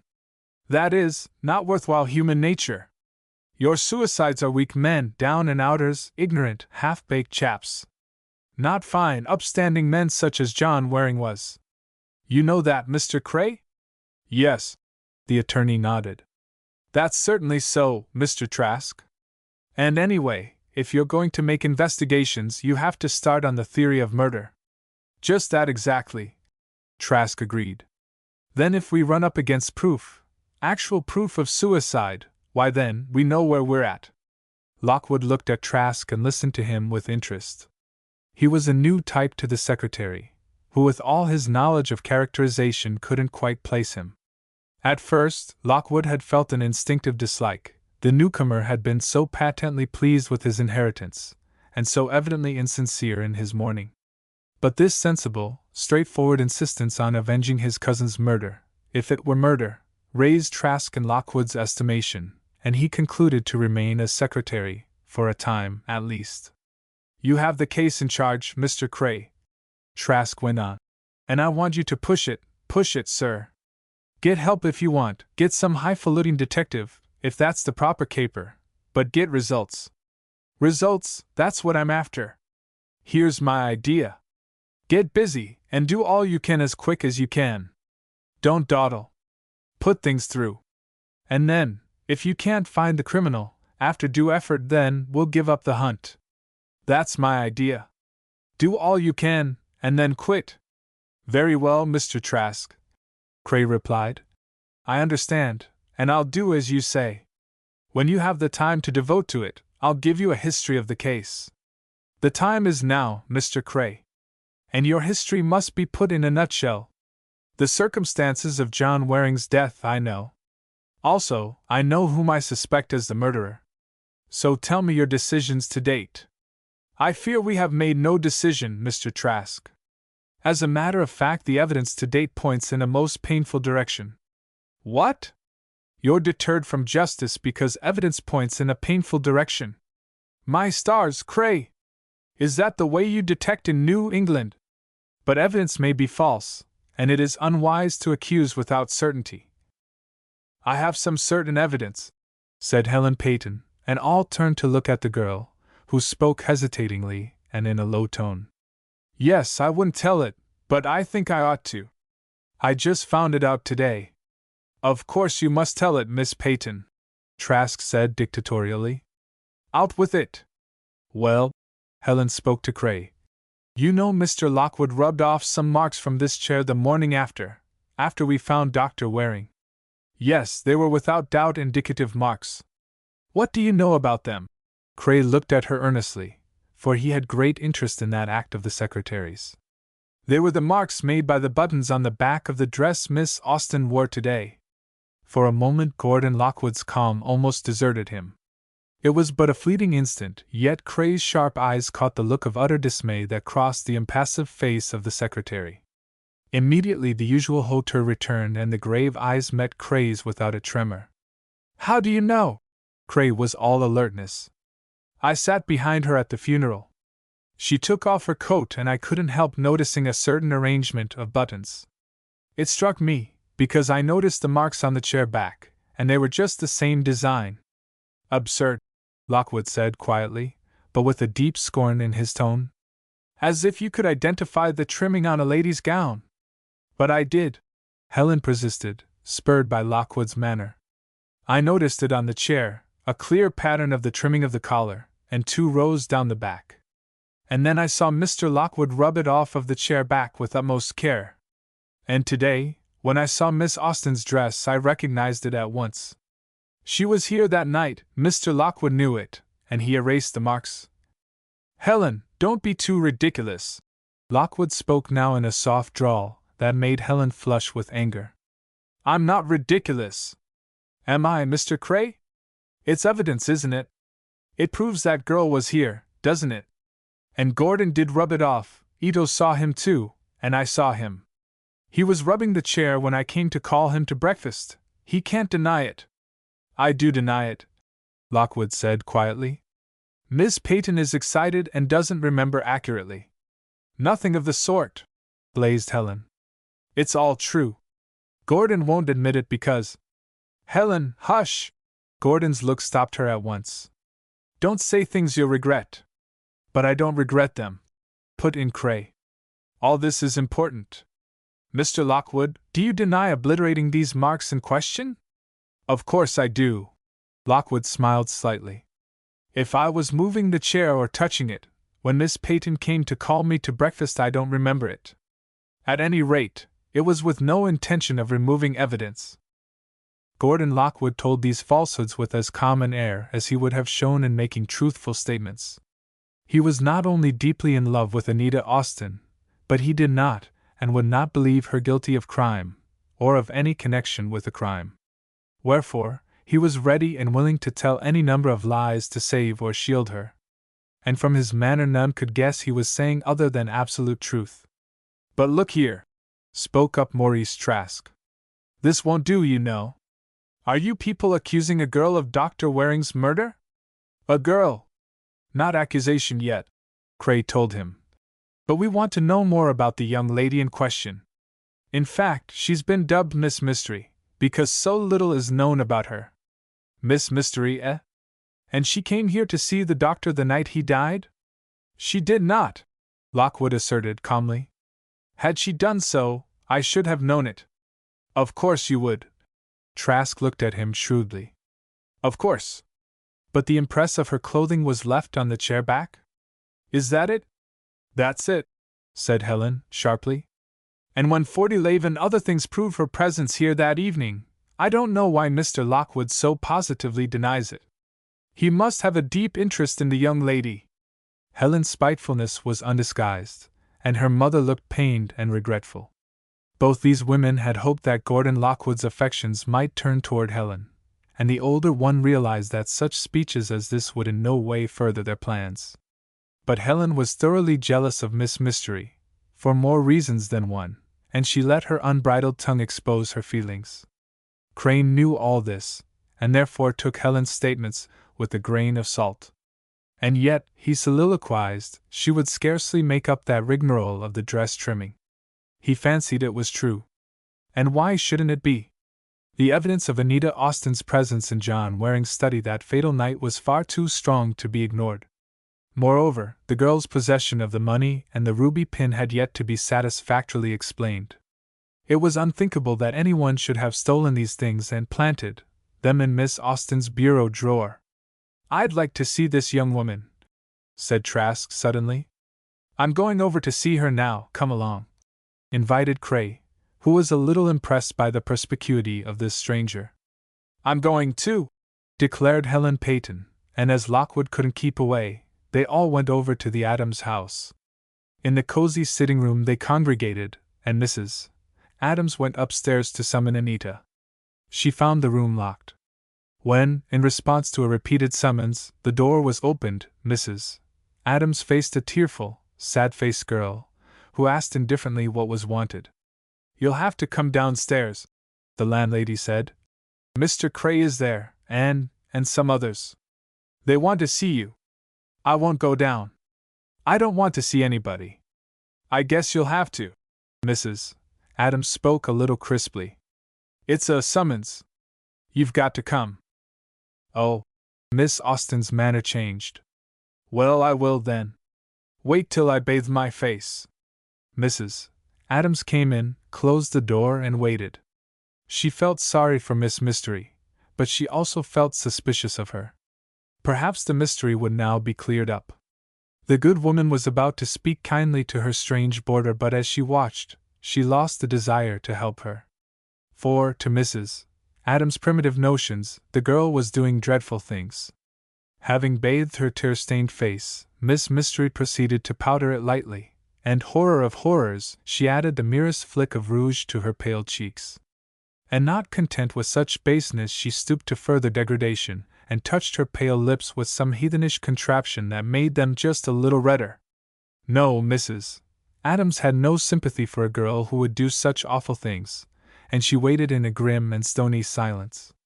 Then Miss Mystery fluffed out her pretty dark hair a little more over her ears, settled her sailor collar, with its row of tiny buttons for trimming, and with a critical glance at her shoes, signified her readiness to go downstairs. Still in disapproving silence, Mrs. Adams marched by her side, and they went together to face the visitors. The attitude of the girl as she entered the room was a triumph of perfection. Her beauty, which usually needed no artificial aid, was striking, and her large dark eyes rested on each in turn with an air of innocent wonder, quickly followed by a pathetic, beseeching little smile that touched the heart of several auditors, even though they deemed it disingenuous. Maurice Trask, shrewd and calculating, sized her up, as he would have expressed it. And his sizing up was decidedly complimentary. So much so, in fact, that he almost concluded to take her part against all comers. "I'm for her," he said to himself. "And yet," he added to the same confidant, "she's nobody's fool. That girl knows what she's about, and by jingo, if she wanted to kill a man, she could kill him. I'll say she could." It was Miss Austen's dress that caught everyone's eye. Not a person present, among the visitors, but wanted to say, "Turn around, oh, do!" But the girl sank into a low chair beside Saltonstall Adams and quietly awaited developments. "May I present Mr. Trask?" Cray said, a little awkwardly, for it was not easy to be casual under the glance of those pathetic eyes. Anita bowed courteously if coldly, and then there was an embarrassing silence. "Well," Trask remarked at last, "you people are not very talkative. Guess I'll take the helm myself. Miss Austen, will you be good enough to get up and turn around?" The request was so simply made that, almost without thinking of its strangeness, Anita did exactly as she was asked. Sure enough, there were 2 rows of buttons down the back of her bodice, and another row across the sailor collar. At a nod from Trask, she sat down again, and then the storm broke. "I told you so!" cried Helen Peyton. "That's the very dress that made the marks on that chair back. Dare you deny, Miss Austen, that you were in Dr. Waring's study that night he died?" The dark eyes of Miss Mystery opened wide in horror. She seemed fairly paralyzed with fright, and glanced wildly from one face to another. Maurice Trask showed only frank admiration. He looked at the girl as if he had never before seen anyone so attractive. Gordon Lockwood's face betrayed no emotion of any sort. Had he been indifferent to Miss Mystery instead of loving her, as he did, he could have shown no less expressive countenance. And all the others present showed definite and decided suspicion, scorn, and hatred. Except one. Old Salt looked kindly at the agitated girl. He even held out a protective hand, and with a gentle inflection said, "Tell the truth, dear child. Did you know Dr. Waring?" Slowly Miss Mystery's eyes traveled round the room. Looking at each face in turn, her own expression became more and more hard and stubborn. Then, seeing the kindness on the face of Old Salt, she broke down utterly and sobbed out, "Oh, he's dead, he's dead! What shall I do?" Chapter 13. The Truesdale Eyebrows. Chapter 13. Maurice Trask looked at Miss Mystery with rapidly growing interest and curiosity. She seemed so young and helpless, and she was so pretty and so pathetic that he immediately decided she could not be mixed up in any wrongdoing. He also decided, for he was a man of quick conclusions, that this was the girl for him. Having his new fortune, he wanted a wife to help him enjoy it, and where could he find a more utterly desirable girl than Miss Austen? Straightforwardly he asked, "Did Dr. Waring make love to you? Did you love him?" The others looked aghast at these suggestions, and then Mrs. Adams said, "Yes, she did. I saw her one night, kissing Dr. Waring's picture." Cray turned on Anita. "Did you love that man?" he asked sternly. "If you did, you surely didn't kill him." "Of course she didn't kill him," Old Salt put in. "Impossible to imagine such a thing. Speak up, little girl. Why did you kiss the picture of a man you had never seen?" Several of those listening waited breathlessly for a response. Gordon Lockwood, for one, could scarce control his impatience to hear the answer. For, only too well he remembered the letter he had found in the doctor's waste-basket. The words were graven in his brain. "Darling Anita, at the first glance of your brown eyes love was born in my heart. Life is worth living, with you in the world." If love at first sight had been born in the man's heart, must it not have found response in the girl's? Or, even if not, could she have killed a man who felt thus toward her? Truly she was a mystery. For the very fact that Waring had fallen in love with her made possible, even plausible, her clandestine visit to him, and her possession of the money and jewel. Could it be that the pretty little thing was merely a sly adventuress? That she cajoled Waring into giving her the valuables and then— No, Gordon Lockwood could not and would not believe any evil of the girl he loved. Even though she should admit her love for Waring, he would not lose faith in her. "Answer me," Cray demanded. "Answer this direct question directly. Did you love Dr. Waring?" Almost like one hypnotized, Miss Mystery gave a helpless glance at her inquisitor and murmured a low, almost inaudible, "Yes." "Then why did you kill him?" Cray stormed at her. I didn't. You were there, in his study the night he died." "And no, I wasn't." "You were. It's been proved. You went over from this house, across the snow field, and you went in the study and you sat on the plush chair near the desk. Didn't you?" The great dark eyes seemed unable to tear themselves from Cray's face, and again the half-breathed whisper was, "Yes." "I protest," said Trask. "That girl shall not be tortured. Whether she's guilty or not, she's entitled to fairer treatment. You can't make her say those things that may be used against her. Quit it, Cray." "I forbid it." "That's right, Cray," Lockwood said quietly. "You've no right to bait Miss Austen. You make her admit things through sheer fright." And it was true. Miss Mystery was trembling, and her face was white save for the delicate flush on her cheeks and lips that she had placed there herself. Her great eyes, beneath their heavy dark brows, flew from one face to another, and she did not fail to notice the fact that every man in the room, Cray perhaps excepted, was in sympathy with her, while every woman was against her. This must have comforted her, for she looked about, a faint smile dawning in her eyes. "Is that true?" she said. "May I be excused from this questioning until I can get counsel? I don't know what to say, myself." Her pretty distress and helplessness again appealed to the masculine sympathy, and realizing this, she ignored the other sex. A puzzled expression crossed the face of Maurice Trask. "Who in the world can she be?" he thought. That last flash of those eyes, as she drew her heavy eyebrows into a straight line, surely reminded me of somebody. By heavens! The Truesdell brows! Again he scanned the oval little face. He shook his head in uncertainty, but again declared to himself, "The Truesdell eyebrows! Now look here, all of you," old Saltonstall Adams said.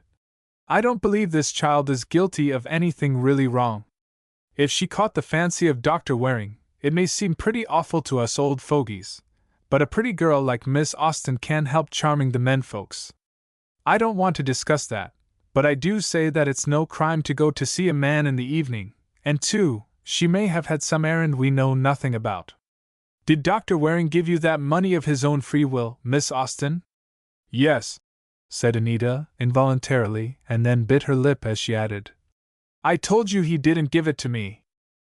There, don't say any more, you only contradict yourself. I had no business to ask that. Now, Mr. Cray, from now on, I take Miss Austen under my personal care. I'll be responsible for her appearance when you want her. And," he looked at his wife, "Mrs. Adams will back me up. She too will shelter and care for Miss Austen. Unless she is proved guilty," Esther Adams broke in. "In that case—" "Wait until she is," Old Salt said in his calm way. "I don't guarantee her innocence. I only want to prevent injustice to her. Have you funds to engage a lawyer, Miss Austen?" Again that frightened look made the girl seem anything but innocent. "Would I have to tell a lawyer everything?" she asked. Yes, to be sure," Trask broke in. "But what of that? I'll bet you've nothing to tell him incriminating to yourself. You exaggerate your connection with this matter. I'll bet you were there that night on some perfectly innocent errand, at least so far as Dr. Waring's death is concerned." "Oh, I was," Anita said, and then, as quickly, "But I wasn't there at night, it was in the afternoon." Lockwood groaned in spirit. Everything this girl said made her more of a prevaricator, even though she might be innocent of crime. Surely she was mixed up in the matter, and must know who gave the fatal stab, if she didn't do it herself.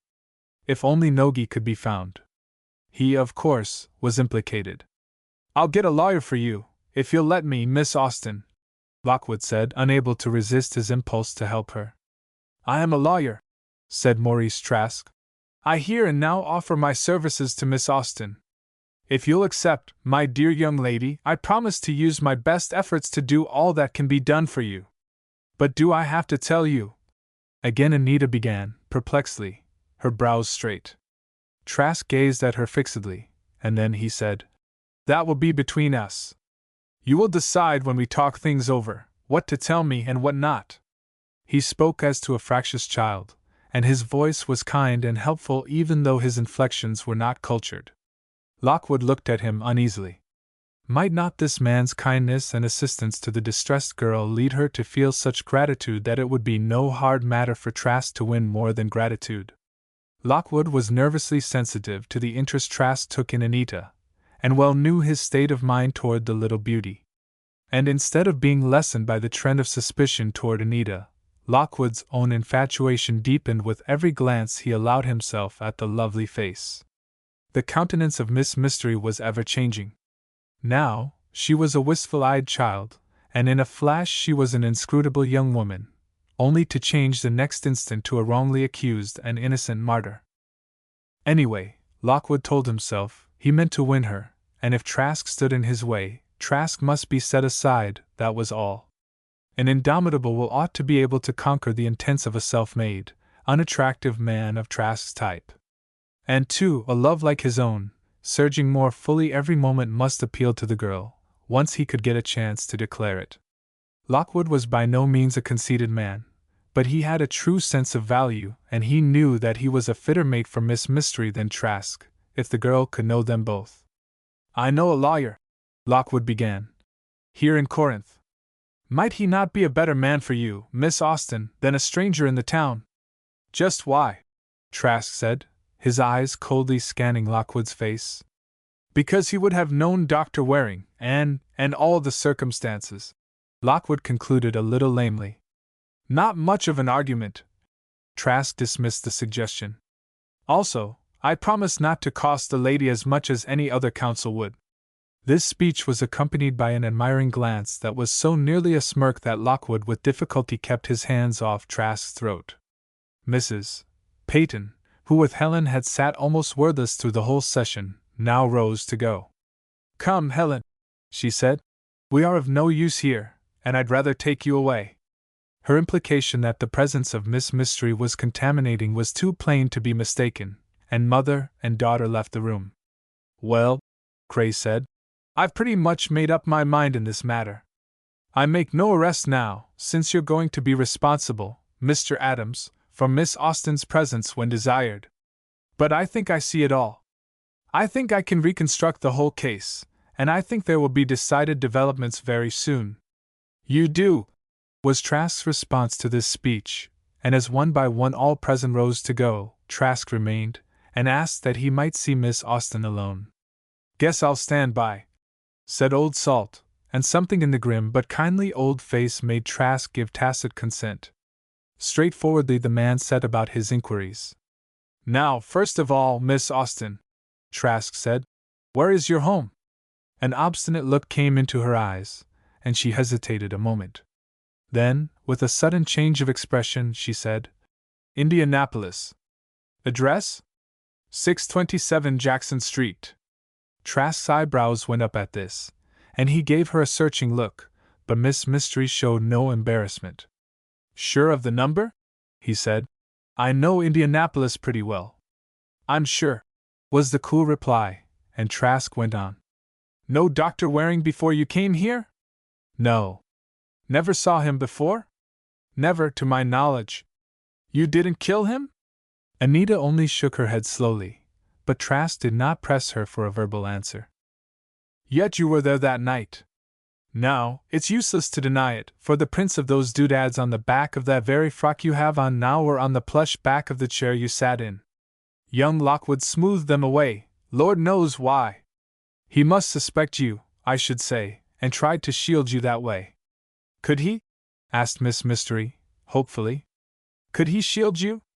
"No, my child, he couldn't, but I can. You just trust yourself to me, and you'll have no trouble at all. You've got Mr. Saltonstall here, and me for friends. Something tells me you won't need anybody else. We'll pull you through, Old Salt." Though accustomed to the nickname from the townspeople, Mr. Adams didn't relish it from this stranger, and he merely said, "I'm Miss Austen's friend, be sure of that." "So am I," Trask declared.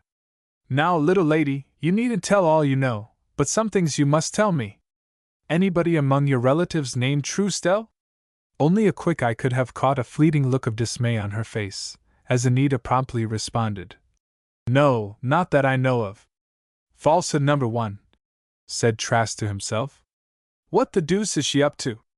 But aloud, he only said, "All right. Now, why did you come to Corinth?" "To sketch," said Anita glibly, and smiling at him. "I'm an artist, you see. I paint watercolors." "Yes, I see. Now, just why did you hide that stiletto of yours?" "I was frightened.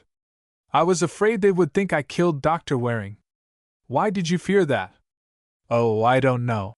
She was almost flippant now. "Those detectives are so queer, they're likely to suspect anybody. And they said the weapon used was a round, sharp instrument, so I hid the thing." "You didn't use that to kill him?" "Oh, no." "What did you use?" "I didn't kill him."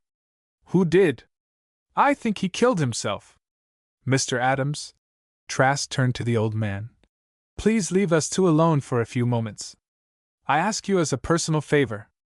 Without a word, Old Salt left the room. Now look here, Miss Austen, Trask said in a determined tone. I know you killed that man as well as I know you're here. Also, I know why. Or, at least, I don't know exactly why, but I have knowledge that will lead straight to a revelation of the whole affair. I know you are related to the Truestells, though perhaps you don't know that yourself. Now, here's my proposition. I'm a lawyer, and I'm known as a shrewd one. Many a time I've made black appear white, and I can do it in your case. But if you'll marry me, I'll get you off. Wait a minute, don't speak yet. I'm not bad-looking, I'm kind-hearted, and by my cousin's death, I'm a rich man. You may not love me yet, but I'll guarantee I can win your affection. I fell in love with you, the very minute I saw you, and I want you for my wife. You needn't marry me now, wait as long as you say, but give me your promise, and I'll clear you of all suspicion in this terrible affair. On the other hand, there was a pause, and then Anita said, On the other hand? I shall tell what I know about you, and well, you know yourself what chance you will have then of getting off scot-free. A threat? And Miss Mystery flung up her proud little head. No, don't misunderstand. Not a threat. But I admit a bribe. Marry me, and I'll free you. Say no, and I don't have to do a thing. The law will do it all. You simpleton! Do you suppose you can keep your secret once the law really begins to hound you? Cray is only just opening his eyes to your connections with the case. Lockwood has realized that you must be guilty, though he's trying hard not to believe it. Old Salt only befriends you because you're helpless and pretty, not because he thinks you're innocent, any more than his wife does. The two Peytons hate you, for reasons of their own, probably because you snared Lockwood away from the lovely Helen. But none of those things will matter if you take up with my offer. I'll carry you through with flying colors. You'll be not only freed from suspicion but eulogized and beloved by all who know you, and as my wife, you'll have a proud and enviable position. Miss Mystery gave the speaker a look that not only took him in from head to foot but seemed to penetrate his very soul, and in a quiet, even tone, she said, Rather than marry you, I would face the electric chair. The scorn in her voice, even more than the scathing words themselves, enraged Trask. Oh, he said, with ill-repressed fury. You would you? Have your own way, then, Miss Mystery, and soon your mystery will be known, and you may have your desire, and face the electric chair. The girl rose, and stood, waiting. Go, she said, without glance or gesture. And in a white heat of anger, Trask went. Now, dearie, Mrs. Adams said, coming in. I don't want you to tell me anything. My husband bids me befriend you, and I will, so long as your case is uncertain. But if you're proved to be guilty, Oh, don't fail me. And Miss Mystery threw herself into the other's arms. I am so lonely and so friendless. Why are you? Where's your folks? Then Miss Mystery drew herself up, with a forlorn little attempt at dignity, and said, I'd like to go to my room now, please.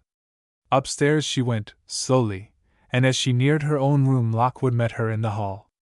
Count me your friend, he said simply, and held out his hand. I will, she replied, putting her little hand in his, and then, with one deep glance, each knew of the other's love. Lockwood's was written plain on his face, and his eyes, usually so calm and cold, were lighted with the intensity of his passion. This Anita read, and her own response was quick and involuntary. Perhaps it was a rebound from the awful proposals of Maurice Trask. Perhaps it was a heart finding its mate. Perhaps, remembering Miss Mystery's ways, it was mere coquetry. But the glances were exchanged and they knew. Anita went on to her room, and throwing herself into a chair, sat long in thought. What shall I do? She asked herself over and over again. What can I do? If only I hadn't taken the money, and the pin. Why did I do it? And he said Truestell. How did he know? My eyebrows, I suppose. That awful man. And he'll tell, oh yes, he'll surely tell, and that will poison Gordon's mind against me, Oh, was anybody ever in such trouble as I? A tap at her door announced the maid with a note. Alone again, Anita read it. It was from Lockwood and begged an interview.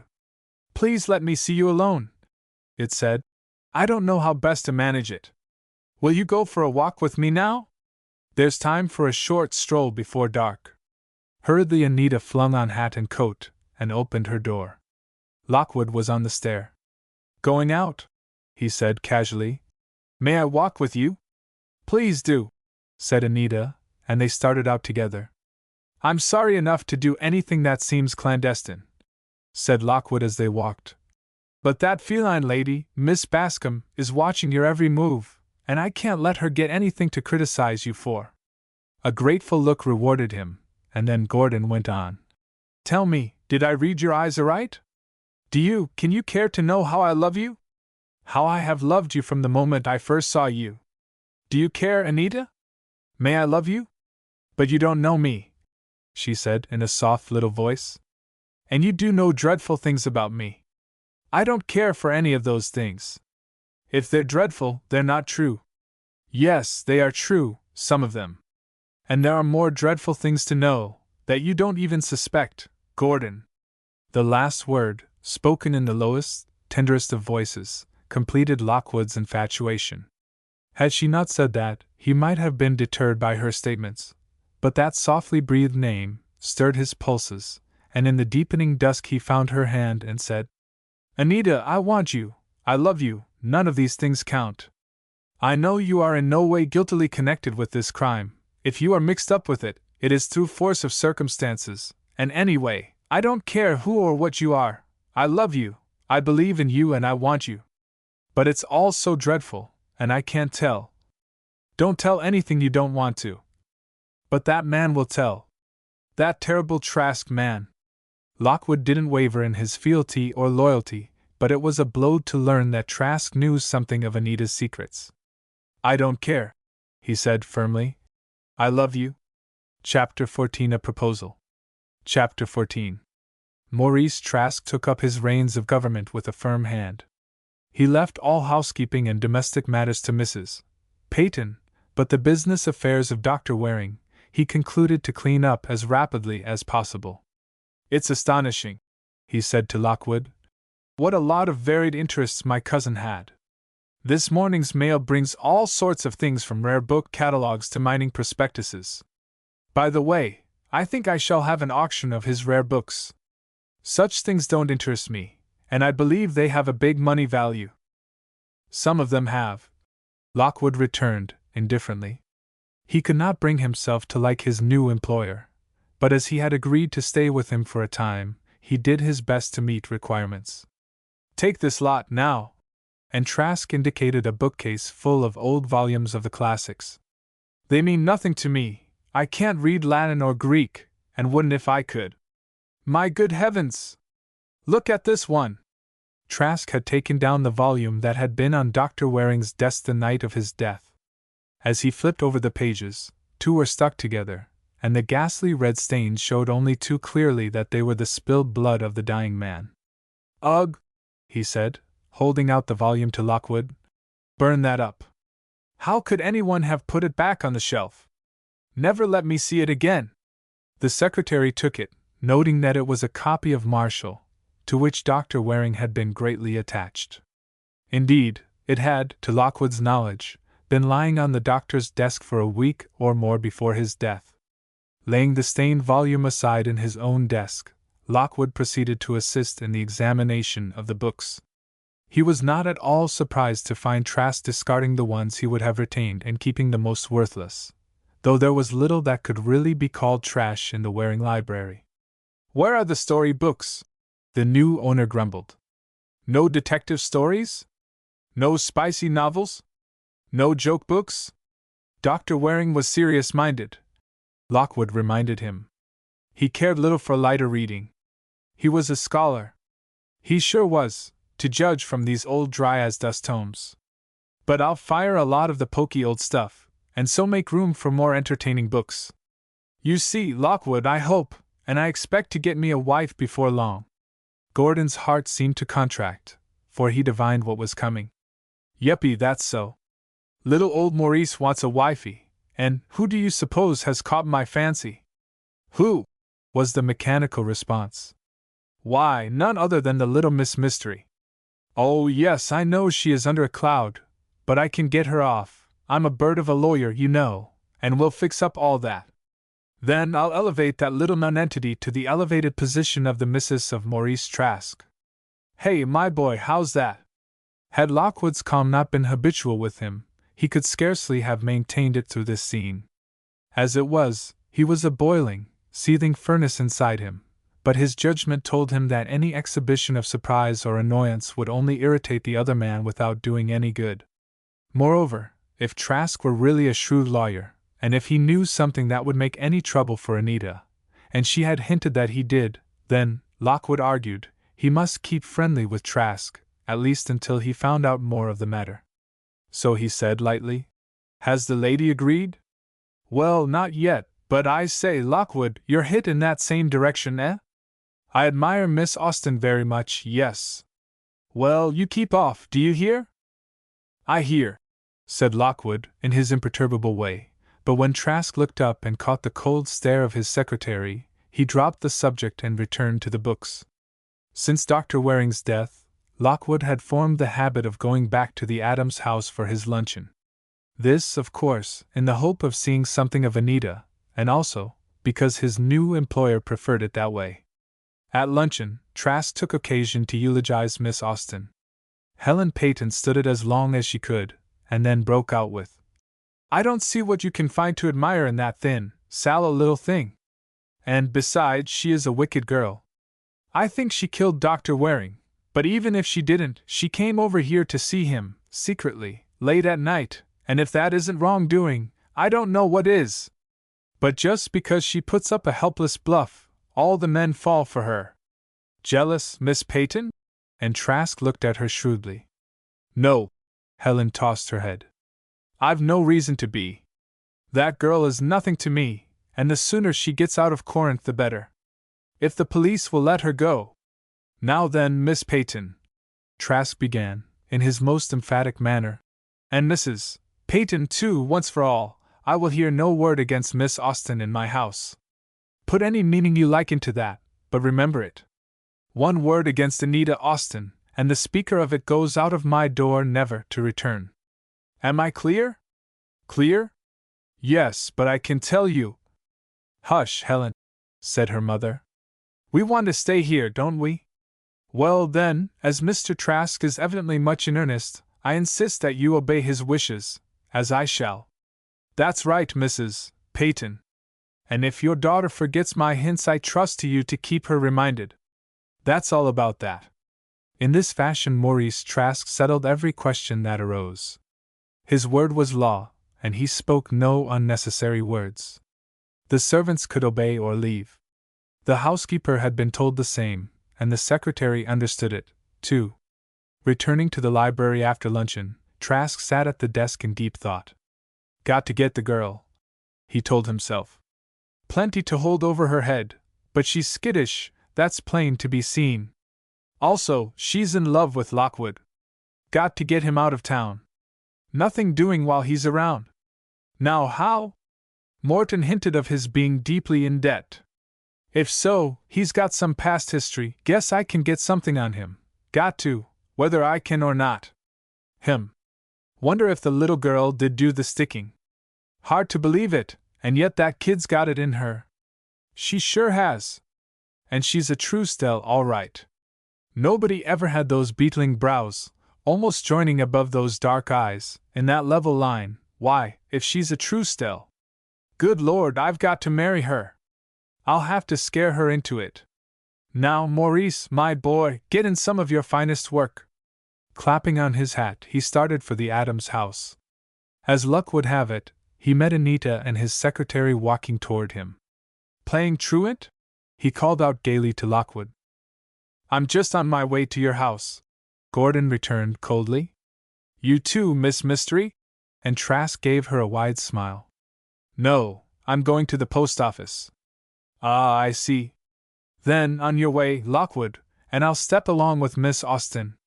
There was no good way out of this arrangement, so it obtained, and Trask fell into step with the girl, as Lockwood turned off toward the Waring house. Now, my dear young lady, Trask began, unheeding her look of aversion, you may as well understand me first as last. I've got the whip hand, or, as that isn't a very graceful expression, let us say, I hold the trumps. I know all about you, you see. I know why you went to the doctor's library that night, and I know what happened there. You don't, said Anita coolly. You're bluffing, and I know it. No, I'm not bluffing, not entirely anyway. True, there are some things I don't know yet, but I soon will. Don't think you can keep anything from me. I'm going to take a week for investigation. Also, to give you your chance. If I find out what I fully expect to find out, I shall make it all public. How will you like that? A great fear showed in Anita's eyes, and she murmured brokenly, Don't, oh, Mr. Trask, don't. Ha! Scared, are you? I thought you'd be. Now you know my price. You marry me, promise to marry me, that is, and I'll get you through this thing with bells on. No shadow of suspicion shall remain attached to you, or to anyone you care for. I heard you were not going to rest until you learned who killed Dr. Waring. Anita temporized. Yes, but that was before I saw you. Now I don't care if you have killed half the people in Corinth, I want you all the same. You've bewitched me. You, a silly little slip of a girl, with no particular claim to beauty except your big, mournful eyes, and your peach of a mouth. I'll bring the smiles to that sad little face. Oh, Anita, I'm not a brute, and I do love you so. Give up your foolish fancy for Lockwood, for it is only a passing attraction. And he hasn't any money, and he's deeply in debt, and oh, I'm 1,000 times a better catch. If you knew how you damage your cause by talking like that, the girl began, her eyes cold with scorn. Then I won't talk like that, Trask said humbly. Only take me, Anita, and you can make me over to suit yourself. I'll do whatever you say. I'll read the books you want me to, I'll get cultured and refined, and all that. Anita almost laughed. You are so funny, she said. But this was a little too much for Trask's self-love. Funny, am I? He stormed. Funny! You'll see how funny I am when I tell the police why you killed that man. You'll see if I'm funny when I refuse the evidence that might help you out. When I keep still instead of speaking out in meetin'. You look here, Anita Austin, I hold you in the hollow of my hand, and don't you forget it.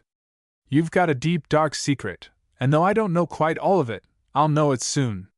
What Trask sets out to find out, he finds out. See? Now, do you want to tell me who you are, or not? Want to tell me who your father was? Your mother was a true Stell, I'll bet on that. Miss Mystery's face fell. Abject despair was written on every line of it. She glanced at Trask, and his own determined expression showed her that she could hope for nothing from him save on his own terms. And those terms were too hard for her. Just aware of loving Lockwood, just learning to know what love meant and how sweet it could be, just realizing, too, the awfulness of her own position, the dire necessity for secrecy, the terrible result of Trask's revelations, should they be made, altogether Miss Mystery faced a dangerous crisis. You say you'll give me a week? She said, at last, grasping at a hope of reprieve. Trask looked at her with curiosity. What good'll that do you? Better put yourself under my protection at once. Every day you lose is that much nearer discovery. All right, I'll dare it. They won't condemn me anyhow. Ho ho! Banking on your sex to save you? Well, honestly, I don't really think they'd send a pretty girl like you to the chair, but a trial would convict you in the eyes of the world, even if 12 men were too soft-hearted to see you electrocuted. And there'd be imprisonment. Oh, hush! Mr. Trask, have you no pity? Plenty for the girl that is to be my wife. None for any other. And especially none for a girl who scorns me and throws me over for my own secretary. I'm a red-blooded man, I am, and you can't play fast and loose with me and get away with it. I don't mean to play fast and loose with you, if by that you mean changing my mind. But I do ask for a few days to think it over. That's not unreasonable, is it? Miss Mystery's little smile was cajoling, and Trask couldn't resist it. All right, he said, as he looked hungrily at her bewitching face. Take a couple of days, then. But only on condition that you don't let Lockwood make love to you. Promise me that for the 48 hours, you won't see that man alone.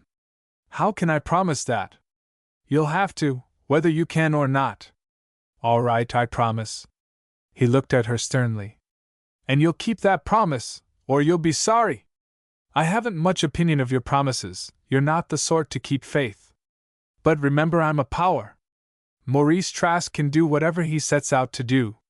And if you forget that, you're mighty apt to regret it. I gave you a promise, Anita said, looking at him coldly. And I fully intend to keep it. It's not such a very hard one to keep. Her lip curled, and though he guessed the tumult in her heart, there was no sign of it on her face. Trask accompanied her to the post office, and then, bidding him a careless good afternoon, Anita went into a large dry goods shop and he made no attempt to follow her.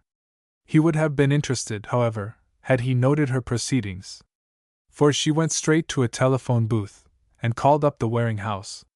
Ito answered, and when she asked to be connected with Mr. Lockwood, the butler gave the connection without question. Gordon? Came the soft little voice. This is Anita. And then she told him quickly but fully all that had passed between her and Trask. So you see, she concluded, I do want these 2 days to think things out, and I mustn't see you alone, for he's sure to know of it. All right, Lockwood said. We'll do our courting over the telephone.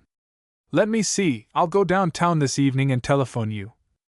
No, that won't do. I can't talk to you in the Adams front hall. Here's a better plan. Tomorrow, when Mr. Trask goes out, you call me up there, and I'll go out to a pay station and call you up where you are now. And the day after tomorrow the time will be up. Yes, and what are you going to do then? I don't know, said the girl, her voice suddenly losing its brightness. I'm going to think it out. Goodbye. Oh, wait a minute. I'll see you at dinner, shan't I? Oh, yes, and this evening, I suppose, but only with others present. And after a few more words, Anita left the booth and walked slowly home. When Trask returned to his library, he said to Lockwood, Get busy on those old books at once, will you? I want the shelves cleared for some of my own books that I've sent for. Very well, returned the secretary, thinking of the probable difference between the expected books and those they would replace. Do you mind, Mr. Trask, if I take a few of these old ones myself? I'll pay you whatever price a first-class dealer sets on them. Oh, take what you want, without pay. I'm in a good humor today, Lockwood, better take advantage of it. Help yourself from the shelves. Thank you, I'll not impose on your kindness and generosity. Nor did he, but among the few volumes he chose was the crimson-stained copy of Marshall's Epigrams. Distasteful though it was, Lockwood looked at the book with a feeling of reverence, and opened the volume at the page that had last held the interest of its owner's scholarly mind. The crimson stain completely obscured the print, but Lockwood gazed long at the defaced page. I wonder, he said to himself, if a crack detective could get anything from this. There's that stone Mercer is always raving over.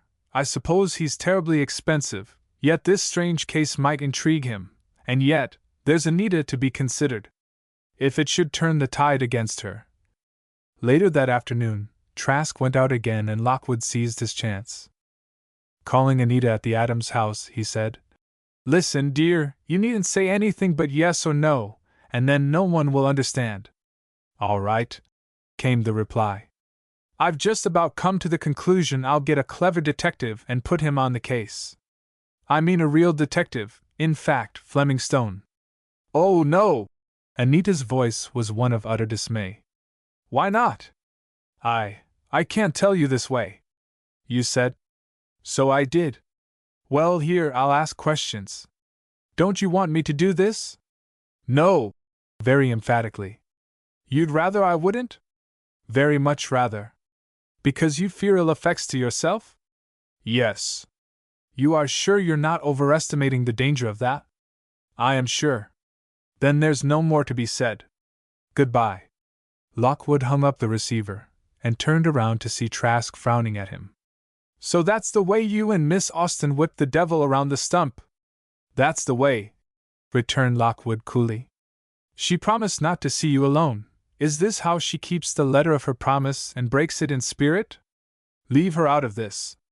I called her up, she did not call me. All the same.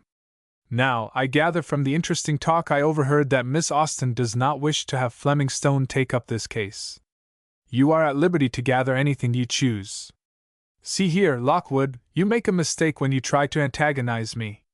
I'd be a better friend to you than an enemy. I've no reason to want you for either. Lockwood was by no means impertinent, he merely spoke indifferently. Trask noted this, and went on, more suavely. Now, my dear Lockwood, what I propose to do now, is to employ Fleming Stone myself. Lockwood was astounded. At first he was glad, for he felt sure Stone could solve the whole mystery. But then, suppose it incriminated Anita, and though Lockwood was sure of her innocence, he was just enough so to realize that his surety was largely because of his affection for her. Suppose Stone should prove her to be the criminal? It couldn't be, and yet. He looked up to find Trask smiling broadly. You've the reputation of being of an impassive countenance, Lockwood, but to me your face is as an open book. However, it's only because you are up against a difficult problem. You want Stone to come, yet you're afraid he'll find out that Miss Austen is pretty deep in this murder mystery. But I've made up my mind, and I think you'll see that any attempt on your part to change my decision would look bad for Miss Austen. You let her name alone, Trask, or I'll reason with you myself. Have you any real right to tell me to leave her name alone? Yes, I have. Are you and she engaged? So far as I am concerned, we are. Miss Austen prefers to wait until later to announce it, but I can answer for her to you in confidence. Oh, it's in confidence, all right. Don't fear I'll breathe the news.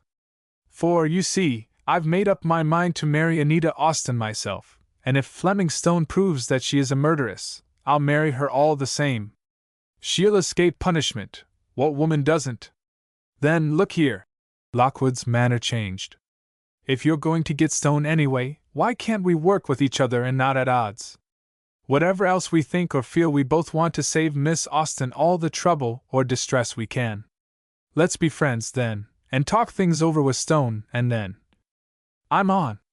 Then if we see things are going against her, shut him off. Well, yes, if we can. Of course we can. I've money enough for anything, even to buy off Fleming Stone. No man's too big to be bought. I don't mean all this exactly as you do, but I do mean this. If Stone can solve the mystery and clear Anita, let him do it. If he finds her implicated, let it be understood by him beforehand, he is to cease investigations. Trask thought a minute. That goes, he said. I agree. Chapter 15 Fleming Stone comes. Chapter 15 Terence. Yes, sir. We're off for New England. New England it is. Start this afternoon, stay a few days, maybe a week among the classic shades of Corinth. Corinth it is. This somewhat laconic conversation was all that was necessary for Fleming Stone's assistant and general factotum to make preparations for the trip, achieve tickets, and arrive, with his chief, at the train gate at the proper time.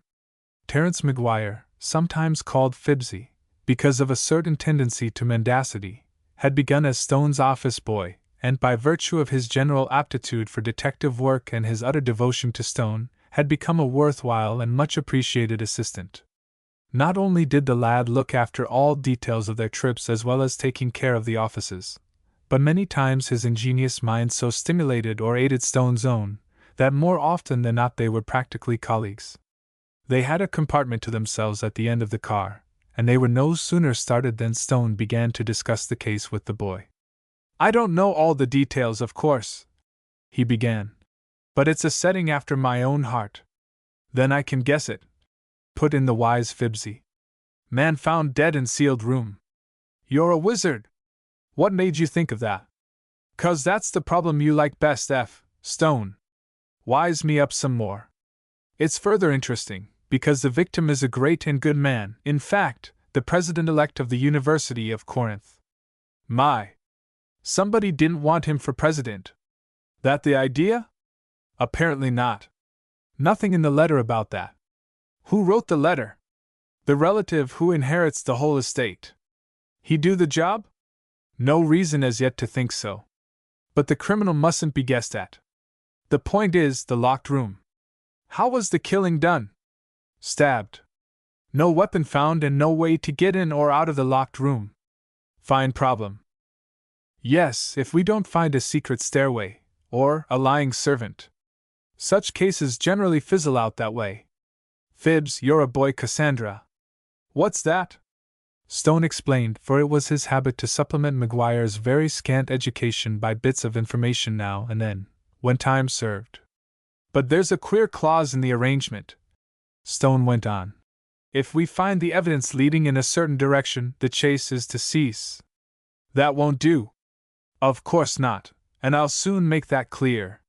But I can't think it will lead in the given direction, as that implicates a young girl, and rarely indeed have I found a criminal answering to that description.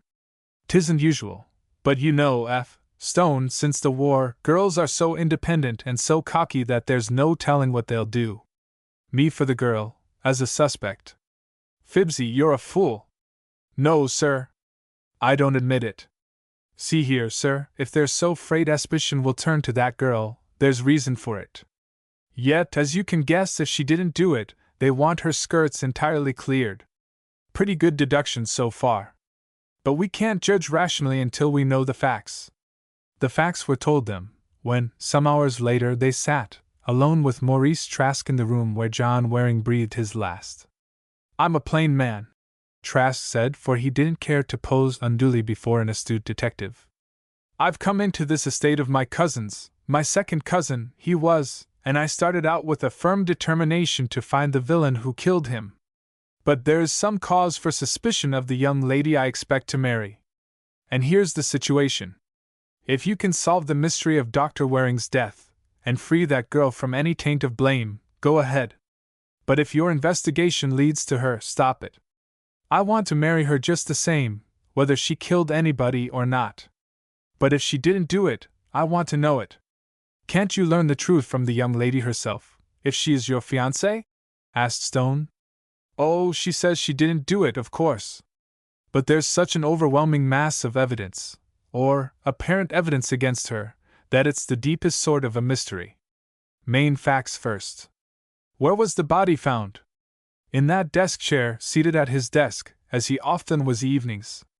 Reading in a Latin book, so you see, he wasn't looking for trouble. Found dead in the morning? Been dead all night? Yes to both those questions. And locked in his room. Had to break in. And no weapon about. Not a sign of any. Then that cuts out all suicide idea? It does and it doesn't. You may as well say the locked-up room cuts out all idea of a murder. But it must be one or the other. And isn't it more plausible to look for some way that the murderer could have gone away and left the room locked, than to think up a way that the suicide could have disposed of this weapon? Yes, that's so, but I want you to investigate both possibilities. You see, if you could prove a suicide, that would free Miss Austen at once. And if things go against her, I want you to, oh, hang it, it's hard to put into words. I'll do that, said Phibbsy. If things go against Miss Austen, you want Mr. Stone to frame up suicide and declare it the truth. Exactly that. And Trask looked relieved at the thought all his cards were on the table. I don't want Miss Austen suspected, but I do want to know if she's innocent. Any other suspects? Asked Stone. Not definite ones. There's the Japanese who absconded that same night, and of course, there's the secretary, Gordon Lockwood. I'd like to suspect him, all right, and he has a round silver penholder that just fits the wound that killed Waring. But it doesn't look like he did it. He never would have left the penholder in evidence, and he would have arranged matters to look more like a suicide. Then, too, how could he lock the door behind him? That question must be answered first of all, said Stone. I'll examine the room, of course, but after the local police and detectives have done that, I doubt if I find anything enlightening. So far as I can see, this whole affair is unique, and I think we will find some surprising evidence, and soon. Tell me more of this Miss Austen. Who is she? Nobody knows. In fact, they call her Miss Mystery, because so little is known of her. She appeared here in Corinth from nowhere. She knew no one, and as she began to make acquaintances, somebody brought her over here. She met Dr. Waring, and inside of 24 hours had so bewitched him that it would seem he had her visiting him in his study late at night. She said at first she wasn't here, but as she left the impress of her dress trimmings on that chair back, and as she has a ruby pin and a lot of money that were in the doctor's possession, it looks, one might say, a bit queer. Weren't the valuables planted on her? Put in Phibbsy. That's what she says, or rather, that's one of the things she said. The girl contradicts herself continually. She says one thing one day and another the next. Is she pretty? This from Phibbsy. Pretty as the devil. And that's not so bad as a description. She has great big dark eyes, with straight black brows that almost meet. She has a jaunty little face, that can be roguish or scornful or merry or pathetic as the little rascal chooses. She has completely bowled me over, and I'd be glad to have her on any terms and whatever her past history. But there it is. If she has a clean slate in this murder business, I want to know it. And if she hasn't? Then I don't want anybody else to know it. If you find, Mr. Stone, real evidence that Anita Austen killed John Waring, or if she confesses to the deed, then you whip around and prove a suicide, and I'll double your charge. You needn't do anything wrong, you know. Just sum up that all indications point to a suicide, and let it go at that. Nobody will arrest Miss Austen if you say that. You must be crazy, Mr. Trask, returned Stone coldly. I don't conduct my business on any such principles as those. I can't perjure myself to save your lady love from a just condemnation. You haven't seen her yet. Trask nodded his sagacious head. Wait till you do. Give me all the points against her, the detective suggested. I will. I'd rather you knew them from me. Not that I'll color them, they're facts that speak for themselves, but other people might exaggerate them. Well, to begin with, this girl, a day or so after she arrived here, was seen kissing the picture of Dr. Waring which she had cut from a newspaper. I tell you this, 'cause you'll hear it anyway, and the gossips think it shows a previous acquaintance between the two. But I hold that as girls have matinee idols and movie heroes, this girl might easily have adored the scholarly man, though she had never seen him. It is possible, Stone agreed, but not very probable. She denies they were acquainted? Yes. Vows she never saw him until one night she went to his lecture, soon after her arrival here. What is she in Corinth for? To sketch, she's an artist. Go on. Well, as I said, she must have come here that Sunday night, for one of the boarders at the house she lives in saw her cross the snowy field. Also, the footprints just fitted her shoes. Also, the tracks led right up on the side porch here to that long French window. And led right back again to the Adams house. Phew! Phibbsy exploded. Aren't you rubbing it in? Well, that's what they tell me, Trask asserted doggedly. And I want you to know it all, Mr. Stone, before the other people tell you a garbled version. Go on. Then, they say, the girl left marks of her dress trimming on that chair, and Lockwood, the secretary, rubbed them off next morning, as soon as the body was discovered. We have the word of 2 witnesses for this episode. Who are the witnesses? Ito, the Japanese butler, and Miss Peyton, who lives in this house. Go on. Well then, ever since the tragedy, Miss Austen has acted queer.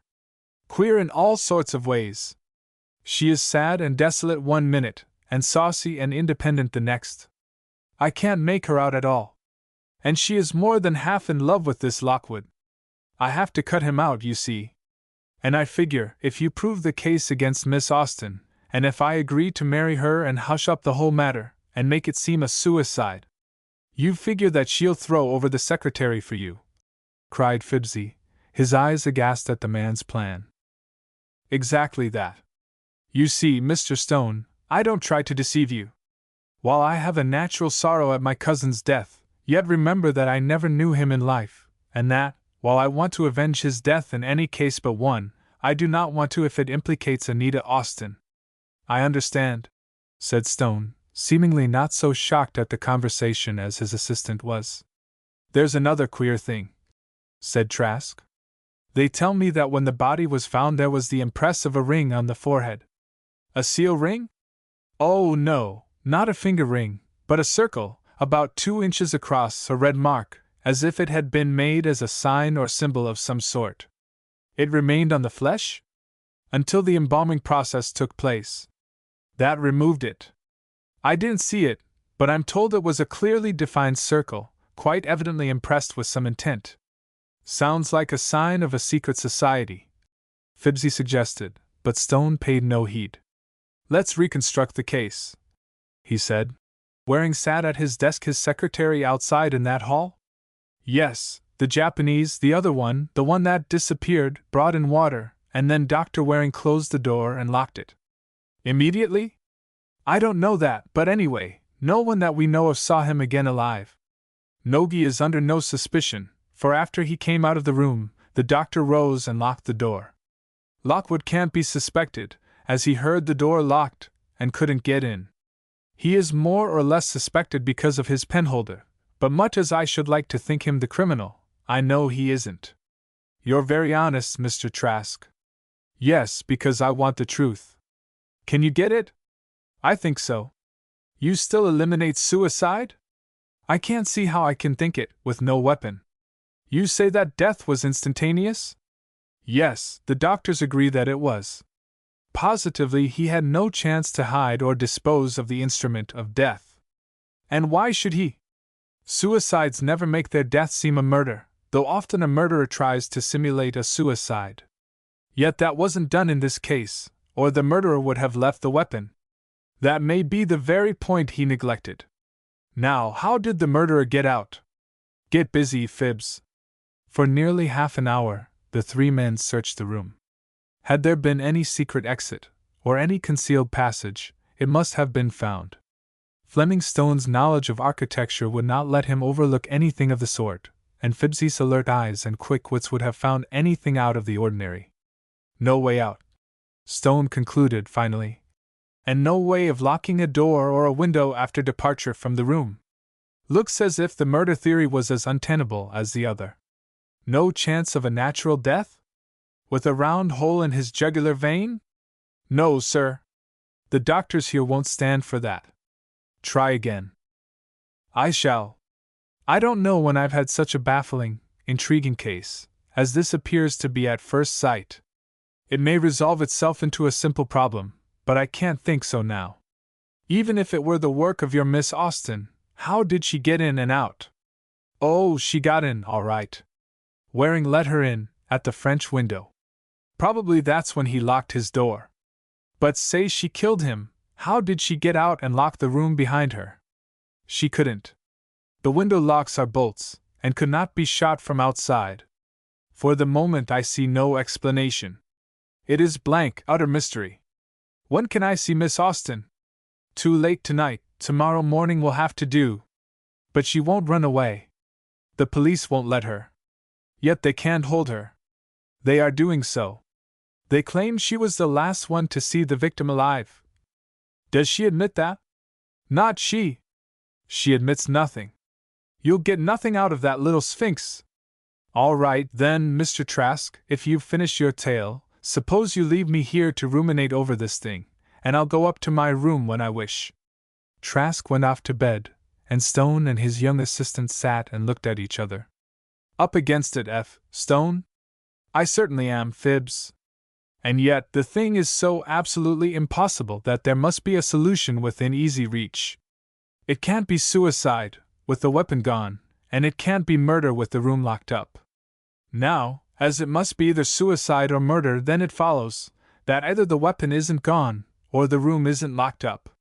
Wasn't, you mean? Yes, wasn't.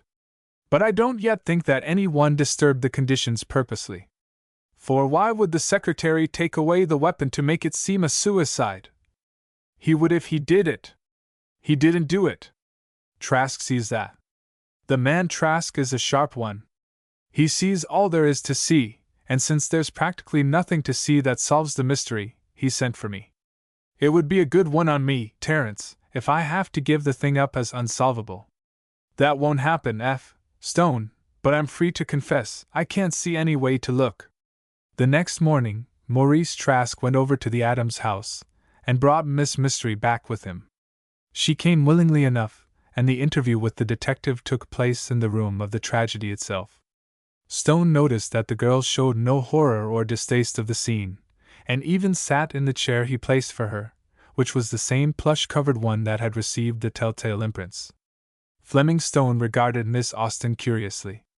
Not only was her beauty all that Trask had described it, but there was an added quality of fineness, a trace of high mentality, that naturally enough Maurice Trask quite overlooked. At first glance, Stone's thought was, "That child commit murder? Never!" But a few moments later, he was not quite so sure of his negation. Phibbsy just sat and looked at her.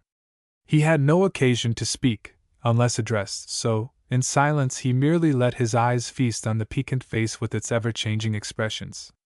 After casual questions, Stone said directly, "Did you know Dr. Waring before you came to Corinth, Miss Austen?"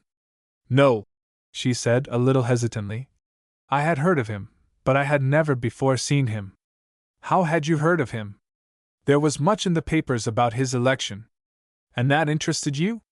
"Not specially," she said, with a sudden accession of hauteur. And thereupon, she became a most unsatisfactory witness. She listened to Stone's questions with an absent-minded air, answered in monosyllables, or by a movement of her head. She even gave a side smile to Phibbsy, which, though it amazed him, also filled him with a strange exultant joy, and made him her abject slave at once. Stone went on, drawling out a string of unimportant questions in a monotonous voice, and at length, he said, in the same unimportant way, "And when you saw Dr. Waring that night, was there a red ring on his forehead?" "No," said Miss Austen, and then, suddenly awakening to what she had done, she cried impetuously, "I mean, I don't know. I wasn't here." Stone smiled gravely. "You were here," he said. "Now let us talk about what happened during your visit." An interruption was caused by a tap at the closed door. Impatiently, Trask rose and went to the door. It was Ito, bringing a telegram for Miss Austen. It had arrived at the Adams house, and had been sent over. Miss Mystery read it, with great difficulty controlled her agitation, as she quickly went to the blazing log fire and dropped the paper in. "Skip over to the telegraph office and get a copy," said Stone quietly, and Phibbsy obeyed. Then, to Miss Austen's continued distress, Stone read the message aloud. It was from San Francisco, and it said, "Better own up and tell the whole truth. I have annexed Carl." It was signed merely, A, and apparently it was of dire import to its recipient. Miss Mystery sat silent, and wide-eyed in desperation, as she looked hopelessly from one to another. "Don't you think," said Stone, not unkindly, "that you'd better follow A's advice and make a clean breast of the whole matter?" Chapter 16 Miss Mystery's Testimony. Chapter 16. Miss Mystery looked from Stone's impassive face to Phibbsy's eager boyish countenance. Then she looked at Maurice Trask. The latter showed deepest sympathy and interest, but Trask also had a wary air, as if ready to interrupt any disclosures that might be damaging to the girl. "First of all," Stone said, "who sent you that telegram from San Francisco?" "I don't know." The calm little face was as expressionless as Stone's own, and she made her statement as straightforwardly as if it had been true. "Miss Austen," Stone spoke severely now, "it's to your own advantage to adopt a more amenable manner. You will not help your cause by prevarication or evasion. Unless you will answer my questions truly, I must find out these things for myself. I can do it. If you can find out who sent that telegram, go ahead," she flared at him. "I tell you I don't know who sent it, and I don't know who is." "I know who she is," said Phibbsy, and then Anita's quick, startled glance proved to the boy that his little ruse was successful and he had at least guessed the sex of the sender. "A woman," the astute lad mused. "And she has annexed Carl. Maybe Carl is another name for that escaped Japanese. But it's all so far away. How can they conduct operations between here and California? Miss Austen," Stone tried to win her confidence. Believe me, I am most anxious to help you. Please tell me why you came over here that Sunday night. It is utterly useless to deny that you did come, now tell me why. Anita looked baffled, but after a moment's pause she said, Do you think I killed Dr. Waring? I know you didn't, broke in Phibbsy, with enthusiasm. Now come across, Miss Austen, and I'll bet you Stone can dope out the whole game. I know most of the circumstances already. Stone smiled, and followed up the small advantage he had gained. You came over here late, secretly, across the snowy field.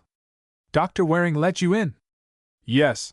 Anita breathed the word, and her starry eyes never left Stone's face.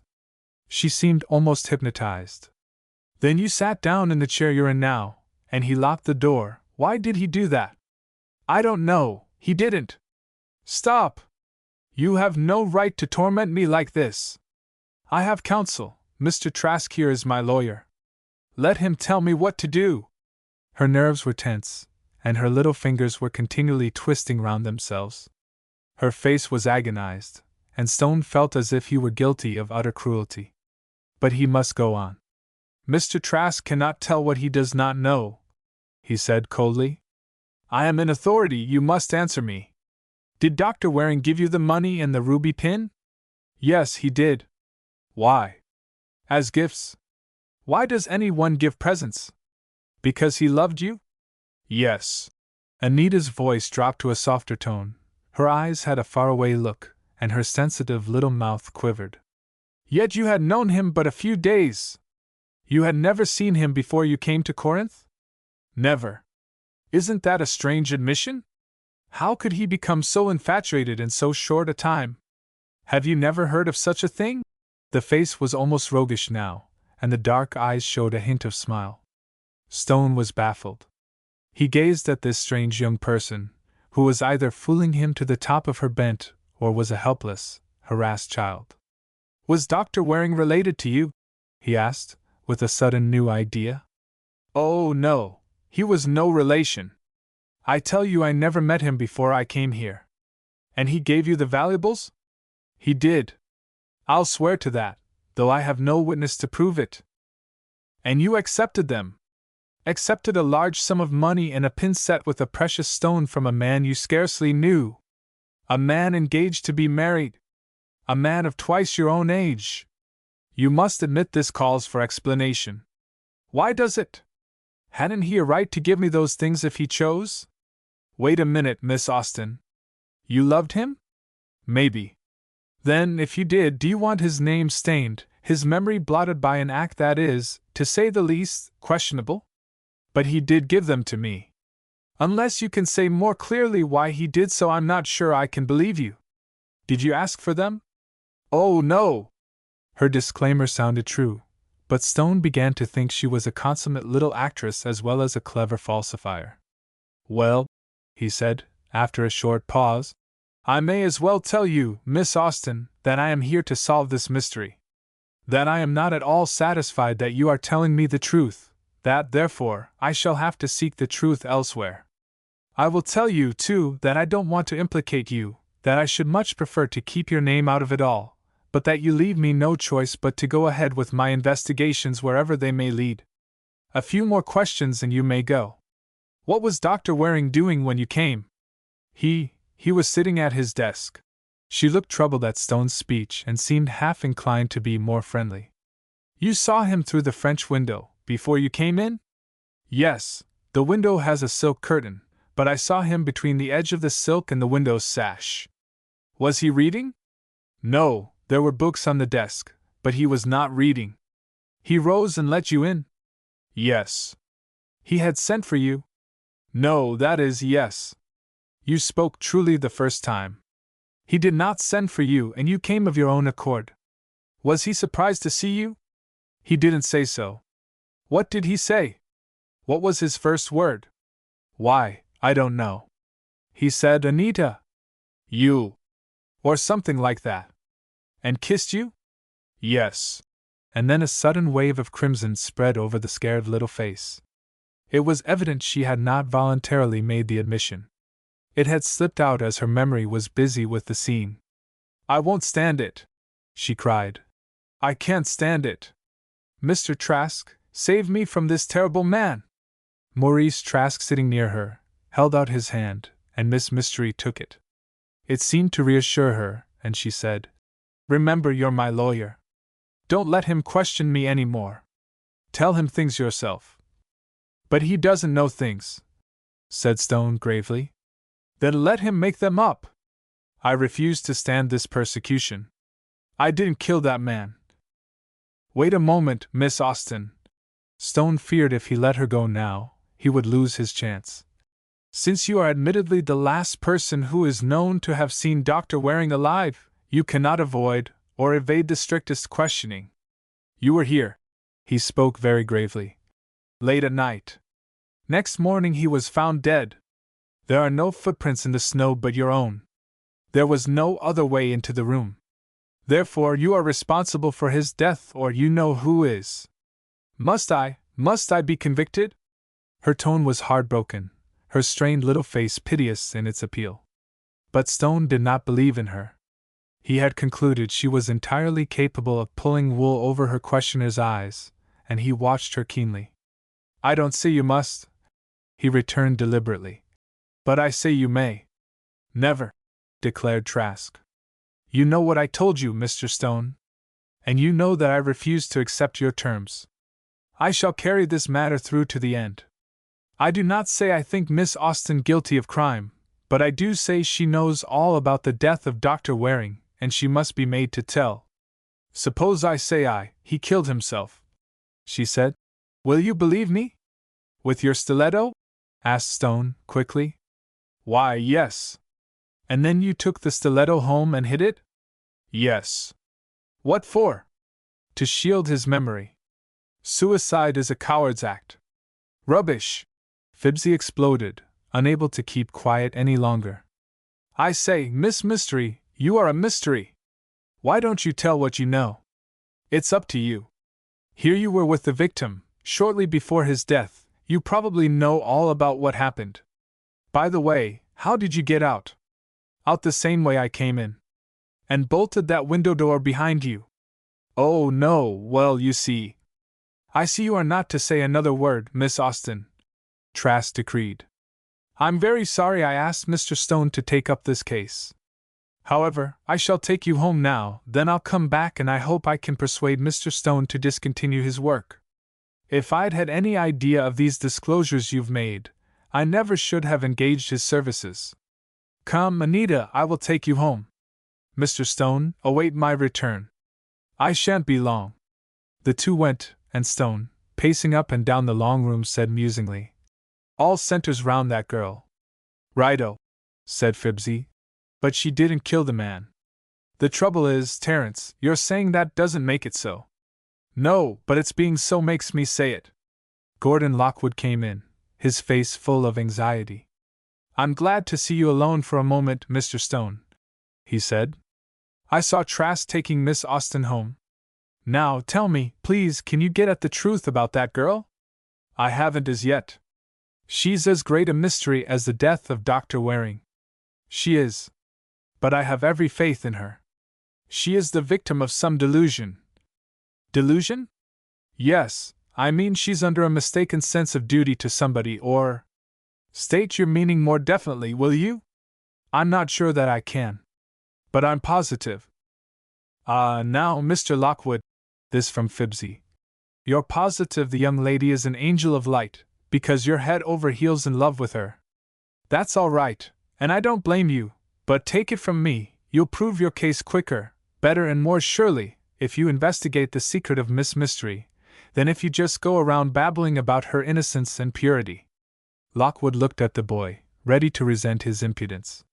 But Fibsy's serious face and honest eyes carried conviction, and the secretary at once took him for an ally. "You're right, McGuire," he said. "And I for one am not afraid of the result of a thorough investigation of Miss Austen's affairs." "You've reason to be, though," Stone observed. "I can't be sure, of course, but many stray hints and bits of evidence, to my mind, point to Miss Austen's close connection with the whole matter." What is your theory as to the death, Mr. Stone? Lockwood asked. Suicide or murder? Honestly, I don't know. I'm quite ready to form an opinion when I get some real evidence. I'm through questioning Miss Austen. I shouldn't have let her go otherwise. I want next to do a lot of further questioning. And I'd very much like to get hold of that servant, Nogi. You think he's implicated? Lockwood stared. Why else would he run away? He must be found. He is probably the key to the whole situation. Guilty? Maybe and maybe not. If he and Miss Austen were in collusion. I beg your pardon, Mr. Stone, but I cannot have anything said in my presence that reflects on that young lady's good name. We are engaged to be married, that is, I consider myself bound to her, and hope to win her full consent. But I understood, I thought, Trask. Mr. Trask wants to marry her, but I hardly think his suit will succeed. The lady must decide, of course, but I have reason to hope. Gee, Mr. Lockwood, course she'll take you, Fibsy informed him. Now, let's you and me get busy to find out Miss Mystery's mystery. You ought to know it, if you're going to marry her, and too, you can't believe there's anything that can't stand the light. What can it be? Lockwood asked, helplessly. How can a young girl like that have a real secret that so pervades and surrounds her whole life that she will give no hint of it? Who is she? What is she? Why is she here? I don't believe she came here merely to sketch in watercolors. No, agreed Stone. If that were all, why the mystery about her home and family? I understand she has given several contradictory statements as to where she really lives. She has, assented Lockwood. But may it not be just a twist of her humorous nature? I assure you she is roguishly inclined. No, it isn't a joke, Fibsy said, frowning at the thought. She's got a real secret, a mystery that means a whole lot to her, and probably to other people. Well, Stone, I guess it's up to me to go out and seek her people. He sighed deeply. I hate to leave the seat of war, but I gotta do it. Nobody else could ever ferret out the antecedents and general family doings of Miss Mystery but yours truly. And this is no idle boast. I'm going out for the goods and I'll fetch home the bacon. He looked glum at the prospect, for it looked like no easy or simple matter that he proposed to undertake. You see, he went on, that girl is stubborn, but she's stubborn. You'll have a handful, Mr. Lockwood. But if so be's you're willing to face the revelations, I'll go and dig 'em up. Where do you think you'll go, Terence? Asked Stone. To California, F.S., of course. Didn't that telegram come from there? All I've got to do is to find Anna Carl that she annexed, and there's your mystery of the young lady solved. But the death of the doctor, that's another thing. Do you really mean this? Lockwood said, staring at Fibsy. How can you find a needle in a haystack like that?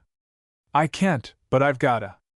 But it's so much simpler to get the information from Miss Austen herself. You call that simple? Fibsy looked at him. Well, it isn't. It's easier to go to Mars, I should say, than to get any real information out of that little scrap of waywardness. No, nothing can be learned from her, said Stone. Then, shall I be off? Asked Fibsy. Wait 24 hours, my lad, and then if we're no further along, I suppose you'll have to go. Nogi must be found. I'm glad Mr. Trask called you in, Mr. Stone, Lockwood said slowly. But I do hope you won't associate any thought of Miss Austen with the crime. She could no more commit crime than a small kitten could. I fancy you're right. And Stone, half absent-mindedly. But opinions as to what people can or can't do are of not much real use. Have you a theory? Yes, I have a theory, but the facts don't fit it, and it seems as if they could not be made to. Yet it's a good theory. You don't care to tell it to me? Why, I'm willing to do so. My theory is that John Waring committed suicide, but I can't make any facts bear me out. You see, it's not only the absence of a weapon, but all absence of motive, and even of opportunity. Surely he had opportunity, in here alone. It can't be opportunity if he had no implement handy. And nothing can explain away the missing weapon, and the locked room, on the suicide theory. What can explain the locked room, on a murder theory? Lockwood asked. I haven't thought of anything as yet. What book was Dr. Waring reading that night? There were several on his desk, but the one that was found nearest the body, the one stained with blood, is a copy of Marshall's epigrams. May I see it, please? Lockwood brought the book and Fleming Stone examined it carefully. It was not a rare or finely bound edition, it seemed more a working copy or a book for reference. It was printed in Latin. He was fond of Marshall? Asked Stone. He was a reader of all the classics. He preferred them, of course, in their original Latin or Greek. He was also a modern linguist. Stone opened the volume to the stained page, which was numbered 87. He studied it closely. It's all Greek to me, he said, frowning, even though it's Latin, but I hope to read something on the page beside the printed text. However, the irregularly shaped red blur gave him no clue, and he returned the book to Lockwood. Had the doctor any private accounts? The detective asked suddenly. Not that I know of, replied the secretary. He was a man of singularly few secrets, and I was always at liberty to open all letters, and had free access to his desk and safe. I never knew him to hide or secrete a paper of any sort. No harm in looking, Stone said, and began forthwith to search the desk drawers and compartments.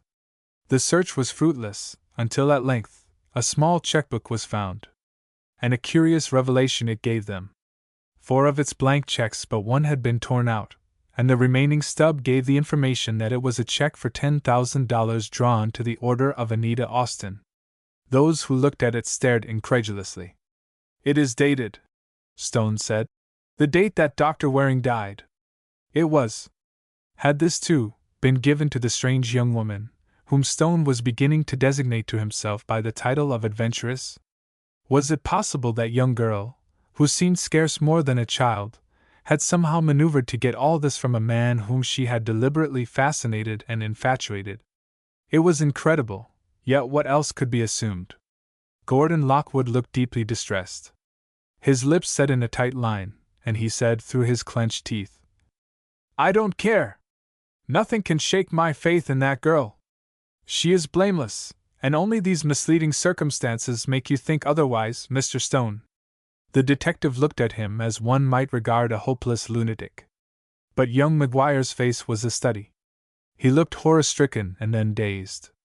Then he had an inspiration apparently, for he smiled broadly, only to lapse again into a profound gloom. If it ain't the beatin'est, he said at last. Whatcha make of it, F. Stone? I'm completely staggered for the moment. Fibs, the detective returned. But these cumulative evidences of Miss Mystery's acquisitive disposition seem to lead to a suspicion of her undue influence over Dr. Waring, at least, as to obtaining money. Oh, she didn't, Lockwood fairly groaned. Don't blame her. Perhaps Waring fell a victim to her beauty and grace, and perhaps he urged these gifts upon her. Perhaps, Fibsy said. Perhaps he threatened to kill her if she didn't accept his checks and coin and rubies, and maybe she had to kill him in self-defense. Self-defense, Lockwood cried, grasping at any straw. Could it have been that? No, Stone said. Be rational, man. Whatever made Anita Austin kill Dr. Waring, it wasn't a case of self-defense. Chapter 17 Planning an Elopement. Chapter 17. There was some sort of telepathy or some subconscious impulse that made Anita Austin open her bedroom door in response to a light tap, although she had resolved to talk to nobody just then. But when she saw Gordon Lockwood she was glad she had, and, without waiting for an invitation, he stepped inside the room and closed the door. He looked at her with a face full of compassion and love, but he spoke as one who must attend to an important business.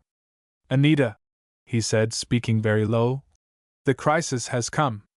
They have learned of the check Dr. Waring gave you that night, and it is the last straw. Stone is already, I think, convinced of your guilt, and that young chap, McGuire, will get at the bottom of everything, I'm sure. Check? What do you mean? Miss Mystery said, with a blank look on her face. Don't equivocate with me, dear. Lockwood laid his hand gently on hers. There's no time now to tell you of my love, as I want to tell it. Now we can only assume that it is all told, that we are engaged, and that we are to be married at once. We are going to elope, Anita. Elope? She stared at him, but her eyes grew soft, and her pale cheeks flushed. What do you mean? It isn't a pretty word. Gordon smiled. But it's the only thing to do, you see. If you stay here, you'll be arrested. If you go, I go with you. So, we both go, and that makes it an elopement. But Gordon. But Anita, answer me just one question. Do you love me? Yes. With an adorable upward glance and smile. More than you love Dr. Waring? Their eyes met. Lockwood's usually inscrutable face was desperately eager, and his deep eyes showed smoldering passion. He held her by the shoulders, he looked steadily at her, awaiting her answer. Yes, she said at last, her lovely lips quivering.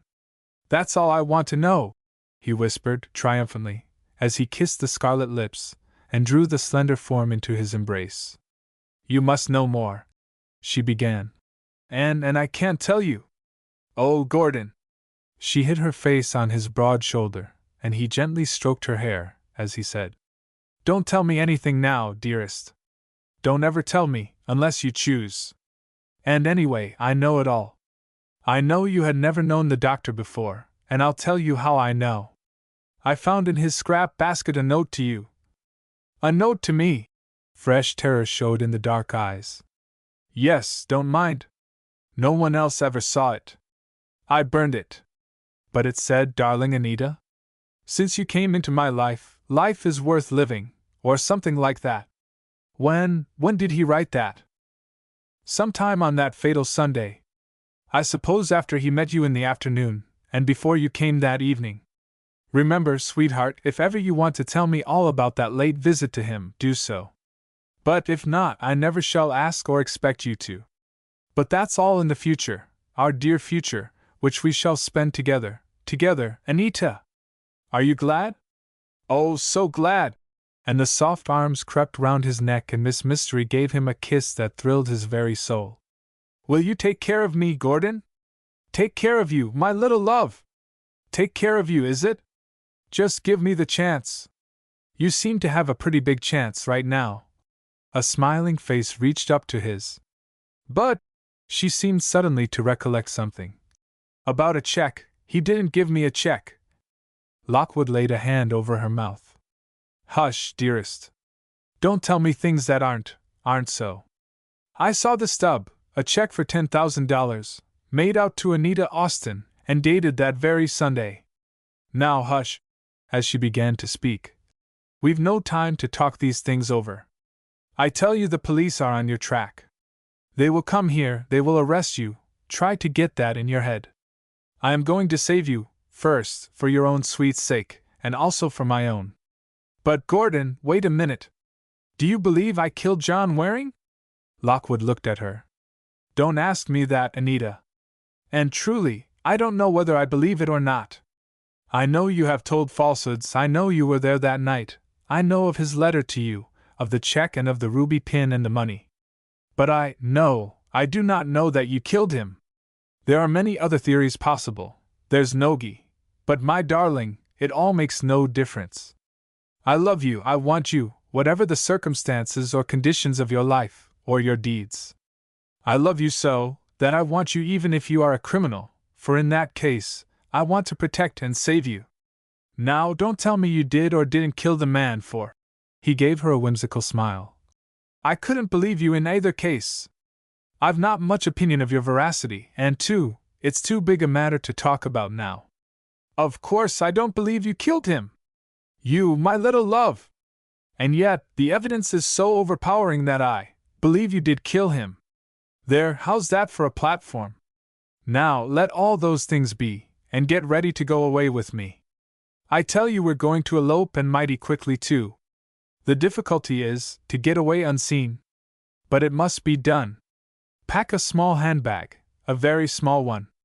I'll plan our way out, and if we can make a getaway under the noses of Stone and his boy, we'll soon be all right.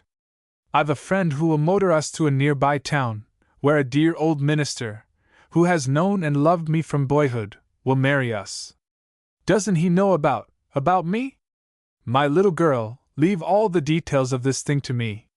Don't bother your lovely head about it. It will be all right, trust me, if we can escape. Is it right for me to go? Oughtn't I stay and, what do they call it? Give myself up? Anita, if I didn't love you so, I'd scold you hard. Now you obey your future lord and master, and get ready for a hurry-up wedding. I'm sorry that you can't have bridesmaids and choir boys, but you'll pardon me, I know, if I remind you that that isn't my fault. Miss Mystery looked up and broke into laughter. Truly, she was a mystery. Her gaiety was as spontaneous and merry as if she had never heard of crime or tragedy. Lockwood gazed at her curiously, and then nodded his handsome head, as he said, "You'll do, Anita! You're a little bit of all right." But in a moment her mood changed. "Gordon, we can't," she said slowly. "We never can get away from this house, let alone the detectives. Miss Bascom is on continual watch and Mrs. Adams." "I know, dear. That's it. I thought if you could manage that part, I'd see to evading the Stone faction. Can't you think up a plan?" "Love will find a way," she whispered, and unable to resist the inviting smile, Gordon again caught her in his arms, and held her close in an ecstasy of possession. "You are so sweet," he murmured, with an air of saying something important. "Oh, my little girl, how I love you! The moment I first saw you." "When was that?" "That night at the doctor's lectures. I sat behind you, I changed my seat to do so, and I counted the buttons on your dear little gray frock. That was one way I discovered your presence in the study that night." He spoke gravely now. "And there was another way. I heard you talking. Yes, I heard your blessed voice. Remember, I loved you then, and I heard Waring talking to you. I could make out no word, I didn't try, but now I wish I had, for it might help you." "I wish you had, Gordon," she returned solemnly. "It would have helped me. But you can tell me, dear, tell me all the conversation. Surely you trust me now." "I trust you, but oh, as you say, there's no time. It's a long story, a dreadful story, I don't want to tell you." "Then you shan't. I've promised you that, you know. Not until you want to tell me, will I ask for a word of it. Now, here's another thing," and Anita blushed deeply. "If we go away, as you say, what about money?" Lockwood stared at her. "I have money," he said. "Why do you ask that?" But the awful detective people said you were terribly in debt." "Brave little girl, to say that. I know you hated to." "Well, my darling, those precious bills that those precious detectives dug up in my desk are old bills that were owed by my father. His name was the same as mine." "The same as yours? How queer!" "Oh, not a unique instance. Anyway, those bills I am paying off as I can. I'm not legally responsible for them, but I want to clear my dad's name, and all that.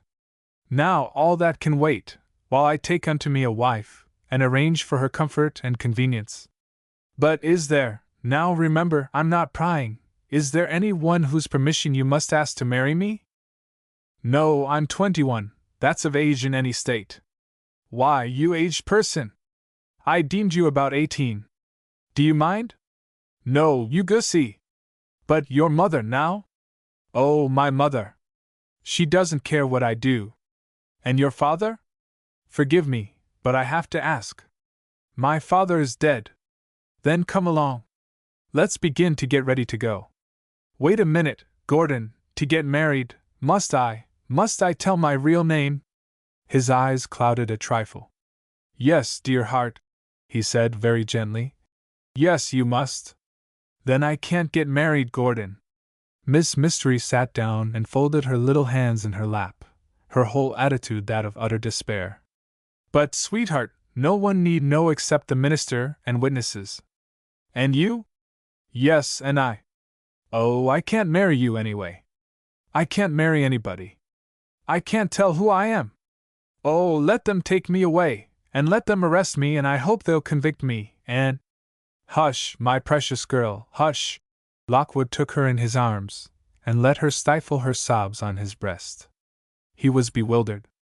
What was the truth about this strange child? for in her abandonment of grief, Anita seemed a very child, a tortured, irresponsible soul, whose only haven was in the arms now around her. "You will go with me, anyway, Anita," he said, with an air of authority. "I must take care of you. We will go, as I planned. The minister I told you of is a great and good man, he will advise you." "Oh, no, I don't want to talk to a minister." "Yes, you do. And his wife is a dear good woman. They will take you into their hearts and home, and then we can all decide what to do. At any rate, you must get away from here. Come now, pack your bag, and would you mind, Anita, if I asked you not to take the money and the ruby pin?" "But he gave them to me. I tell you, Gordon, John Waring gave me those of his own free will." "Because of his affection for you?" "Yes, for no other reason. I will keep the pin anyway, I will." "Anita, have you any idea how you puzzle me? How you torture me?" "Well, take what you like. Will you get ready now, and I will let you know as soon as I can how and when we can start." A loud rap was followed by an immediate opening of the door, and Mrs. Adams came into the room. She stared at Lockwood, but made no comment on his presence there. "Miss Austen," she began, "I do not wish you to stay in my house any longer.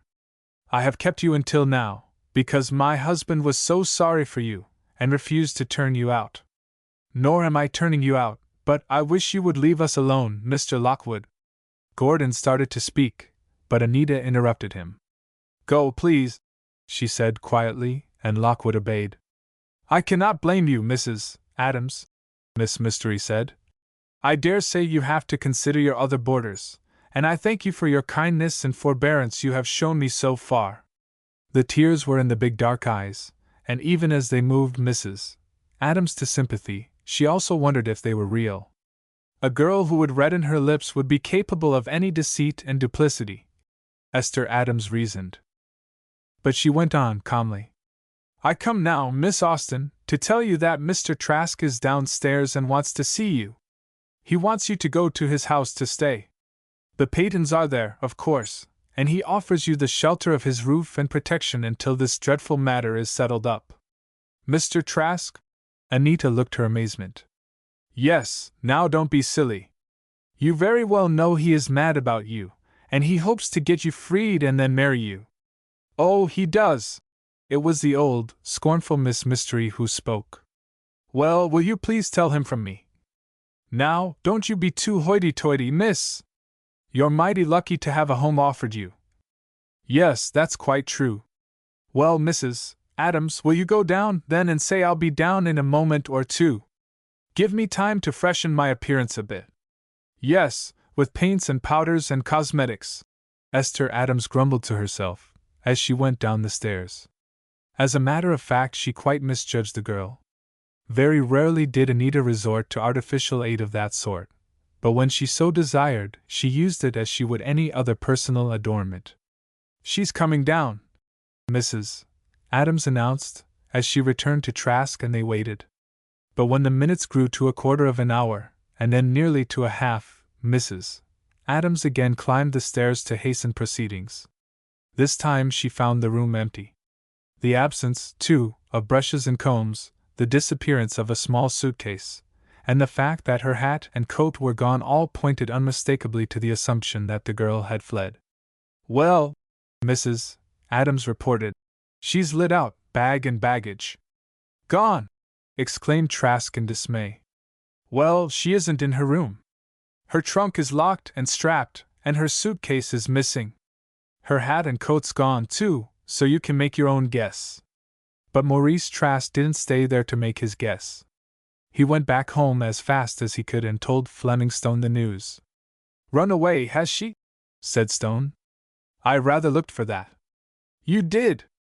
And took no steps to prevent it? You're a nice detective, you are. Well, if you're so smart, where'd she go?" "Where's Lockwood?" was Stone's laconic response. "Lockwood!" exclaimed Trask. "Wherever he is, he hasn't run off with Anita Austen. If he has, by Jove, I'll break every bone in his body." "You'll have to catch him first," smiled the detective. "I'll catch him. I'll set you to do it. And looky here, if she's gone off with that man, you can go ahead and catch her, catch them both, and then go ahead and prove her guilty. Is she? Is she? You bet she is. And I know it. How do you know? I'll tell you. I know her eyebrows. So do I know her eyebrows. But they don't tell me she's a murderer. Well, they tell me that. It's this way. Her eyebrows are not only heavy and dark, but they almost meet over the bridge of her nose. Darling nose, put in Fibsy, who was interested in Anita but not in Trask's deductions. Does your knowledge of physiognomy tell you that those meeting eyebrows are a sign of a criminal?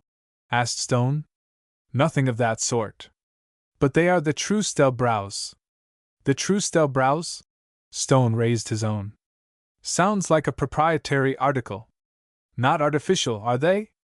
Now, see here, Mr. Stone, I'm in no mood to be guide.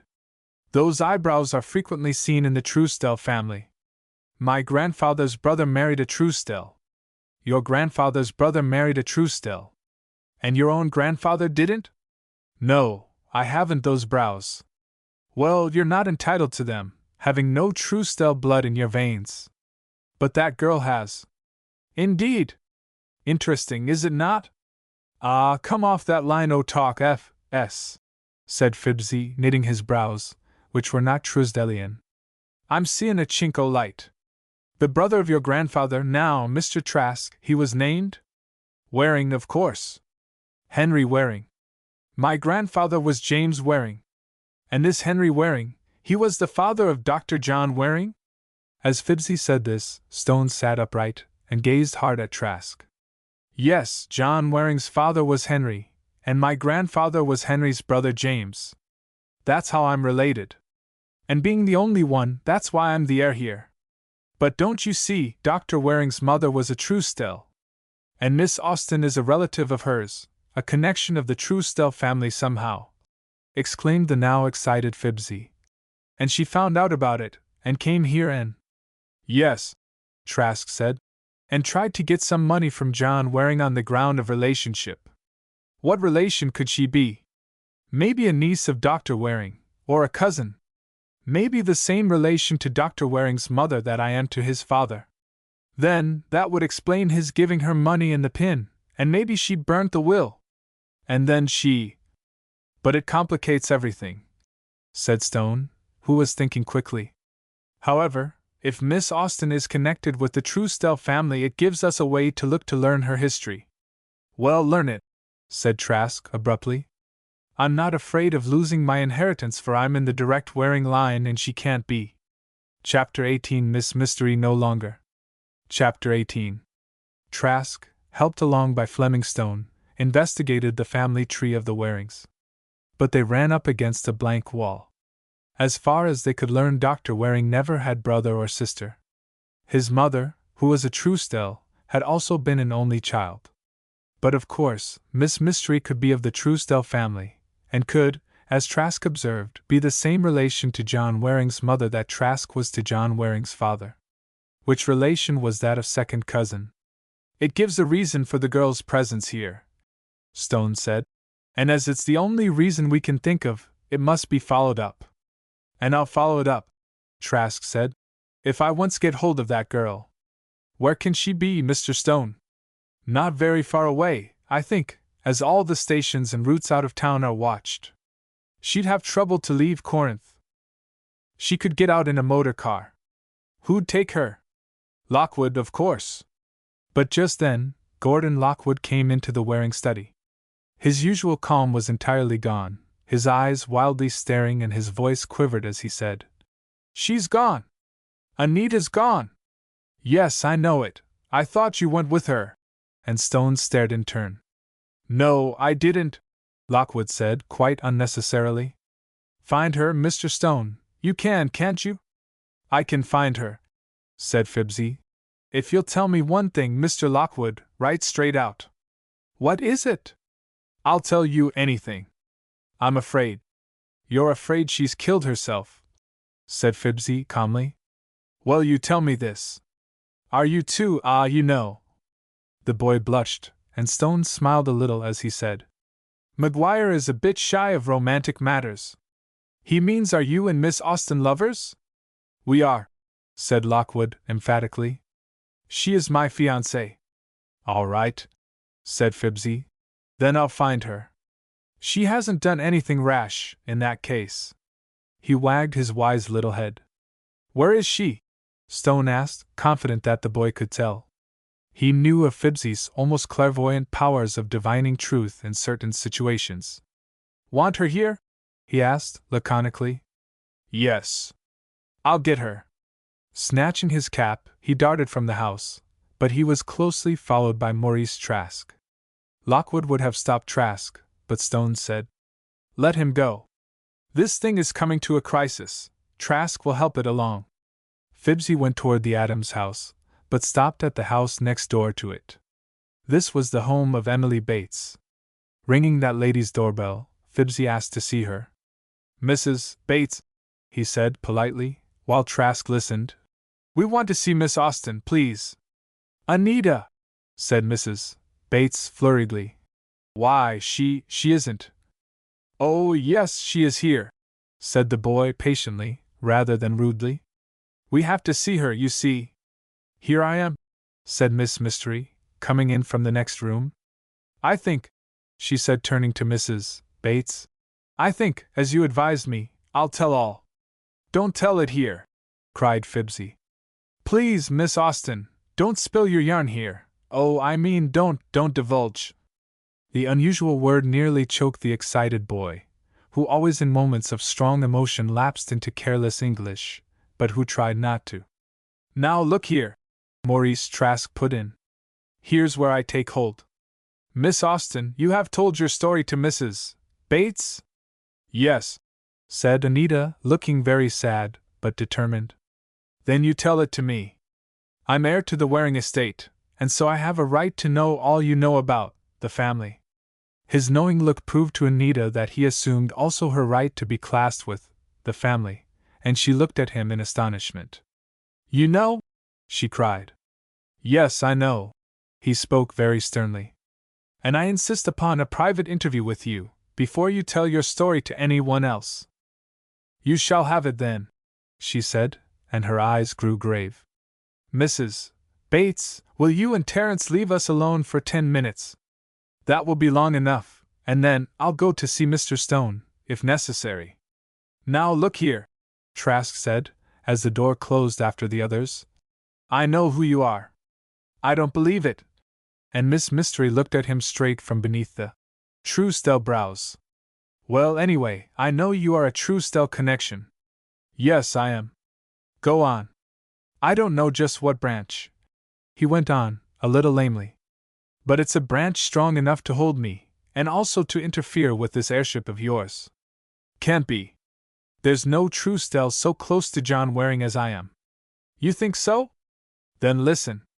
As Miss Mystery told him her story, the man's face fell. He sat, almost petrified with astonishment, and when she had finished the short but amazing recital, he said, My heavens! What are you going to do? I don't know what to do. If you tell, Of course you do. And if you don't tell, then John Waring's name is left unstained. There is no shadow of stain on John Waring's name. What do you mean? Now look here, Miss Austen, you keep quiet about all this, will you? I'll call off those sleuths and I'll arrange to close up and cover up the whole matter. Then you marry me. There's only a distant cousinship between us, and I'll put up the biggest memorial to Waring you ever heard of. Omit the clause about my marrying you, she returned, and I may agree to your plans. I haven't quite decided what to do, and beside Mr. Trask, who killed my Dr. Waring? Never mind who killed him. Call it suicide, it must have been anyway. No, I'm not sure it was. Oh, I don't know what to do. Time's up, called Fibsy through the closed door. And I say, Miss Austen, you take my tip, and come along and tell your story to F. Stone. It'll be your best bet in the long run. Perhaps it was the boy's speech, perhaps it was the gleam of disappointed greed that Anita saw in Trask's eyes, but she rose, with a sudden decision, and said, as she opened the door, That's just what I'll do. Come with me, Mrs. Bates, or would you rather not? Oh, I can't, said Emily Bates. Don't ask me, Anita, dear. No, you stay here. I'll come back soon. And so Miss Mystery again walked across the snow-covered field to the Waring house, this time to remove all occasion for using her nickname. You found her? Said Stone, as the trio came into the study, where he and Lockwood still sat. Yes, said Phibbsy. I just thought, where would a poor, hunted kid go? And I said to myself, she'd go to the nearest and nicest lady's house she knew of. And of course, that was Mrs. Bates, and sure enough there she was. And she's going to tell all. Phibbsy was melodramatic by nature, and his gesture indicated an important revelation. I am, said Anita, quietly. She went straight to Lockwood's side, and he took her hand calmly, and led her to a seat on the wide davenport, then sat beside her. Her hand still in his, she told her story. I am of Truesdell blood, she began, as Mr. Trask surmised. But also, I am of Waring blood. Dr. John Waring was my father. No one spoke. The surprise was too great. In his wildest theories, Fleming Stone had never thought of this. Phibbsy's great astonishment was permeated with the quick conviction. Then she didn't kill him! Gordon Lockwood was conscious of a rapturous reassurance that he had no rival as a lover. Trask, already knowing the truth, sat gloomily realizing he was not the heir. Anita, her beautiful face sad, yet proud to acknowledge her ancestry, went on.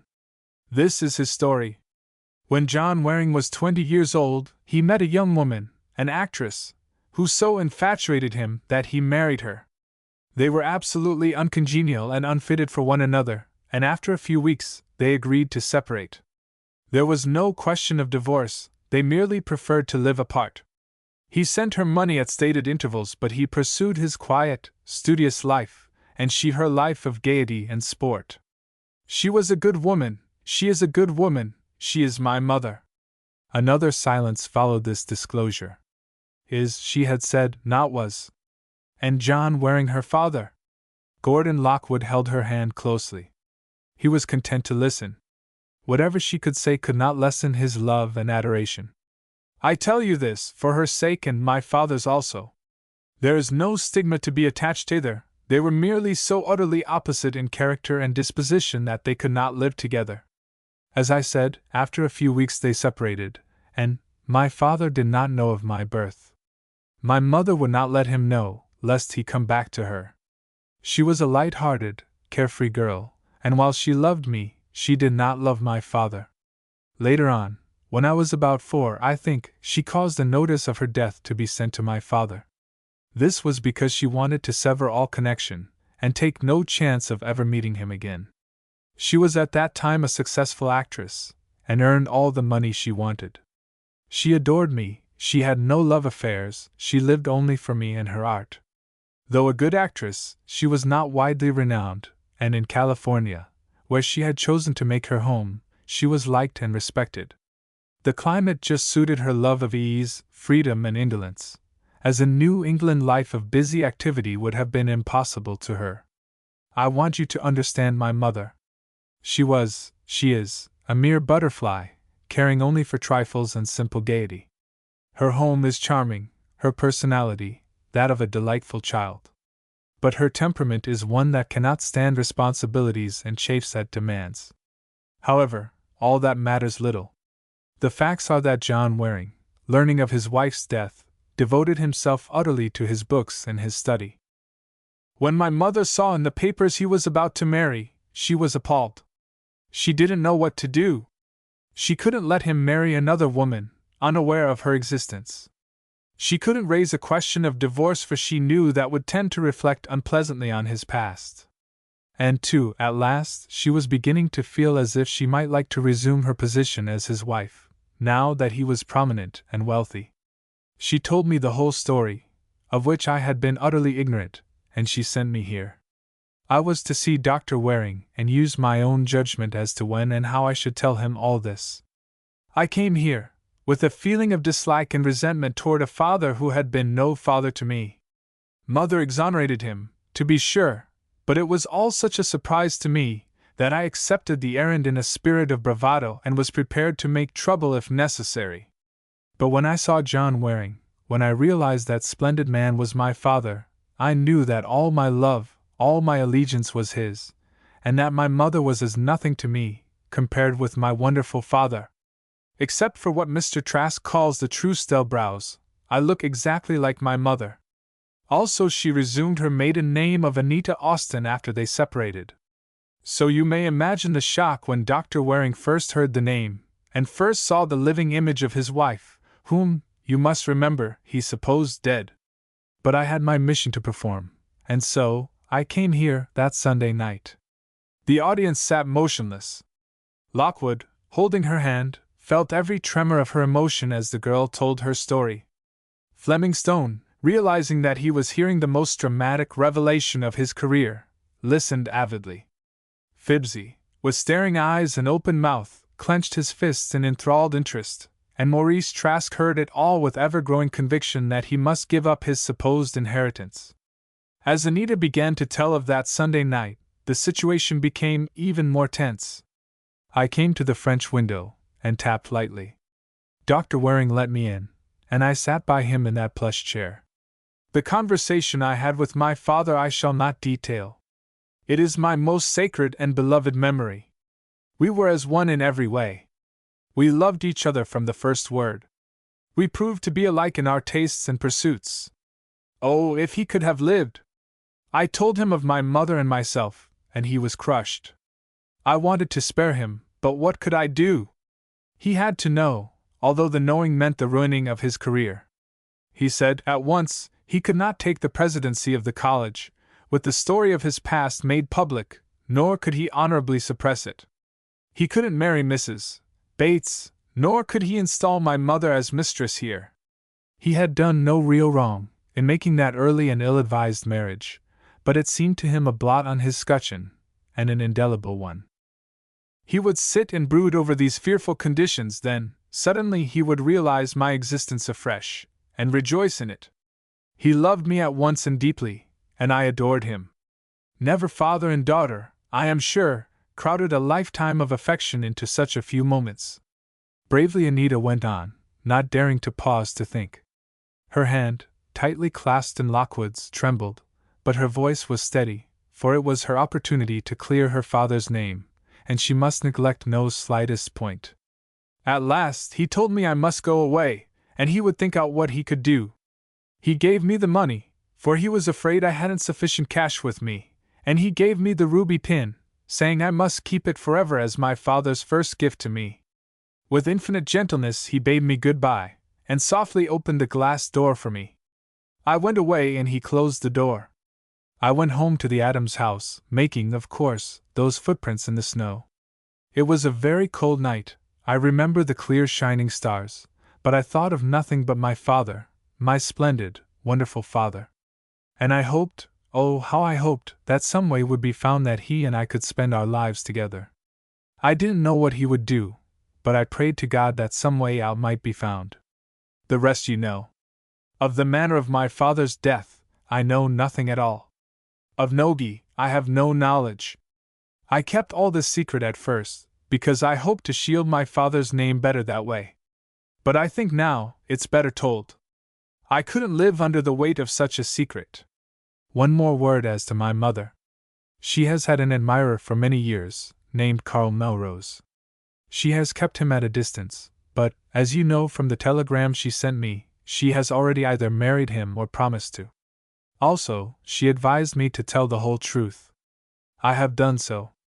Unheeding the others, Lockwood put his arm round the exhausted girl as she fell over toward him.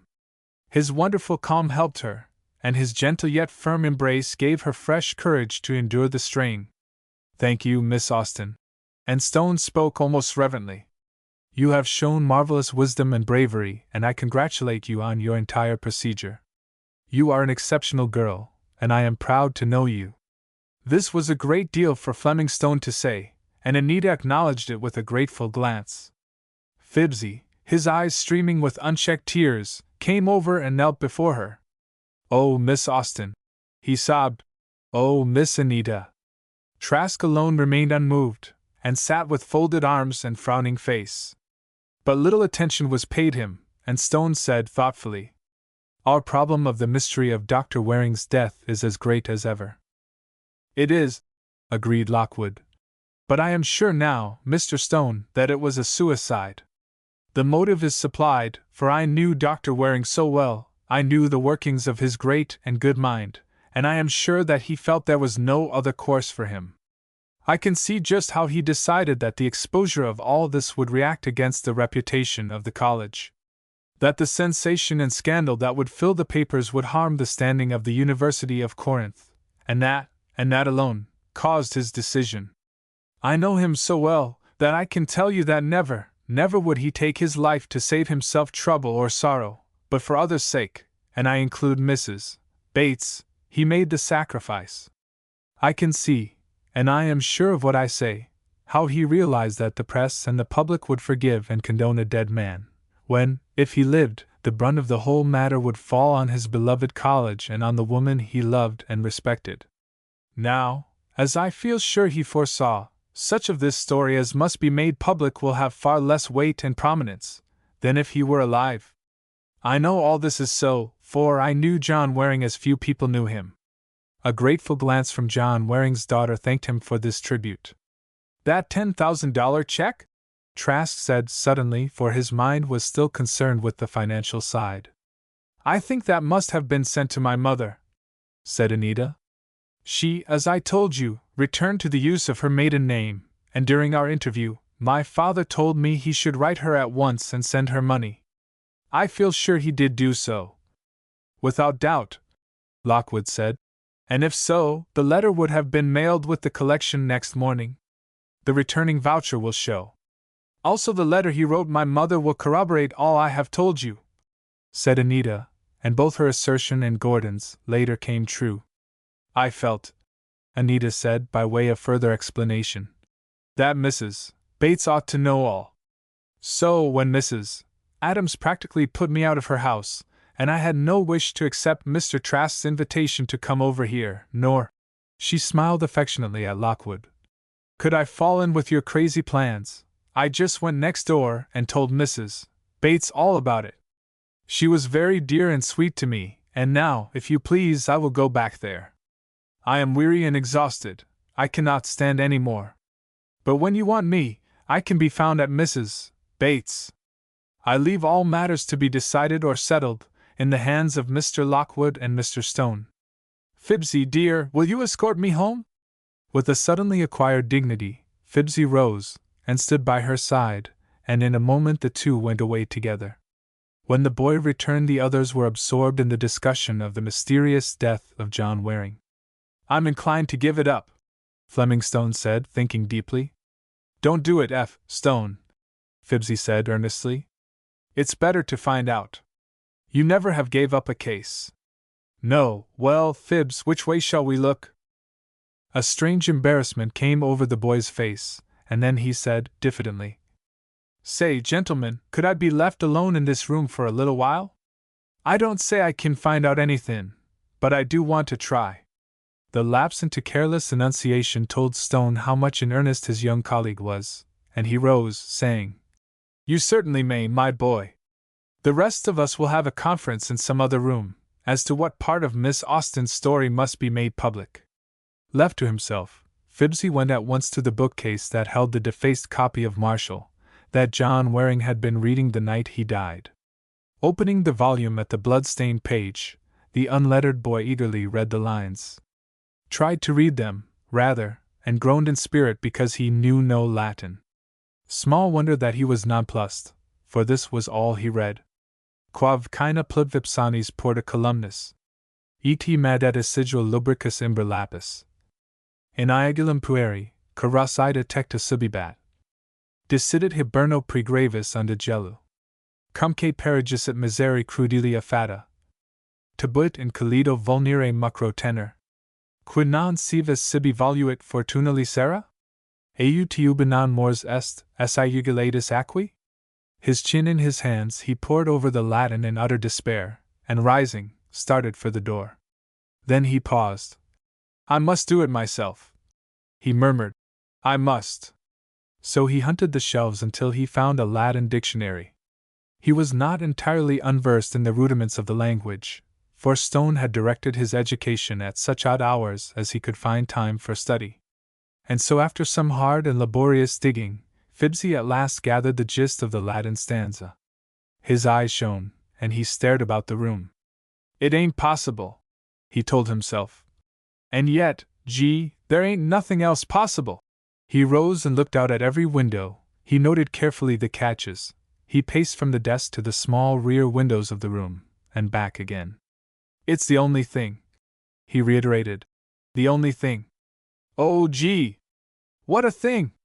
He went in search of Stone, and found the three men shut in the living room, and with them was Nogi. Stone's persevering efforts, by advertisements and circulars, had at last succeeded, and the impassive and noncommittal Japanese was there, and quite willing to tell all he knew. Phibbsy interrupted his story. Go back, he directed, to the beginning. Let me hear it all. It's OKFS. I was attending to my dining room duties, Nogi said, and I had taken the water tray to the study. I was weary and hoped the master would soon retire. So I occasionally peeped through the small window from the dining room. I saw a lady come and make a visit, and then I saw her and I heard her go away. Then I hoped the master would go to bed. But no, he was very busy. He wrote letters, he burned some papers, he moved about much. He was restless, disturbed. Then he sat at his desk and read his book. This one? Cried Phibbsy, excitedly waving the Marshal. I think so, one like that anyway. This was the one. Go on. Then, oh, it was strange. Then the master got up, went to the small window at the back of the room. Which one? The one by the big globe, and he opened it. But for a moment. Did he put his hand out? Phibbsy cried. Yes, I suppose to see if it rained. Yes, he put his hand out for a moment, then he closed the window. And locked it? Asked Phibbsy. It locks itself, with a snap catch. Then, here is the strange thing. Then he went back, sat at his desk, and in a moment he fell over and the blood spurted out. Didn't he stab himself? Phibbsy asked.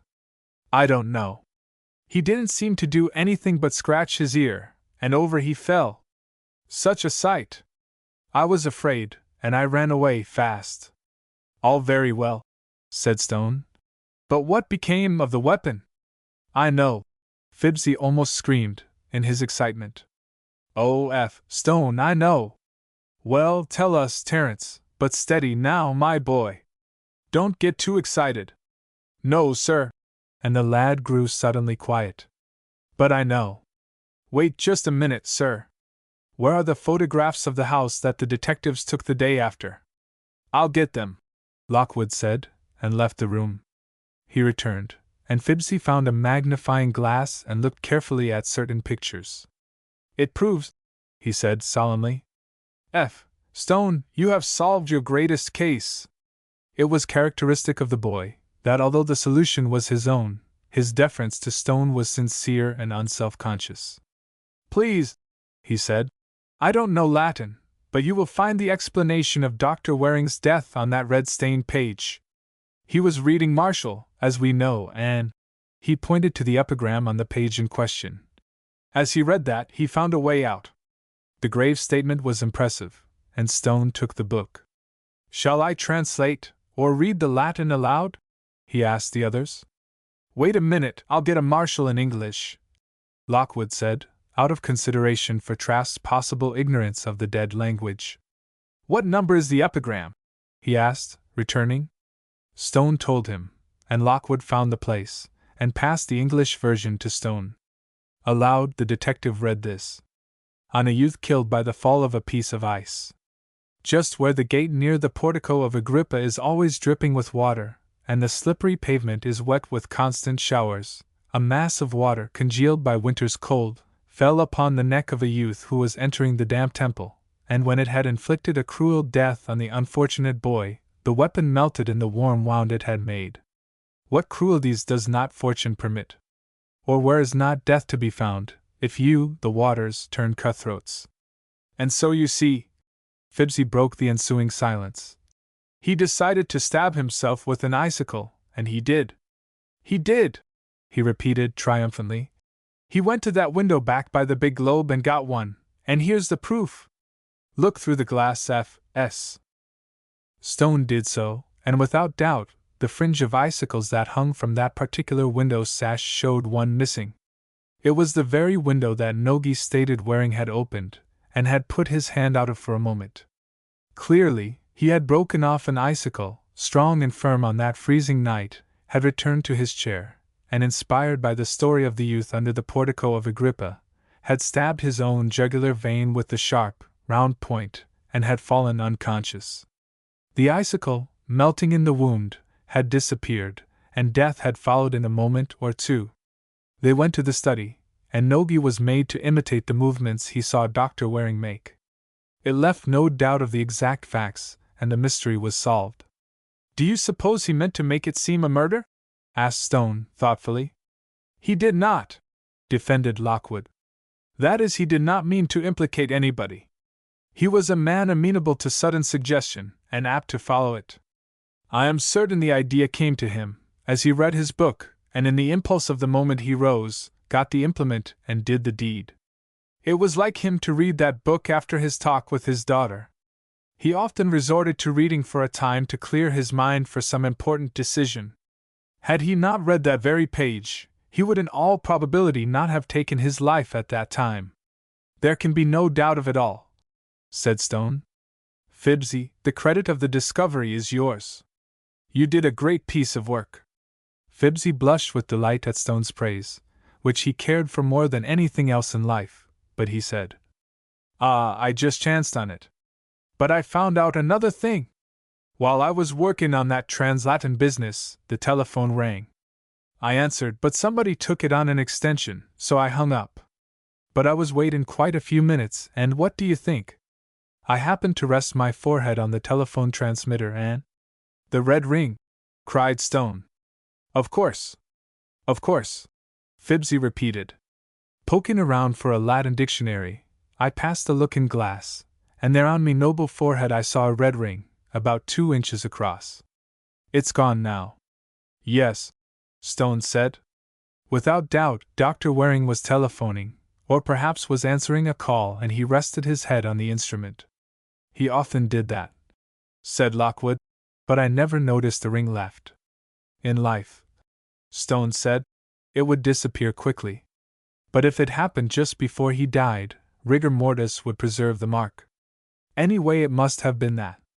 The solution of the mystery, so indubitably the true one, was accepted by the police. The matter was given as little publicity as possible, for Anita and Mrs.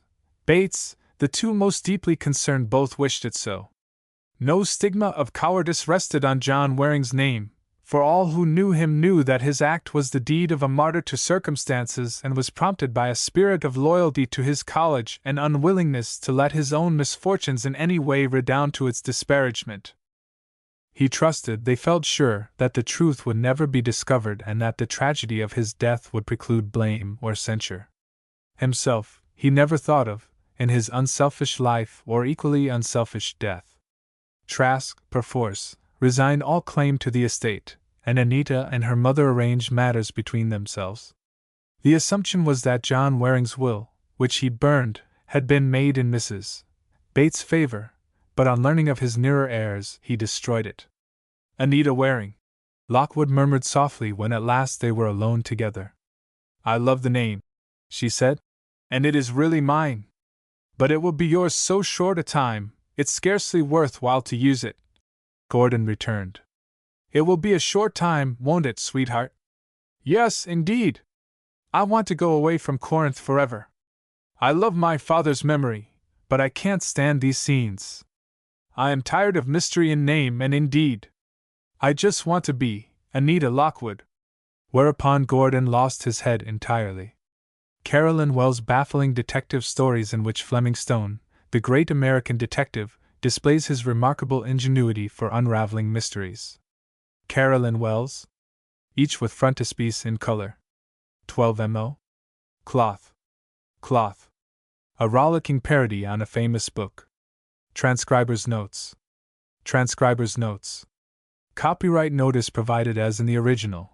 This e-text is public domain in the country of publication. Moved promotional material to the end of the book. Silently corrected palpable typos. Left non-standard spellings and dialect unchanged. Provided an original cover image, for free and unrestricted use with this distributed proofreader's ebook.